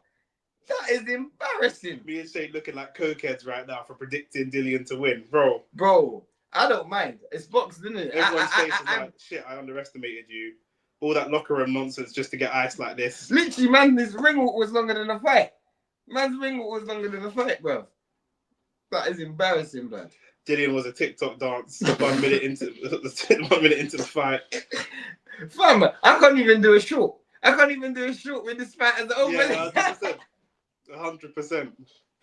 Oh, this is embarrassing. That's mad. I'm going to my boy Jack's wedding and Moses might be there as well, so I'm glad I didn't have to chat shit about him. Yo. Really feel for Dillian though. His career's been so hard and unlucky. Nah, that's not unlucky. He made a lot of money in it. He did, but he's done it to himself a little bit because he failed 2 drugs tests. So if he didn't fail those 2 drug tests, who knows where he could have been? Do you know what I'm saying? The one thing went against him. Yes, Deontay Wilder made him wait for his shot. I wonder what he's thinking. He put it before. At least he gets his money, innit? Yeah. What's next for Moses? With that type of performance, what do you reckon? Is it time for a Caballero? Is it time for a Zhang? Maybe a Zhang. Maybe a Zhang. I think he needs an American. Maybe from a commercial perspective, Andy he needs a non-Brit. He needs Andy a bigger name. Yeah. Someone who's gonna test him because that wasn't a test, blood. I'm thinking Caballero's got fast hands. No, but Caballero's that's just. But you think very good. Bro. That's just too good. That's a big jump, bro. I'm not even gonna lie. That fight was worse than the flipping. What's my man's name again? What's the guy he fought before this? Mike Balogun. No, the one before that. Dempsey McKean. Yeah, that was worse than that. Yeah. Boy. Dempsey McKean's probably gonna call out Dillian now on Twitter. Dillian, you're looking like a. You're not even looking like you're a bum right now. Still, you're a bum, bro. That is embarrassing. Still. Made White look like some unknown journeyman. Facts. I mean, he went life and death with Jermaine Franklin, so it makes sense. To be fair. AJ might give Dillian an easy payday just for the vibes. I bet he's kicking himself. No, bro. Dillian ain't getting no more money from nobody. The thing is, for Dillian to get money for an AJ fight, you're right, AJ might give him a payday, but Eddie Hearn is not giving Dillian a payday. And they don't even have a good relationship. He's not giving a payday. Not with that type of performance. I wanted to hear Dillian post-fight interview. Me as well. But he probably thinks he's doing the ring walk now. He probably thinks he's walking through the fight. He's gonna blame the system. This fight gonna overinflate Moses' stock. He needs to fight Zhang or something. I'm gonna keep betting on Moses until I feel like it's the right time to cash in. Because bet in Britain, for any of you man that ain't in Britain, yeah, betting against an English fighter always generates you profit. Because no matter how, bro, in the Ricky Hatton Mayweather fight, they made the fight evens. You're getting the best money you're gonna get. I remember at that time, if it wasn't evens, it was like the best money you could make on Mayweather. The best, because they don't like making a British fighter. I know. I mean, Rocky Fielding against Callum Smith against Canelo. I made bare money against Usyk Fury 1. Yeah, that fight. Yeah. And my cousin, easy money. The only reason why I never made money off AJ versus Usyk won was because I was in Jamaica. Yeah. I was in Jamaica. That's the only reason why I couldn't bet. But when Usyk versus Fury 1 happened, I made bare money, bro. Yeah. Bare money. Betting against Brits is how I made all my money in boxing. Let a Brit build up their profile and then bet against them, bro. I made money. Bro, flipping David Hay back in the day, made money off him. So they don't like making him the long shot. Facts. Do you know what I'm saying? So they just give you insane money for it. Shane, we look like we've been sniffing that heavy white girl. Boy, it does still. AJG said I knew brother was gonna lose playing that white tune as his entrance. He plays that as his entrance all the time. Chisora ? No, I don't think Chisora doesn't want that fight. He said Dillian shouldn't have taken this fight. That's true. And he's friggin' right. Yeah. No more predictions from these brothers. Come to these fights unserious. Facts. Yeah. He needs to fight anywhere but Saudi now. Put him against Fraser Clark. It's not a bad shout. I think he needs someone. Oh yeah, foreign, yeah. I hear that. He needs to start. Like man in the UK know him now. I mean, Dillian brings a lot of eyes, facts. but you need to start getting known. What, him versus Wilder? Wilder's finished. They're looking at Joseph Parker. Bro, you mad? Joseph Parker wants a world title fight. Bro, it's mad. But Joseph Parker's thinking, how did I lose to this guy? Yeah. Let me ask you a question. Yeah, facts. Yeah. Whose fall off was bigger? Josh Taylor or Dillian Whyte? Whilst it's not as embarrassing, Josh Taylor was actually at the pinnacle of the sport, then dropped all the way down. Whose fall off was bigger? But Josh Taylor lost to top credible opponents. He just lost to Echo Iserman. How do you mean?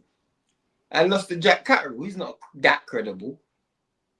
Yeah, I guess that's the fight that made him credible. What do you mean? Jack Catterall became a name off the back of the Josh Oh, Taylor yeah. It's my point. That is a fool, you know. The fool that Dillian's done has been, boy, that's not even falling off a cliff. My man's fallen off that. No, but the fight that led to Dillian's fall off was the Fury fight. Yeah. And that was against the top level opposition. That was against a world champion. He lost, and it was bad because he just didn't turn up. He just looked like he wasn't interested. That was probably his worst boxing performance. This isn't even a boxing performance. This was like a meet and greet. Bro, man, meet and greet the ground. That's what happened. I'm saying 100%. But yeah, whilst we're to the East, blood. Whilst we're here, you man, we're gonna be here tomorrow for the live watch along for Man United versus Arsenal. Let us know your predictions for the game tomorrow. It feels like they put something in Dillian's water. I did say, I know people are gonna say, like, you know, Moses is just too good, but bro, I did say, bro, the speed. That was the first thing. You said it straight away. I'm not doing that Deontay Wilder thing. As soon as we saw the first couple feints from, even Shane said, nah, Nick, the speed, blood. The speed is next level. It's next level. That for me is the biggest disparity between, if they were like FIFA characters, that was the biggest gap between their attributes. That was embarrassing. Was the speed, and that was it. White was hurt, but not enough to stop the fight.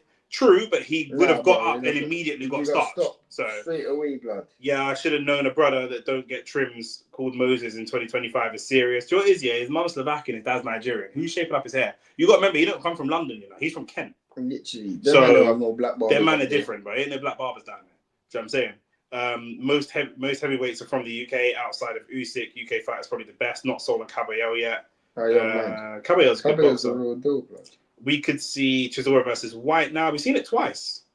Don't see that again. Josh Taylor and this current form, Chisora would smash Dillian Whyte on this current form.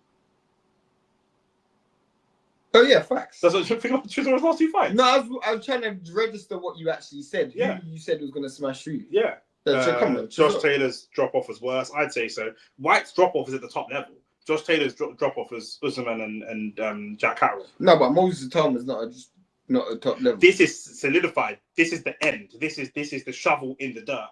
But I'm saying what started the drop off was the loss. The reason why with Josh Taylor is mad because one day he was undisputed, the next day he was losing to Jack Catterall. It was like, how the hell did that happen? He almost made Jack Catterall undisputed champion. That's why I think it's worse. Yeah. An early fight in his career against Usyk, which he'll lose, could be good for him. Doesn't have the pressure to protect the O. No, but what's the benefit for Usyk? Yeah, why would Usyk take that fight? That makes sense. White's a bozo at this point. That's bozo seems unfair, but yeah, disappointing in that fight. To be fair, yeah, the build up was okay. Like the rest of the card was actually like kind of okay, but that was the worst main event I've seen in a long time. But again, Saudi's just throwing money around. Yeah, anyway. bro. They could have just. Itauma said he's going to be world champion in 2026. Sports, not impossible. If Usyk retires, that's very, very possible. In fact, I'd say that's very, very likely. If Usyk retires, or even if Usyk doesn't retire and he gets stripped, then he can fight for a vacant belt. The maddest thing is, yeah, I can't even say Moses is the real deal, because that was so embarrassing by Dillian. Oh my days, man! Them are getting excited for that. It's their family, isn't it? But Dillian looked like a batty hole. If that was your brother, he wouldn't care. Probably won't still, but in reflection, even from a breading perspective. On reflection, come on, bro. We've just become millionaires. That's what they're thinking about. They don't think about boxing. They're thinking about money. Alright, go on, next question. That double jab, that double fake jab always does is so clean. Thought it would go at least 6 rounds. Boy. When he jabs top then bottom, yeah, it does. That 1-2, the top jab and then across to the body is really, really solid from him. It's very, very quick hands. Very quick hands. Maybe him. Man said top then bottom. Why for that? Didn't look like he was in slow motion. He was in slow motion. I told you, look, the speed. He's too slow. Did I not say it in the preview? He's too slow. The biggest difficulty he's going to have is the speed. He's way too slow. Dillian's decline was post Povetkin KO. Shit like that loses your punch resistance. Same way Wilder Fury fight both declined. Yeah. But yeah, you man hit the like button, hit the subscribe button. We're going to be here tomorrow for Arsenal versus United at Old Trafford. Yeah.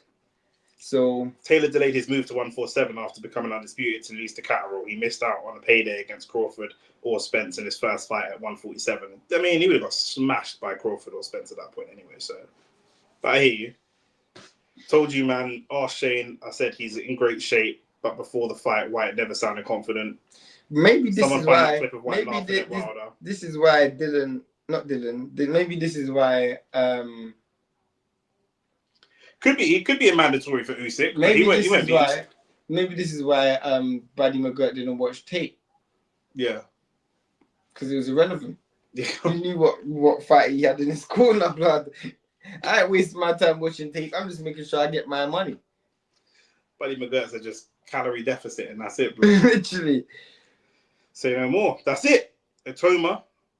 The banner's, I don't even know if the banner's still up anymore, blood, for round 1. Yeah, it is, bro. It's not even round 1 no more, bro. That's just look, imagine if you made all the overlays on that. Oh my days. So, as I said, don't even bother, bro. 20 seconds. I need to message Jack. That's Jack's boy as well. This reminds me of an old school Mike Tyson fight. That's what they compare him to a lot. Is Mike. Bro, my man had man on the ropes looking like an idiot. Bro, you look like you did that. You know the Jamaican dance, eh? Bro, that's what he did. Bro, I swear that. I swear that. Hey, Ibrahim, we love that, bro. Thanks for being here. You know what I'm saying? Let's wrap this up. Thank you guys for being here as well. I apologize that the fight wasn't. The main event was very short, full of drama for the short time that it was here, but I was hoping it'd be a little bit more exciting than that. But listen, it is what it is, man. We are back for let me just tell you, man, about the lives we've got coming up as well. Like I said, we're back tomorrow. Manchester United versus Arsenal, obviously big game. You ain't added none of the United games. I don't know what United games you can do. I'll give you the list tomorrow. You just add them. You're on. Yeah. Next week we've got Arsenal versus Leeds. Then we're live for then we're live for Liverpool versus Arsenal. Then we're live for Miller versus Hunter, which is in Vegas. Then Arsenal versus Nottingham Forest. Then later on the same day, the big one, the fight of the year, Canelo versus Crawford, where Crawford is going to beat Canelo, get robbed on the cards. Then the following day at midday, Sunday the 14th in Japan, Inoue versus Ahmed Aliyev. That's going to be another great fight. Then the following week is Arsenal versus Man City. That's Inoue love fighting the same day after Canelo. That's the second time in a row, isn't it? Then the following week we've got Arsenal versus Man City. That's obviously going to be drama. A week after that, Newcastle versus Arsenal. That's obviously going to be drama. Then the next week, Arsenal versus West Ham. Then the week after that, Dave Allen versus Makhmudov. And then later on that same day, Jaron Ennis versus Lima. Let's see how he transitions to 154 after vacating his belt. We might even cover Crocker versus Donovan as well, just to see where that belt goes, because that's going to be a talking point down the line. Then Fulham versus Arsenal, Arsenal versus Palace. Then Fundora takes on Thurman on October the 25th. And then going into November, Buatsi versus Parker in Manchester. So we've got loads of lives coming up for the next few weeks, next month or so. Yeah. There's going to be other things that we're going to add to it as well, because there's some boxing matches. Because now that the Tank and Tank and Roach has got to be rescheduled at some point. Like, yeah, 100%. I probably won't be in the next month, but yeah. Big up Shane and Nick for your time. No problem, guys. We love it. We love it. Thank you. Thank you. Great stream. It's all love. Love Sano 7 for... Yeah, love for the membership as well, my bro. If you guys want to become a member, you can also do that on the channel. What do you get for being a member? You get your chats read out early, but you just get to support the man them, because... We'll think of some stuff, innit? Like we'll actually think of some stuff to do. But you man can suggest stuff, because man, man, I'm new to this YouTube thing, so you can suggest to us like what should happen for memberships and that, and it. Just don't ask for no because I'm not sharing, and don't ask for no bread. Do you know what I'm saying? But anything else, let us know. Do you know what I'm saying? But yeah, man, listen. Only facts. Memorabilia. Shout out on the channel or something. Do that anytime, innit? 100%. Yeah, maybe we can like read their names at the beginning of a podcast episode. Yeah, maybe. You know what I'm saying? Something like that. But man, them, it's been emotional. Not as emotional for us as it was for Dillian Whyte, but it is what it is. And we will be back next week. Peace and love every time we're out. Safe. Could you imagine, yeah?